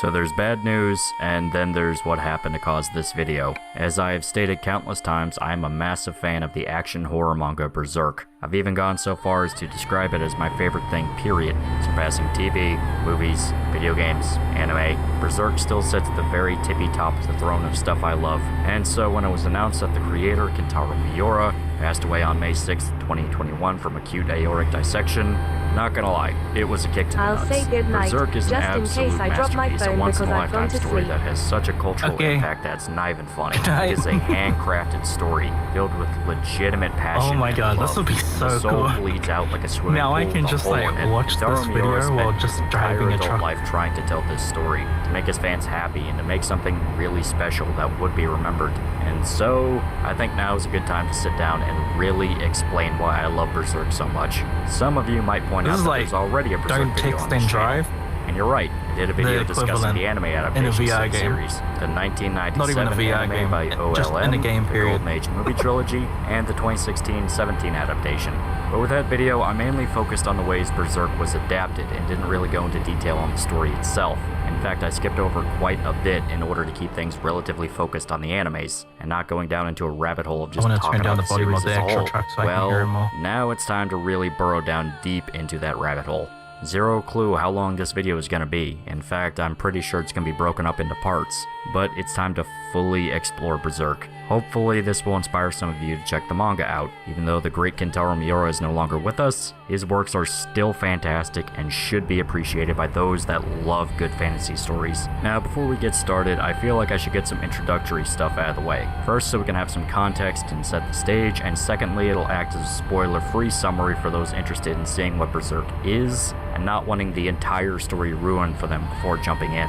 The story follows a mysterious one-armed warrior named Guts. Once a mercenary, our Our protagonist is now doomed to be hunted by sadistic, malevolent demons for the rest of his life. He is hunted endlessly, and the plot follows his unending journey to find the one who cursed him and get his revenge. The story sounds relatively simple from this brief summary, but I assure you Berserk as a series can only be described as a fantasy epic. 363 chapters at the time of this video, and up to 40 volumes. Berserk is a long-standing series, one that's held its own even as the landscape for manga changed through the decades. If anything, it becomes more influential as time goes on. There's a lot of different media out there that took influence from Berserk. The most obvious examples are the Dark Souls series, the creator of which Hidetaki Miyazaki has openly stated to be a huge fan of Berserk, Dragon's Dogma, which had blatant visual references and even a promotional deal with the movie trilogy, and the recent Castlevania series on Netflix, the director of which, Adi Shankar, even expressed interest multiple times that he wants to do a full-blown Berserk anime, I remember and hearing there's about this. explicit references in Season 4 that are obvious hints at this idea.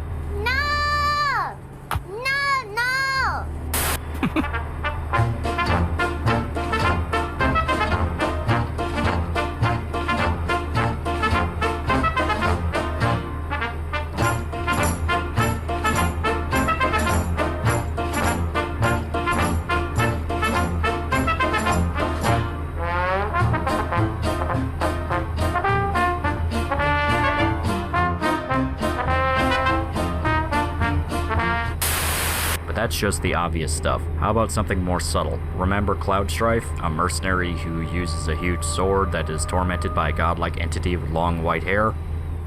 Yeah. Hell, there's even debate that the entire trope of swole anime boy using huge sword was started, or at the very least popularized, by Berserk. That's not even to say the amount of times other mangas outright referenced or parodied People Berserk. call him the Gintama, original Black Is it Sword. wrong to pick up girls in a dungeon? And Zemi, that one guy from Goblin Slayer who sorta looked like Guts.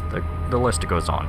That's not to say Berserk is 100% free of its own influences, of course. In fact, it's got quite a few other elements from other stories that it remixes into its own formula. Movies such as Flesh and Blood have clear impacts on the story. In fact, there's some rumors that Guts' adopted father Gambino was a reference to Rutger Hauer's character from Flesh and Blood, an amoral mercenary that relies on his own instincts to survive. But there's even more if you keep looking. One of the most noteworthy influences, mainly due to how funny it is due to irony, is Miura's interest in shoujo manga, which he used to model how the emotional romantic scenes would go in Berserk. Rose of Versailles in particular was a very heavy influence on Golden Age, with its medieval story about war and a love triangle. There's also Gwen Saga, a series of high fantasy light novels Miura was a big fan of and even admitted played a huge part of the world building for Berserk. And of course, you can't have an action manga come out before the 2000s without it being inspired by Fist of the North Star. But of course, Berserk wouldn't be anywhere near as special as it was if it was just about that medieval Fist of the fantasy North and Star is action. really Would it still have been big. good? A lot of people do say kinda Golden need Age to is their check that favorite out arc for a sometime. reason. However, the part that makes me personally love this manga is how it weaves something else into its universe. Complete, hellish, mind-shattering horror. Pile them up. Take all you have left. All you need to do is chant the phrase, I sacrifice. And you shall be granted raven black wings, upon which you shall soar the heavens. Okay, I'll do it. I'm going to bat for you, Hitler. I got your back, Hitler. Berserk is not just influenced by medieval fantasy. There's also a shitload of horror media that So Miura left took field. elements from to craft the story. Devilman and Violence Jack being created by the downright legendary Go Nagai were two mangas that Miura loved quite a bit, and their style of graphic violence and Damn, supernatural Devilman horror got is his own smeared manga all not over so long Berserk. ago as There's well. also the striking similarities between the Evil Dead's concept of a man tormented by demons from the pits of hell and Guts, not even mentioning Hellraiser in its impact on the main villains of the story.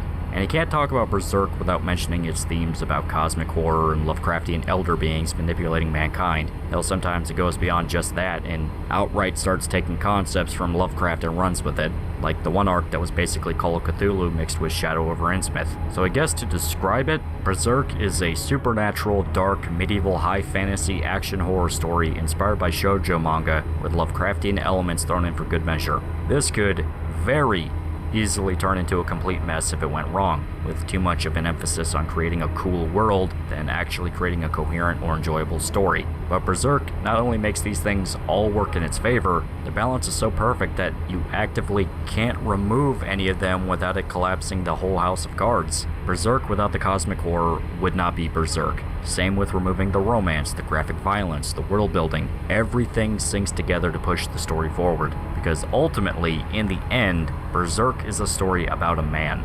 Our protagonist, Guts. Now, this is where I need to warn about spoilers. If what I've already said has you interested in checking out Berserk, and you don't want any more ruined for you, stop the video now and go read the manga. Yes, Find sir. scans online if scalpers already bought all the volumes. Gotta love when assholes take advantage of a chaotic situation to serve their own interests. Fucking pricks. When you talk, your mouth looks like a cunt movie. I ain't gonna get no gunfight with you, Hickok. But you will run your cunt mouth at me. Okay, Guts. Guts is the main reason I read Berserk. This dude is my favorite character of all time, with the best character arc I have seen in media. Guts, on the outside, He is looks fully like a fleshed out complete as well, I might joke. say. A stereotype of the edgy boy swordsman you see Which in is, manga. And if you go in with the wrong mindset, something that and you a see lot the of wrong people thing out of nowadays context, and manga that is exactly and, what you think he'll be. anime, But this dude is they anything kinda, like, but skip a scenes stereotype. with In their fact, Guts is probably protagonists. one of the most fleshed out characters that exists in manga. This man has layers. A lot, in fact. He can be a cruel and downright evil son of a bitch, but he's also a good man dragged into a life that falls apart numerous times. Guts is an extremely tragic figure, so much so that any chance he gets to rest feels like a monumental victory. Guts was a child soldier raised by an uncaring and downright abusive mercenary leader named Gambino. The only reason he even tolerates the boy's existence is that his lover found Guts underneath the hanged body of his true mother. So when she later died of the plague, Guts sort of just instinctually clung on to Gambino as a father figure. As Guts grew older, Gambino slowly trained him to be a mercenary like the rest of the army they were with. He took a shining to it, and was able to fight on the battlefield as young as 9 years old. Not even talking about how he was a squire for Gambino, even helping him during violent battles when he was 6. Fighting is quite literally all Guts knows how to do. He's never had a normal life. It's always been war, death, and tragedy. And only got worse after his first actual battle as a mercenary. See, in all of this time, all Guts really wanted to do was make Gambino proud. In his eyes, the man is his father. Even if he's an abusive prick that outright wounds Guts to the point of putting permanent scars on his body, Guts puts up with it because he loves the deadbeat dickhead. But Gambino makes it clear time and time again that he merely has a begrudging affection for him. Well, when the mercenary band is victorious after Guts' first battle, a friend of Gambino approaches him about a conversation we never see truly take place. All we do know is that very night, the same man appears in Guts' tent, and without even bothering to come up with an excuse, he pins Guts down and rapes him. Just to make it all the more dramatic, he reveals that he paid Gambino for the privilege. So Guts is a child soldier whose real parents are long since dead. His adopted mother died choking in agony from the plague when he was 3 years old, and he's been raised as a killer by an abusive adopted father that, supposedly, just sold him as a sex slave to another mercenary for 3 silver coins. And this is all way before the worst moment of Guts' life. Now, before you start to think that Guts is some meek little victim who only exists to be abused by the story, no, not exactly. Guts is quite literally just as nasty as the world he resides in, because immediately after the incident with Donovan, the very next battle in fact, Guts hunts the man down and murders him, taking his time to torture his rapist as he demands the truth on whether or not Gambino actually paid him. Even as a kid, the rules were clear. You hit Guts, he hits back really fucking hard. I could go further, but I want to save the really fucked up parts for later.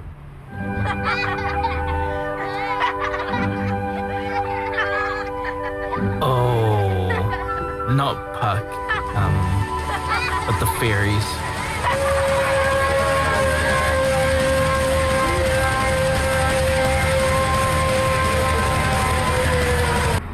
I'm in danger! Plus, Guts' childhood is a perfect microcosm for why he stands out so much from other anime protagonists. This guy's not Twinkle Dick from Jujutsu Kaisen. He's not Naruto. Guts is not a traditional hero. He's not even a hero, period. He is a very flawed human being. One extremely skilled in killing people, but a human being nonetheless. As a kid, he's just doing whatever he can to make his father proud. He still throws tantrums, gets frustrated, and all around feels like a dumb kid dragged into a very bad situation. He's a literal child soldier. All around, Guts is a character in a larger story. The central character, yes, but still a player in a larger universe. He's not meant to be the chosen one. Hell, he even stretches the definition of a power fantasy. Sure, he's a complete badass capable of fighting abominations, plus he gets babes like Kaotica and Vargas. Would you seriously want to be Guts? This is a special part of Berserk that you see many other action series ignore. They address the pure strain being an anime protagonist would have on somebody. The physical strain of nearly dying in fight after fight, the emotional strain of losing your loved ones and seeing terrible things happen countless times, and just the mental strain of always being hunted.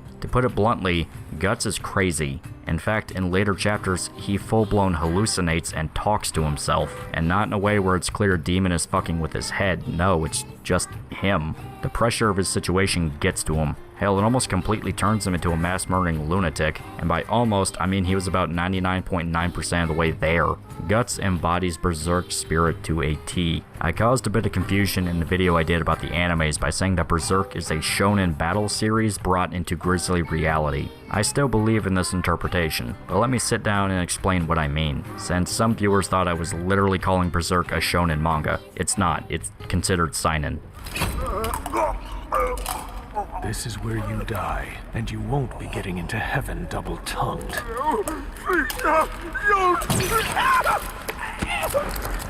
Not to mention, your breath smells so goddamn rancid, you're going straight to hell.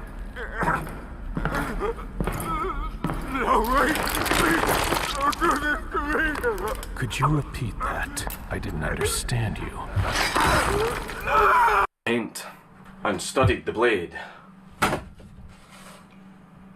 Be gone, Satan. See, genres in Japan go beyond the typical tags we see here in the West. Age demographics also play a large factor in how a genre and story is structured. There's 4 main demographics that tend to pop up for manga. I say main because there's a lot of exceptions to the rule, there's a lot of overlap, but it's still a good way of averaging things. So you have shonen, shoujo, seinen, and josei. Shonen is anything aimed at young boys, whether they be preteens or even older teenagers. This is where you get the really popular stuff. One Piece, Gintama, Naruto, Dragon Ball Z, Hunter x Hunter. You get the idea. Shoujo is aimed at similar age girls. Sailor Moon, Inuyasha, a lot of romance stories, stuff that your sister would watch. Seinen is the age demographic of adult men. This is where stories tend to have harsher or just more adult themes. Stuff like Ghost in the Shell, Monster, Gantz, Vinland Saga, though that actually started off being considered a shonen. Things of that nature. Though smaller scale comedies also apply and also tend to be more fan servicey and ecchi, that sort of depends where one series might be considered a shonen by one place than a seinen by another. As stated, it's more of an average than a strict rule set. Well, josei is for adult women, and they follow similar rules to seinen, where it's mainly more about adult themes. Though in my experience, I have yet to see any beheadings in a josei manga, probably just not looking in the right places though. So why did I say that Berserk is like a shonen manga? Well, it's due to how the story is paced and told. There are seinen action series, of course, but they tend to not follow the same rule of being a spectacle. The emphasis usually isn't on the fight scenes. Once again, generalization, but this is the interpretation we're going with. It's more about the ideas around the fight scenes and some other form of conflict. Shigarui focuses more on the conflict between 2 different samurai that fucking hate each other and how their mutual hatred causes their respective destructions. Ghost in the Shell focuses on deeper themes of technology and existentialism and the encroachment of technology on humanity. Vagabond is about seeing how Musashi Miyamoto grows and learns from each battle to become probably one of the greatest warriors in all of history. There's a deeper story around the fight. Hell, some series even outright mock the idea of an anime battle. One Punch Man is a blatant parody of action manga by taking the trope of the main character coming in to save the day at the last second and pushing it to the absolute extreme, where really, he can solve every single problem on Earth if he wanted to, and is simply too bored and stupid to be bothered by it, but Berserk is styled after the spectacle battles of shonen, though it's more accurate to say Fist of the North Star, one of Shonen Jump's most popular works, really influence how the combat plays out, where yeah, the fights can be big, explosive, and a grand spectacle to watch. Characters can go so fast that nobody can see them, people can take limbs off with a single swing of their weapons. It's really just over-the-top logic, not even talking about how they can jump 20 feet into the air and land and not have any problems. Berserk doesn't pretend to be realistic. Deep, dark fantasies. That sort of over-the-top logic you would see in shonen comes into play, except that it takes the time to include a gritty, painful bite to it all. When Guts gets hit in Berserk, he feels how much it fucking hurts. He breaks bones, gets shot with arrows and bolts, bleeds so much that he makes millions off his local blood bank. The man is not indestructible. It's downright grotesque what he goes through. Nevertheless, fights play a big role in Berserk. Some of the key moments of the series come from fight scenes. Lost Children is well remembered just due to how psychotic and bloodthirsty Guts gets during the fight. And I haven't talked about some of the battles in Golden Age. There's sort of a mixture of things to how Berserk handles its battles. They tend to come down to roughly 3 different styles. Formal military fights involving armies, where there's an emphasis on tactics and strategy, one-on-one duels between a character and a strong human enemy or a demon. This is where some really crazy shit can go down depending on the context, whether it's the final battle of an arc or just a significant character moment. And then you get all-out brawls, where the characters are surrounded by jobber enemies or monsters and they just kill everything that moves. These emphasize the absolute chaos of a situation and lean heavily into showing off how skilled a character is at fighting. Combat is an important aspect of Berserk. In fact, the graphic violence is one of the more famous parts of the manga, mainly because it sets the tone of the story and the world at large. Berserk is a very grim story. Characters tend to die in very violent ways. The setting is pure dark fantasy, and it's got some aspects to it that are just outright nightmare fuel. But at the same time, the characters are not cowards. In fact, as cruel and vicious the monsters of Berserk are, the human characters can be just as brutal. Berserk is not a pure horror story. Horror is more of a spice that goes with the action elements. This isn't like a Junji Ito manga, where characters are just normal people that are terrified for their lives and have no clue what to do as eldritch creatures torment them. In Berserk, when Guts sees a demonic abomination that brags about how much it eats human flesh, do you wanna know what he does? He openly threatens their life, and not in a scared get away or I'll do something bad kind of way. The man prays the demon takes the first swing. Guts genuinely enjoys hunting and killing these things. As the manga goes on, you realize that some of the most disturbing parts of the story are when you see Guts going absolutely psychotic. Said in the first Berserk video that Guts becomes a wild animal in his quest for revenge, and I seriously cannot oversell how good of a comparison that is. It's to the point that you later find that the demons tell stories amongst themselves about how Guts is coming after them. These absolutely deformed monstrosities that rape, mutilate, and devour humans by the truckload, who see themselves as living gods playing with ants, are scared of this guy, for very good reason at that. Berserk's biggest strength as a story is understanding how to portray emotion, in particular, pure, unadulterated hatred and rage. Guts has no special powers. He's not a chosen one with godlike abilities. He can't even do magic. He has no ancient techniques or hidden bloodline powers that make him a superhero. This guy is simply very tough and extremely susceptible to his anger. Kentaro Miura absolutely loved portraying Guts as some kind of monster in the skin of a man. There's so many panels that show Guts going on a rampage as though he's the embodiment of death itself. Not just an excellent warrior, but living death. I absolutely love during the Conviction arc when you get panels of Guts in all black and one glowing white eye. This dude just looks plain fucking evil, like the kind of villain any other anime would build up as the big bad of the story. But this is the good guy, and the hate that Guts feels spills onto the page. If there's a scene where Guts is royally pissed off, and I mean well and truly angry, you feel as though he is the deadliest thing to ever walk the planet Earth. The man's testosterone levels are so high that male readers will feel a sudden desire to go to the gym and get full Conan the Barbarian swole, and female readers will experience acute onset miraculous conception. Berserk is the perfect story to sit down and read while playing your favorite metal album. Back in high school when I read Lost Children for the first time, I had my Unearthed playlist going, and it could only be described as something akin to a religious experience.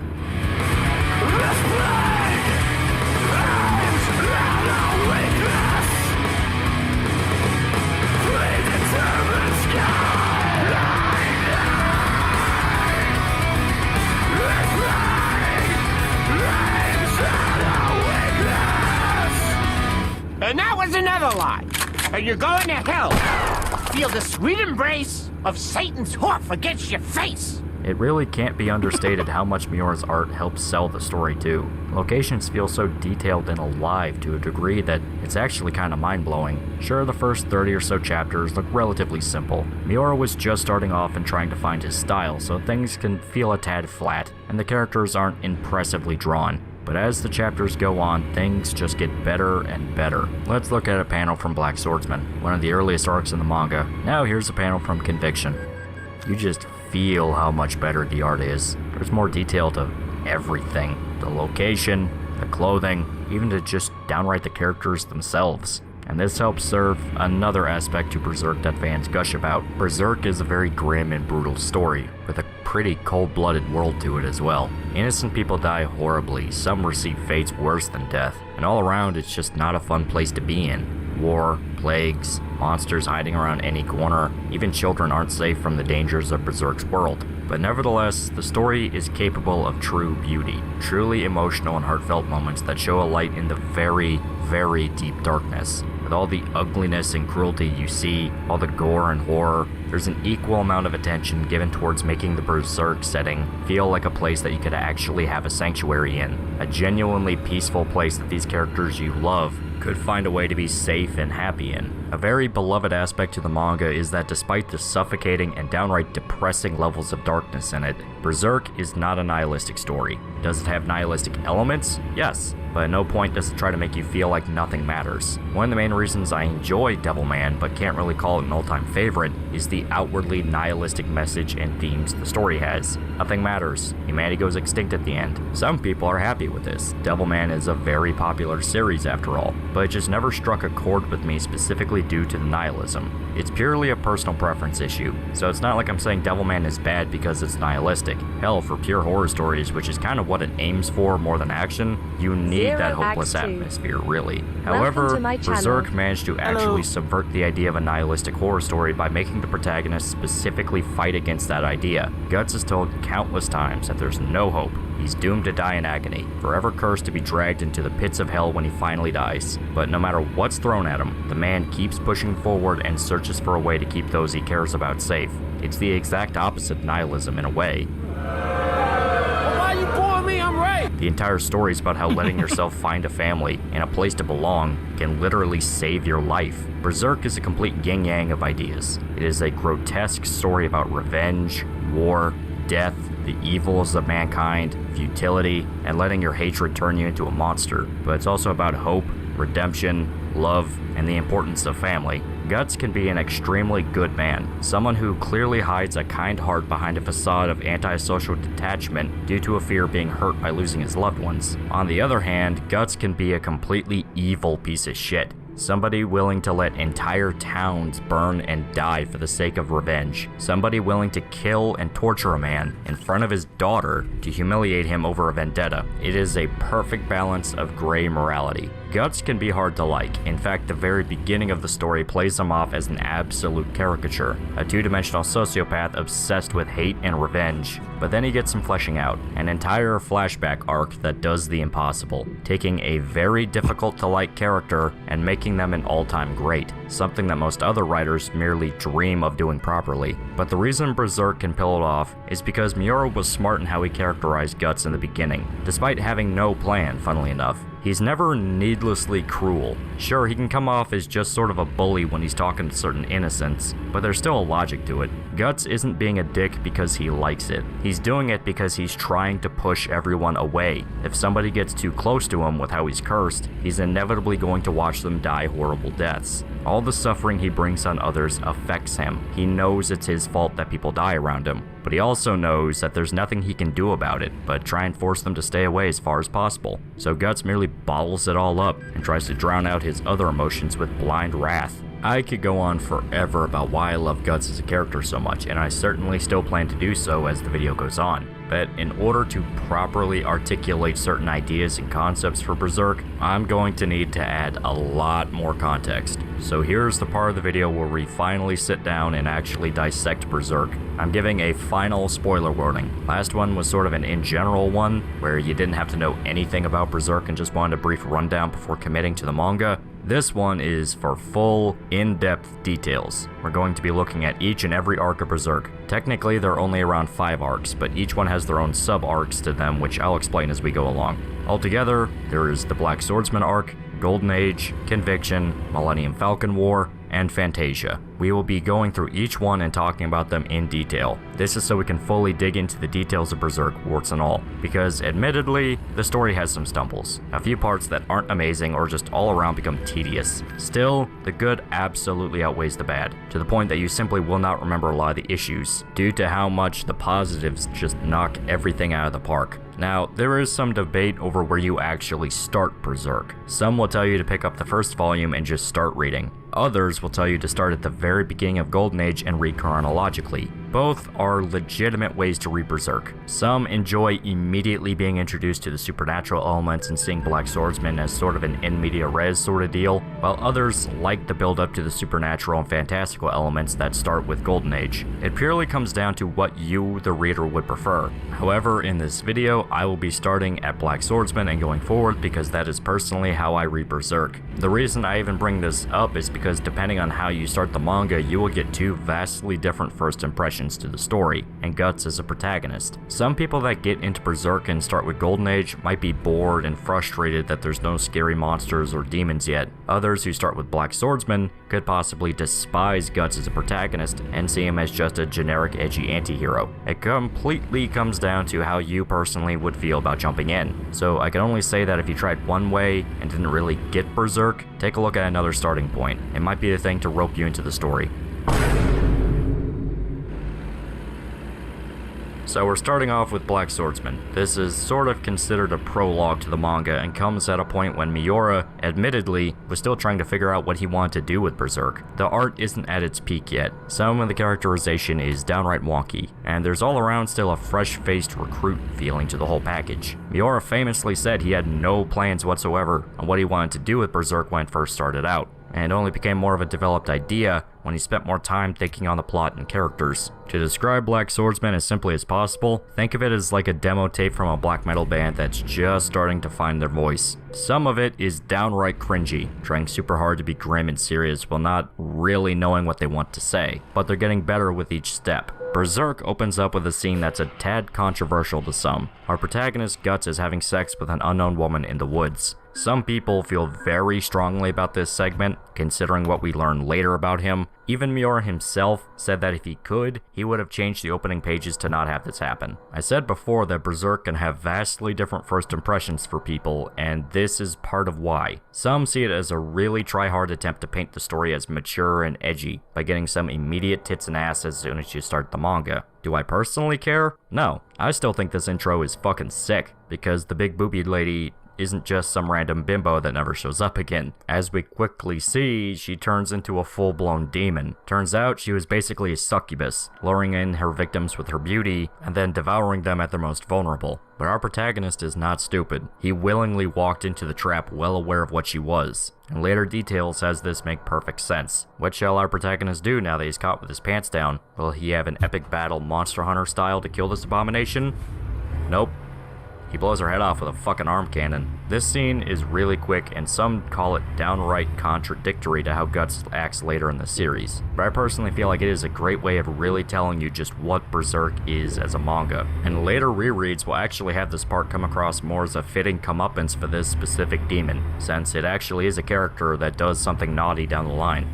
Like people getting ass raped? What? Oh my god, no, it's not like people getting ass raped, man. No, it's that people don't want to be here because they feel like Because they're getting ass raped. Oh, he's getting ass raped, Frank! Oh my god, man, alright. Still, this is what we learn from this segment. Our protagonist is this guy with one arm who has a metal arm that contains a cannon inside of it. He's both unafraid to get his dick wet and is all around just kind of a cold-blooded dude considering how fast he killed the demon. He's clearly unaffected by the presence of demons, meaning he's used to them, and said monsters are these messed up looking beasts that are intelligent, even being capable of setting traps and making plans, and they are absolutely malevolent. We next move on to Guts wandering into a castle town, probably not too far away from where his camp was in the intro. He stands out from the rest of the relatively simple peasants and armored knights, being the only guy dressed in all black with a big cloak covering his whole body, and the next scene takes place in a tavern. It introduces another pretty important character to the story. Puck. Puck is an elf who, in this universe, are small pixies that fly around, not much bigger than a small bird. He's blatantly the comedic relief.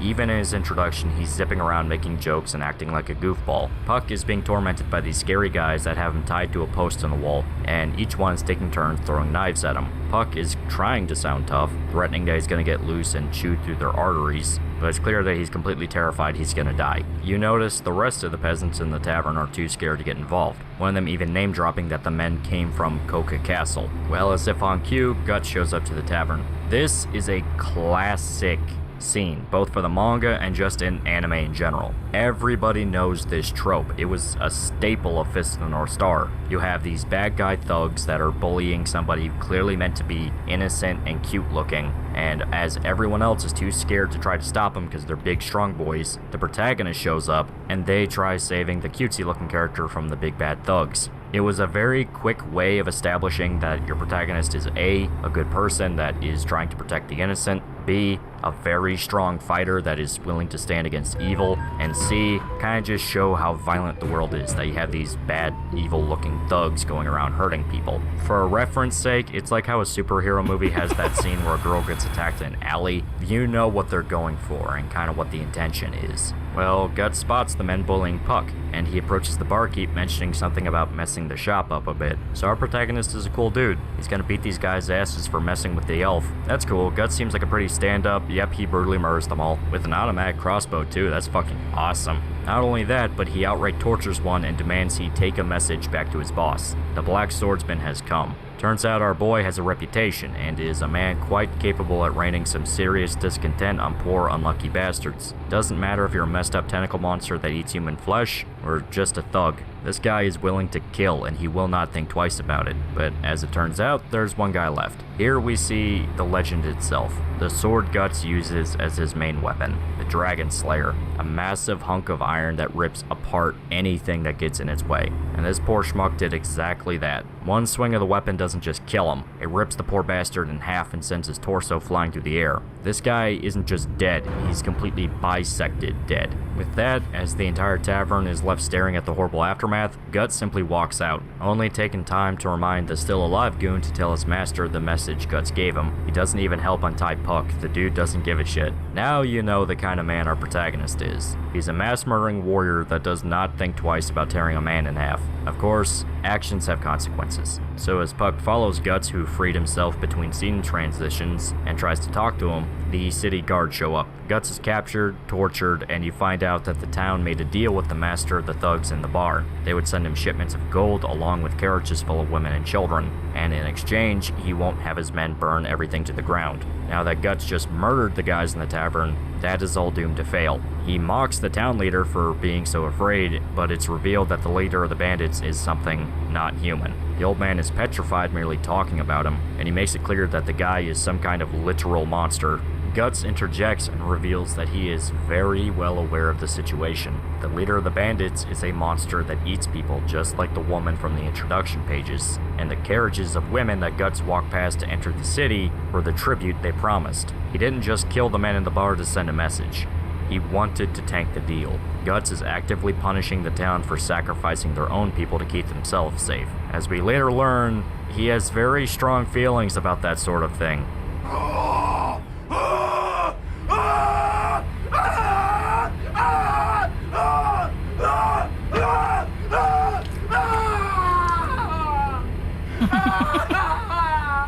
It's part of his plan to drag this entire town into his conflict. So that's, kinda cold, dude. Like, what the fuck? The town leader has Guts tortured as much as he can take, specifically requesting he does not die. The mayor plans on giving Guts over to the demon as sort of a Hail Mary for forgiveness. We cut to Kaotica Castle itself and meet the eponymous Lord.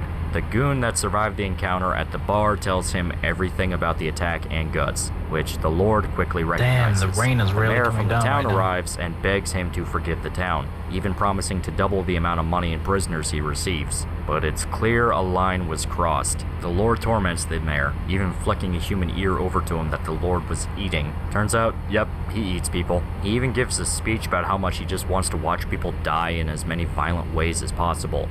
He's kind of a jerk. The mayor is captured and heavily implied to have been devoured by the demon, and we cut back to Guts in a jail cell after his extensive torture. He's hurt so bad that he can barely move. Then he spots something in the darkness. Looks kind of like a big rat or something.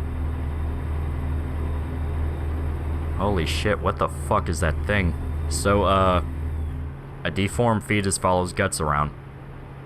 That is the thing. And it's clearly been after him for a while, since he specifically says, "you again." The presence of the little fetus that could never be pisses Guts off greatly, who screams at the creature to stay away. And just as the nightmare fuel is at its peak, Puck bumbles his way into the cell, freaked out after Guts screamed. But he didn't see the little fetus that could never be because he fell in piss.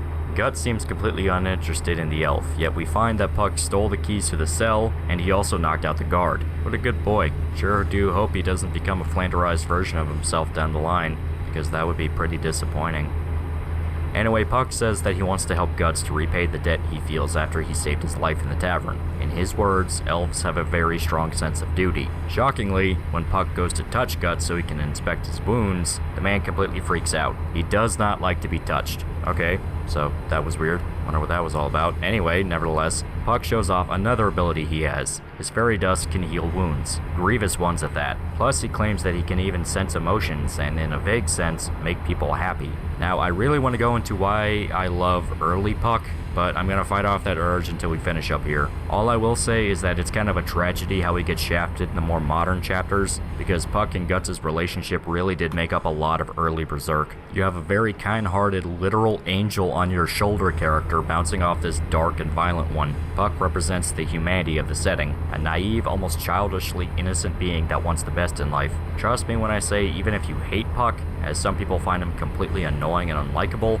Berserk simply would not be the same without him. Fuck the haters, I like you, Puck. You're a good boy. Still, this is the first actual conversation you get between the two. Through Puck, you get Guts' name and even a reveal of one of the most important concepts to the story, the brand of sacrifice. I don't want to say too much yet, because they don't really show a lot here. All you have to know is that it's a very bad thing. But Guts derails the conversation by admitting he is aware that the Lord of Coca Castle is coming to raid the town, specifically to target Guts. In fact, that was the plan since the beginning. Puck is appalled at the idea of innocent people getting hurt, but Guts doesn't care. All he wants to do is kill the demon and nothing else matters.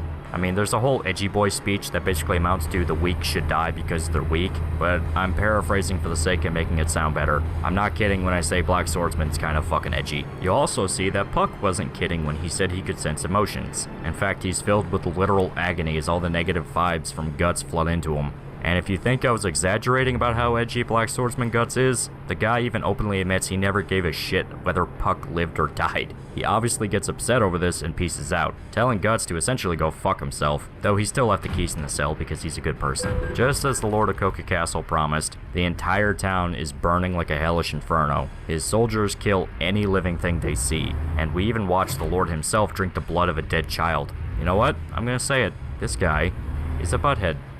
There.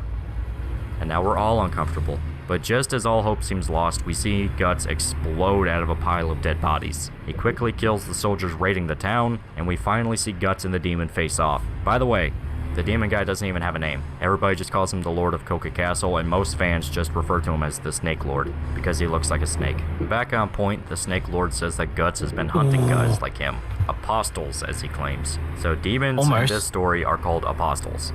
Killer. Anyway, the two fight, and it's a pretty damn brutal one at that. Guts fires bolts into the guy's face, even impaling his fucking eye too. We're led to believe that the Lord dies after getting shot in the head, but then he gets right back up. 3 crossbow bolts directly in his brain, a shitload covering his chest, and this dude still gets back on his feet. Well, Guts tolerates none of this witchcraft and simply fires more into him, sending the guy into a building. Things go quiet once again, and out comes the big snake tail. Yep, he can transform into a monster just like the lady from the intro. Only this dude looks like a big snake gorilla hybrid. Everyone freaks the fuck out, including the guy's own soldiers, and all hell breaks loose. Guts is thrown around like a rag doll. the demon absolutely loving how powerless he seems in comparison. Guts gets so fucked up, in fact, he starts puking blood and gets knocked the fuck out after multiple solid blows from the guy's snake tail. The Snake Lord picks Guts up, mocking him to his face about how humans merely exist to feed demons, that humans are weak and pathetic, and oh shit, yeah, the guy has a cannon in his arm. So in the middle of the Snake Lord's bad guy speech, Guts blows half his fucking head off with his arm cannon, and then proceeds to take the Dragon Slayer and rip the fucker in two with it. Not slice, mind you, rip. It's an actual plot point that the thing is rough instead of clean and sharp.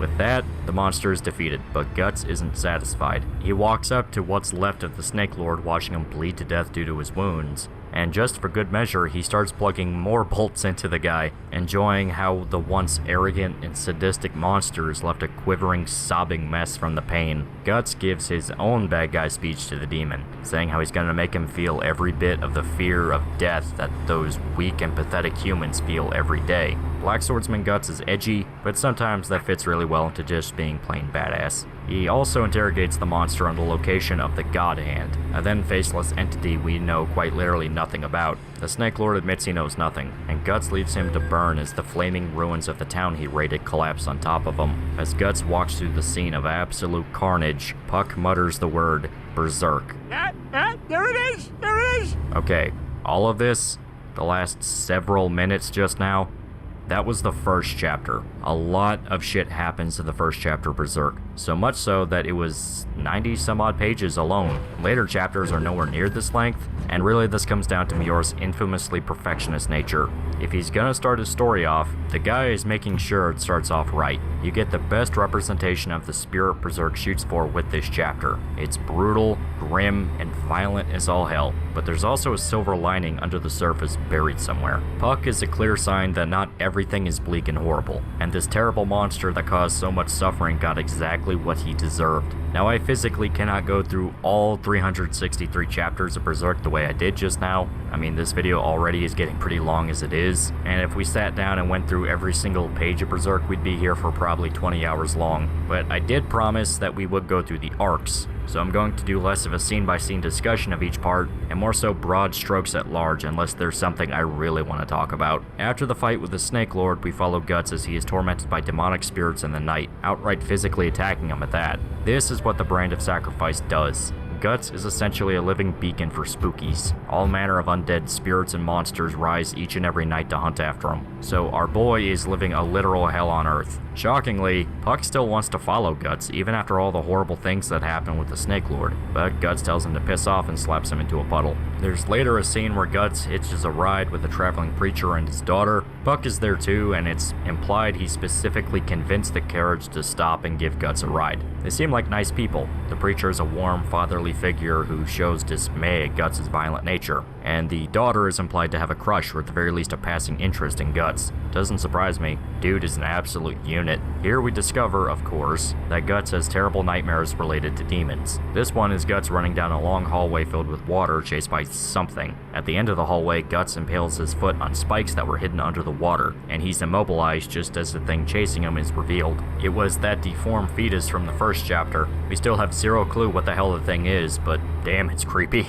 Guts wakes up and we discover that it was actually this jellyfish-looking thing with tentacles that was giving Guts nightmares. It's an incubus, a monster that feeds off human fear by giving them nightmares. Even when he's safe in a carriage, the demons won't stop chasing him. And to make things worse, an incubus is apparently created by the blood and sexual fluids of those that died with hate and malice. So somewhere nearby, people were killed violently, and now that it's nighttime, the demons can resurrect their corpses for an impromptu army. Almost as if on cue, the horses tied to the carriage begin panicking. The preacher's daughter tries to calm them down, and this is when things go from bad to utter shitstorm. The preacher's daughter is violently murdered, all of a sudden being impaled by something that just jumped out from the ground. Confirming what Guts said was true. A horde of undead skeletons rise from the earth. The exact spot the carriage stopped in was an old battlefield, so the remains of the men who died there are possessed and puppeteered by demons to attack the living. Puck wants to run away. The preacher has no clue what the hell is going on and is just in absolute shock that his daughter just died.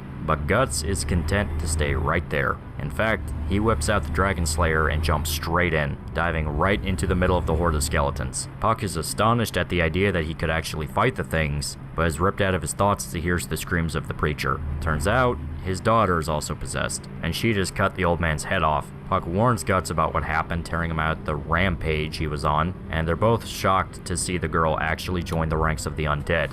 Guts seemingly hesitates to strike her down, freezing up to the point that she actually gets close enough for a stab, and this is what Guts needed to snap himself out of it. One swing disconnects the girl's torso from her legs, and for a noticeable amount of time, Guts is shaken by what happened, even vomiting when he realizes some of the girl's blood splattered onto him. But the skeletons are relentless, and Guts buries his emotions with absolute fury. By morning, all the skeletons are dead.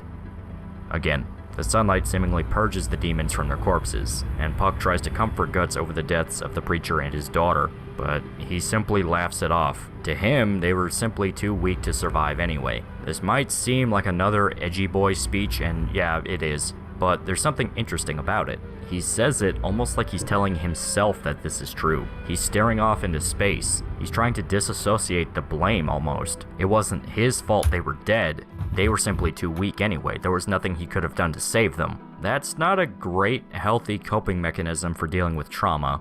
Guts' mental health probably isn't the best. Bad sign already, and it's especially not good when the trees start talking. Yep, when I said that Guts is tormented by demons, I mean it. They don't just attack him non-stop. They are never ending with how much they mock Guts. Every corner he turns, they're there watching him, and they are not shy about making sure he knows this. Once again, these demons are intelligent. They don't just mindlessly come at their targets. They're sadistic, almost playful. The reason they don't all just possess every dead body on the planet to overwhelm Guts and rip him apart is because they like seeing him suffer. This is Chapter 2. I know it seems like I'm literally just explaining what happens in every chapter so far, and I admit it's kind of because I am, but the reason for this is due to how terse Black Swordsman is as an arc. Despite having to quite literally do 100 different things at once, show off the world, build up a mystery for the plot, introduce characters, set the tone, etc., Black Swordsman is honestly the shortest arc in all of Berserk.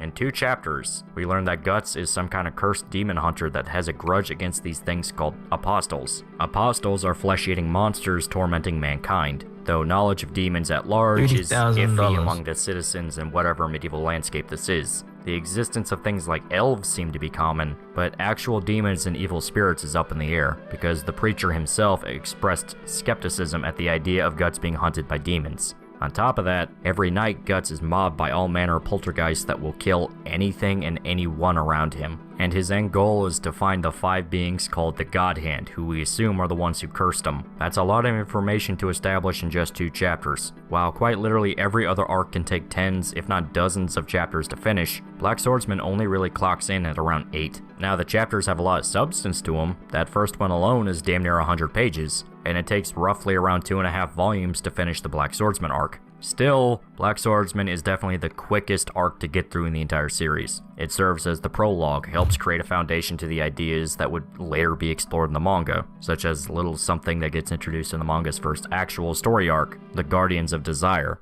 Welcome to the rice fields, motherfucker! Remember when I said that arcs had little subplots inside them? This is what I mean. The Guardians of Desire starts off in a way you might be getting used to at this point. Guts wanders into a new town doing a dark and nasty thing to people. In this case, there's a full-blown purge on anyone accused of being a heretic, ordered by this big fat boy the Count, another apostle using the heretic hunt as a form of twisted fun. Now, most other times in action manga, our main character would see something bad go down in a new town he's in, setting up a terrible crime that this specific place has to live with, and create an opportunity for our protagonist to be a hero by stopping the injustice. Usually, they'll spend some time interviewing the townsfolk, typically going nowhere but learning more about the culture of the town as they investigate. Plus, they find out more information about the big bad villain that's causing the messed up shit to go down, and there's a lot of build up to the final confrontation, which ends in the main villain being outed as a fraud, using the evil tradition as a tool for his own gain before being defeated.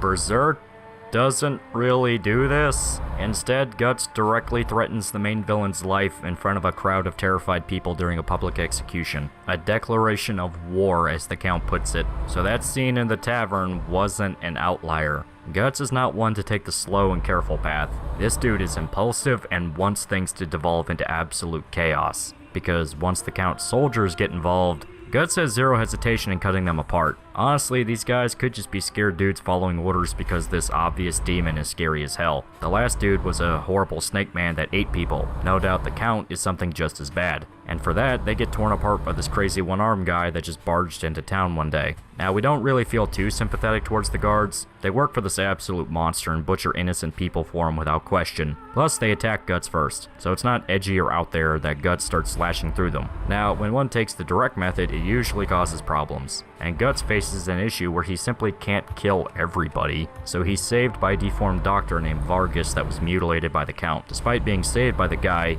Guts is just as standoffish as ever, even being downright cruel to him. Luckily, Puck is there to act as the mediator, so we can actually learn what information this guy has. The doctor explains that he worked directly for the Count before he became a demon. Okay, noted, people can turn into demons. Well, after his wife and son were butchered and eaten by the Count, and he was mutilated, the doctor faked his death to escape. He also shows off a special trinket he stole from the Count that plays a massive role in the story to come. The Bailet. While the doctor thinks it's simply a strange artifact, Guts immediately recognizes it for what it is, a tool to summon demons. Bailets are the MacGuffin of Berserk. If one shows up, it's bad news. And we discover that the Count came into possession of a Bailet before becoming the psychopath you saw earlier at the heretic execution. This is where we get a teaser for what the God Hand is. They are ancient demons that have manipulated humanity for thousands of years, and Guts claims a Bailet is the key to summoning them into the human world, and they have the power to turn a human into a demon themselves. They are then attacked by a soldier that was actually crippled earlier by Guts and then mutated by the Count into an enhanced version of himself. There's a big and downright brutal fight scene. Sondark, the mutated knight, gets cut apart, and you see that his flesh is basically a meat puppet for the parasite the Count infected the poor guy with, sprouting tentacles and tendrils wherever he gets wounded. It ends with the Doctor, Guts, and Puck getting the fuck out of Dodge as the Doctor's home is lit on fire during the fight. All's well that ends well. Guts is gonna go kill that big fat guy, and the Doctor got away with zero consequences. Until a tendril drags him away. Zondark's not dead yet. We later see Vargas be executed as a plan to lure out Guts to see if he would try and save the Doctor. But Guts didn't take the bait. However, it was Puck who tried to intervene and stop the execution. It fails in spectacular fashion, because Puck is tiny and there's nothing he can really do, and he's captured by the Count's men. Guts tries to act as if the execution didn't affect him, but the little fetus that could never be comes back to haunt him over the ordeal, as if it was shaming him. From there, we cut back to Puck, now in captivity with the Count. This is where we get a very interesting spin to the story. As it turns out, the Count has a daughter, and he gives Puck to her as sort of like a pet. His daughter, Teresa, is heavily sheltered from the world, but she doesn't seem cruel or evil whatsoever. If anything, Teresa is played off as timid, almost shy. She's not even allowed to leave her bedroom. The Count is extremely protective of her, but we see that she is visibly terrified of the man, something that actually upsets him. Despite being a demonic cannibal that made a pact with ancient demons, the Count genuinely still loves his daughter. So this two-dimensional villain actually has some layers to him. That's pretty interesting. You heard right. Berserk actually humanizes some of its villains, and not the ones you would think to be obvious. Like all the human enemies have complex backstories while demons are just evil for the sake of it. Nope, some of the most tragic figures of the whole series are demons. I said back in the anime video that a series like Demon Slayer tries to do certain concepts that I feel Berserk handles far better. And this is exactly what I mean. Demon Slayer has a serious issue, at least in the beginning of it, to make every single demon sympathetic in some way or another. There's constant references to how they used to be human. Tanjiro himself seems really reluctant to kill them, because he empathizes with demons over his situation with Nezuko, and the fucking Spider Mountain arc ends with a massive backstory dump to make you feel bad for the main villain of that segment. And that is infuriating to me personally. I'm all for trying to humanize your villains. It can lead to some extremely interesting stories as you try to juggle the needs of the protagonist with the needs of the antagonist. It can actually lead to debates over how much the audience really cares for the main character compared to the antagonist. But there comes a point when humanizing a character fully turns into emotional manipulation. Humanizing somebody is giving them aspects that make them both sympathetic and a complete asshole. There's a very delicate science to doing it right, and Berserk knows exactly how to walk that tightrope. In fact, it's one of the most memorable aspects of the story. When people say the characters are flawed, they mean they are actually flawed. Not just that they make short-term mistakes that make you think they're stupid. No, they could be completely wrong about a major aspect to their life, but they stick with it all the way until they face the inevitable consequences. And Berserk takes the time to address that it was a mistake, or just downright evil. Consequences are part of the story, for better or for worse. Demon Slayer pissed me off when it suddenly tried to turn this psychopathic demon kid into some kind of tragic figure, because we literally had no chance of seeing what he actually wanted in life. Same with the countless other demons Tanjiro fought up to that point. It's just them bragging, not just talking about or admitting to, but bragging about how much they love to eat humans, and especially Demon Slayer Corps cadets, which are mostly children. They take pleasure in killing humans, and just seem completely sadistic, but right when Tanjiro kills them, you get a sudden dramatic reveal of a sad backstory. Oh, this demon just wanted to be a musician. Oh, this demon loved playing with her brother. Well, frankly, why the fuck do I care? All I know about this thing up to this point is that it's a psychotic asshole. Why is the story suddenly acting like I should get teary-eyed over this flesh-eating freak? We already see that certain demons are fully capable of not eating people, so you already showed us that some demons aren't completely evil, but the idea that we need to feel bad for every single one is just stupid. And it's funny because the demons in Berserk are significantly more evil than the ones in Demon Slayer. They do way more heinous shit to people, yet they're noticeably more sympathetic and easier to relate to. And a main reason for it is because they don't play the demons off as mindless creatures that are slaves to their baser instincts. Hell, certain demons just outright have no interest in eating humans, and only became what they are due to ulterior motives. They are very sentient, to the point of essentially maintaining the same intelligence they had as a human. Some are certainly worse than others, and there's none that we see that are completely harmless in any way, but the humanity is put front and center. The demons are characters in the story, not villains that at the last second are turned into chances to manipulate the audience into feeling more emotions towards the story than they really have. That's not to say Demon Slayer is bad. In fact, once the story simply stops trying to make you feel bad for the demons, it gets significantly better. But the beginning has this issue, and it will make you think about how better handled it is over in Berserk,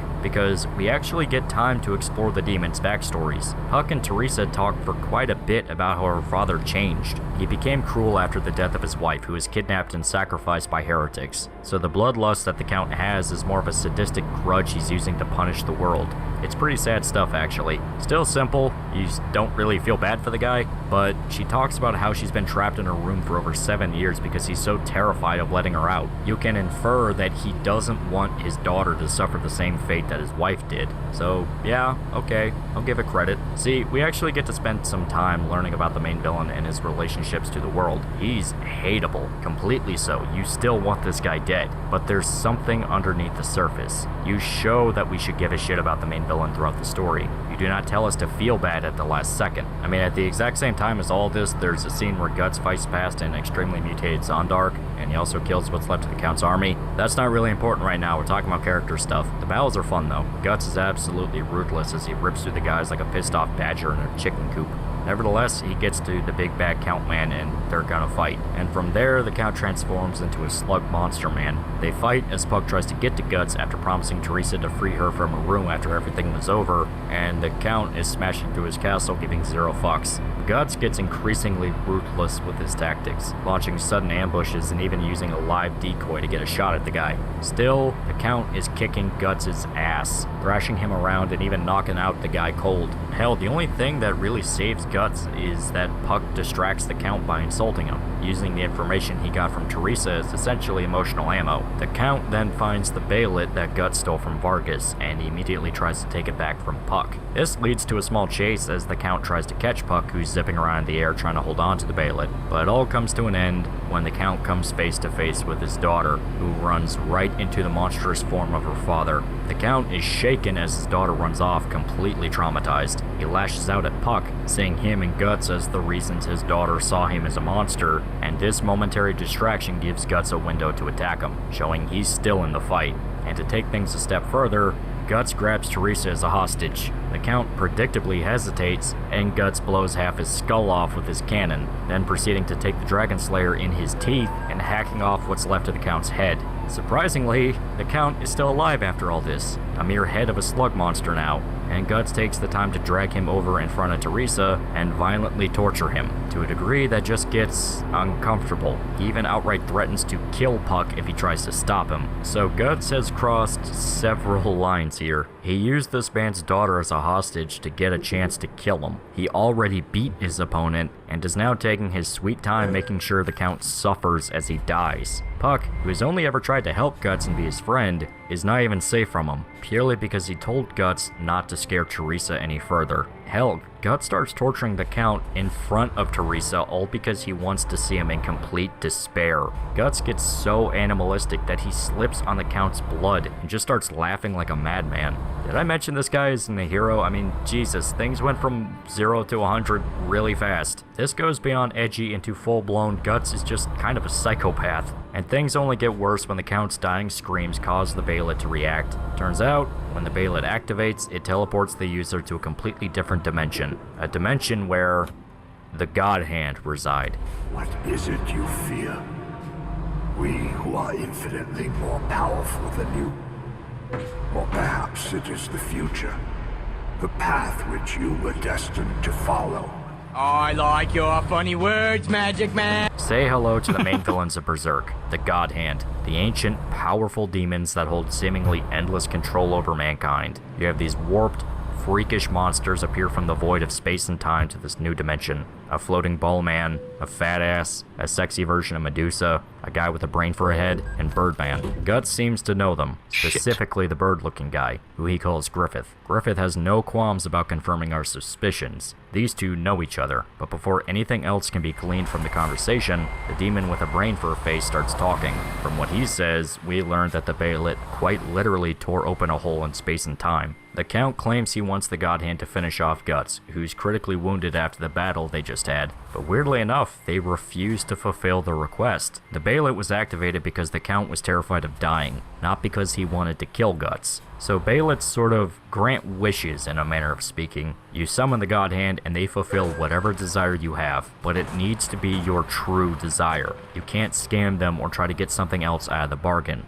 These guys know you better than you know yourself, and I get the feeling there's no beating them at chess or manipulating the system to win. We also learned that despite Guts fighting so many demons, the God Hand barely acknowledge he exists. Griffith, who personally knows Guts, says he's completely inconsequential to their plans. The only thing that even catches the God Hand's notice is that Guts really wants to kill Griffith, who's the one who put the brand of sacrifice on him in the first place, causing him to bear the curse he's been dealing with this entire time. Guts, despite being horribly wounded, pushes forward to Griffith. His brand reacts violently and outright sprays blood like a fountain when he gets too close. Turns out, the reason it's bled throughout the last few chapters, which you've probably only seen once or twice, is because it reacts to the presence of demons. All the other ones caused it to only slightly bleed, and felt like pinpricks against his neck, while being close to Griffith causes a far stronger reaction, one that they claim can actually kill Guts from the sheer pain. Nevertheless, Guts takes a swing at Griffith, who promptly yeets him away, slamming the poor guy against a wall. Most everybody thinks he's dead,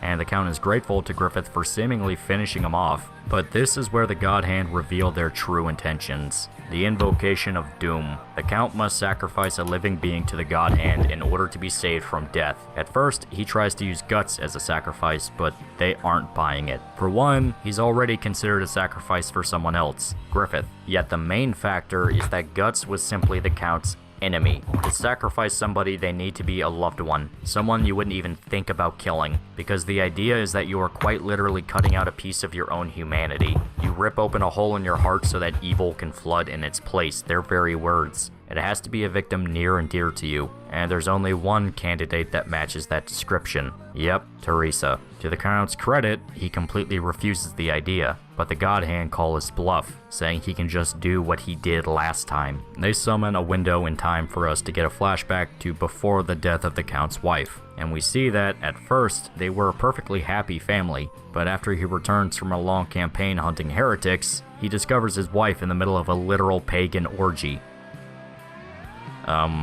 okay? Turns out she There's wasn't zero kidnapped possible and way murdered I by can show it. heretics. She herself was part of a pagan cult. The Count has the reaction you'd expect and kills everyone in the room except his wife, who he can't bring himself to murder. Instead, he attempts to commit suicide, but just as he realizes his wife is gleefully mocking his weakness, the Baelid activates, the God Hand appear, and tell him that they can take away all the anguish and despair. He simply needs to agree to one thing. The Count sacrificed his own wife to demons, damning her to hell for all eternity, so he could become an apostle. He lied to Teresa about her murder this entire time. Now he's faced with the same choice once again. Sacrifice Teresa to save himself, or slowly bleed and die. To make matters worse, the God Hand summon a chunk of hell to show the Count just what exactly he would be in for once he passes. And hell is hellish. A never-ending vortex of suffering, where all the souls of the dead combine into a singular mass, an ocean of evil,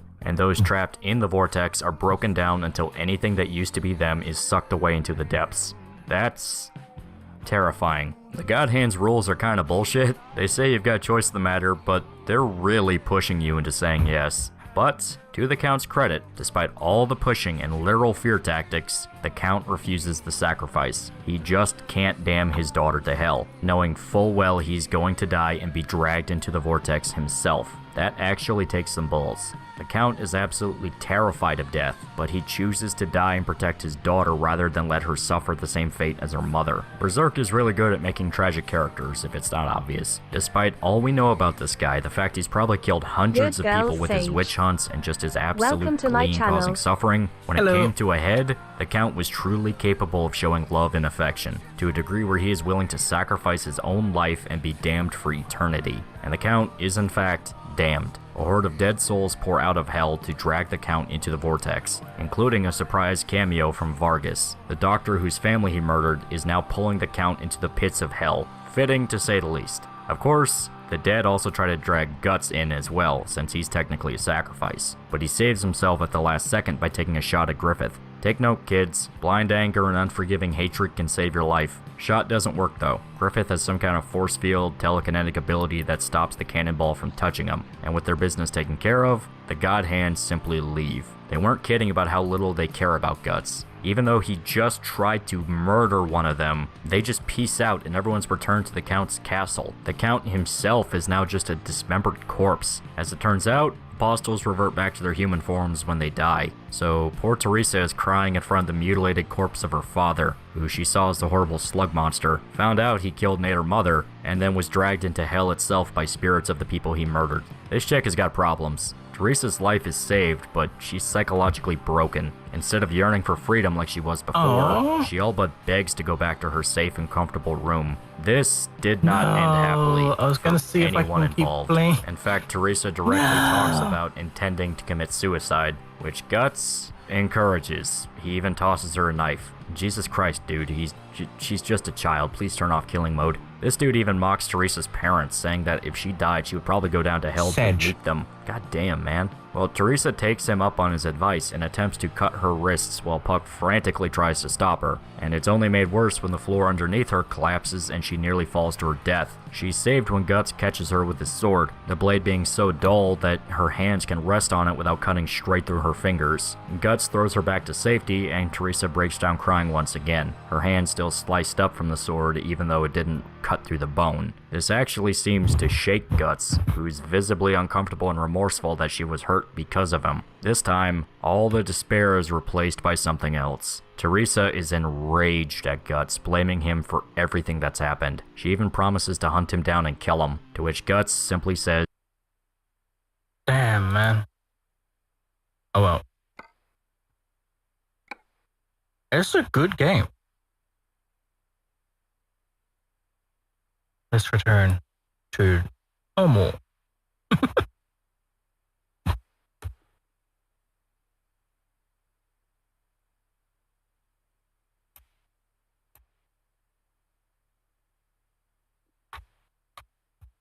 Okay.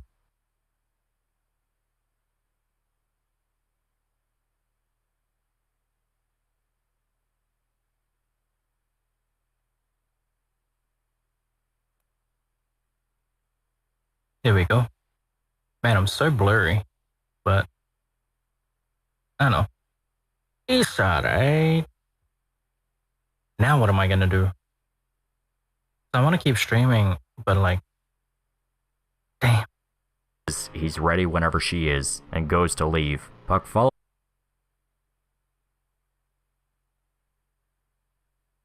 You know what? Yeah, I might end the stream right there. Damn, man. That game is actually like fun though.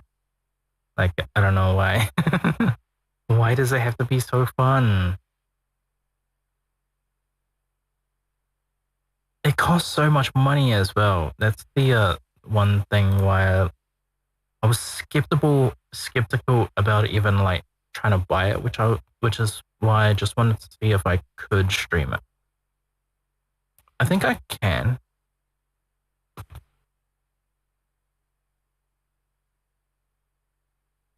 Wait, it's $30? That's not that cheap. Oh, that is cheap, but like,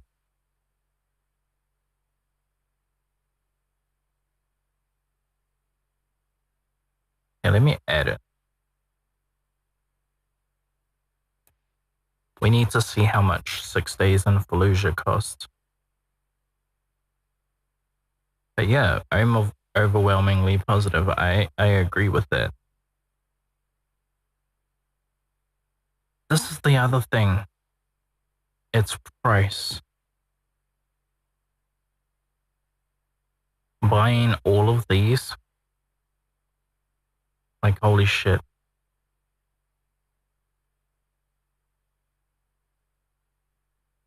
$240 for everything. I'm not gonna lie, that's kind of worth it. It really is. Like, damn. I mean, I just did like a 5-hour stream and everything, but then again, take out 1 hour because I was also eating food. But like, yeah. Do they have ice or snow? Really, I wanted to deal with some rain. Rain and nighttime.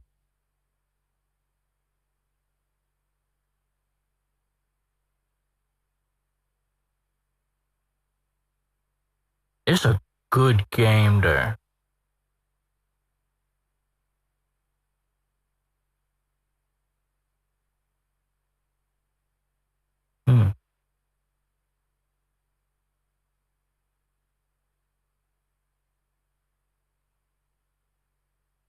Because it's a beautiful facility, it's state of the art, and we can all be kind of really proud that these are done that way. So I'm glad you had that experience.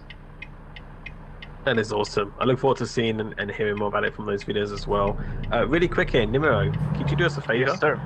I think Yes, sir. chat might be a little bit, not sad is the wrong word, but like I think we might have missed something. They were asking about the engine options, because maybe we didn't go through the engine options. Okay. Maybe you want to quickly hit escape and maybe look in the, or if you got a there service is a service station here. I can visit the upgrade shop and we'll quickly take a look at those, because I think we may have missed those. I just got a message from Benny. Chat, is that right? Did we miss the engine options? If so, apologies. Oh yeah, we did. We should show the special trailer as well on the 25th. We should do that. Let's do that. Yeah, that sounds great.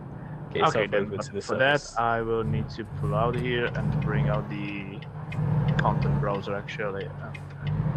Yeah, pull yourself in there. So we'll get to that, chat. And gearbox options. Okay, apologies, chat. We're sorry. Chat, you want to see everything at once. They want to see everything. They can't wait. They want to see it all. Give me every inch of it. We have the directors on the chat now. We do indeed. Alright, put ourselves in. And let's take a look at that. We'll get to that, chat.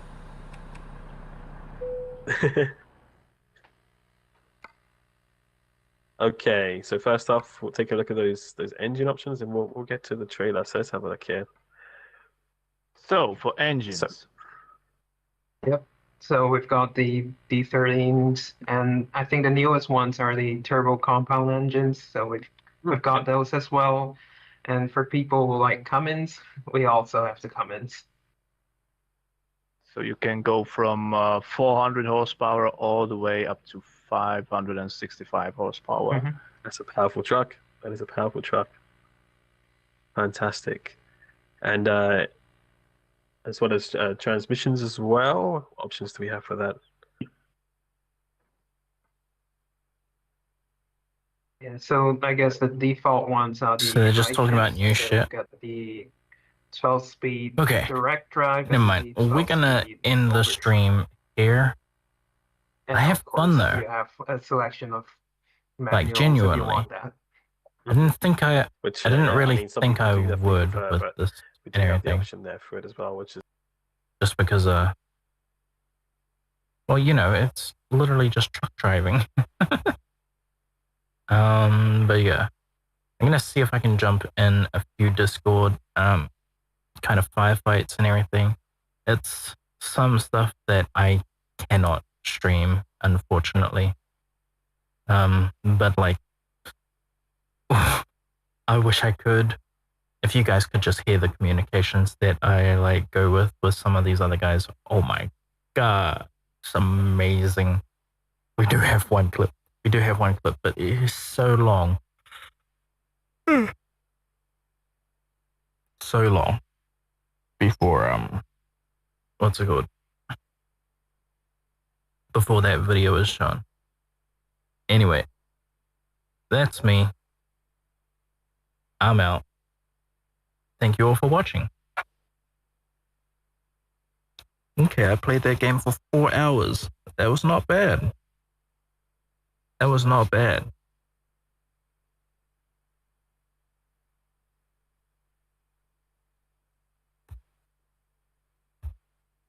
Goodbye.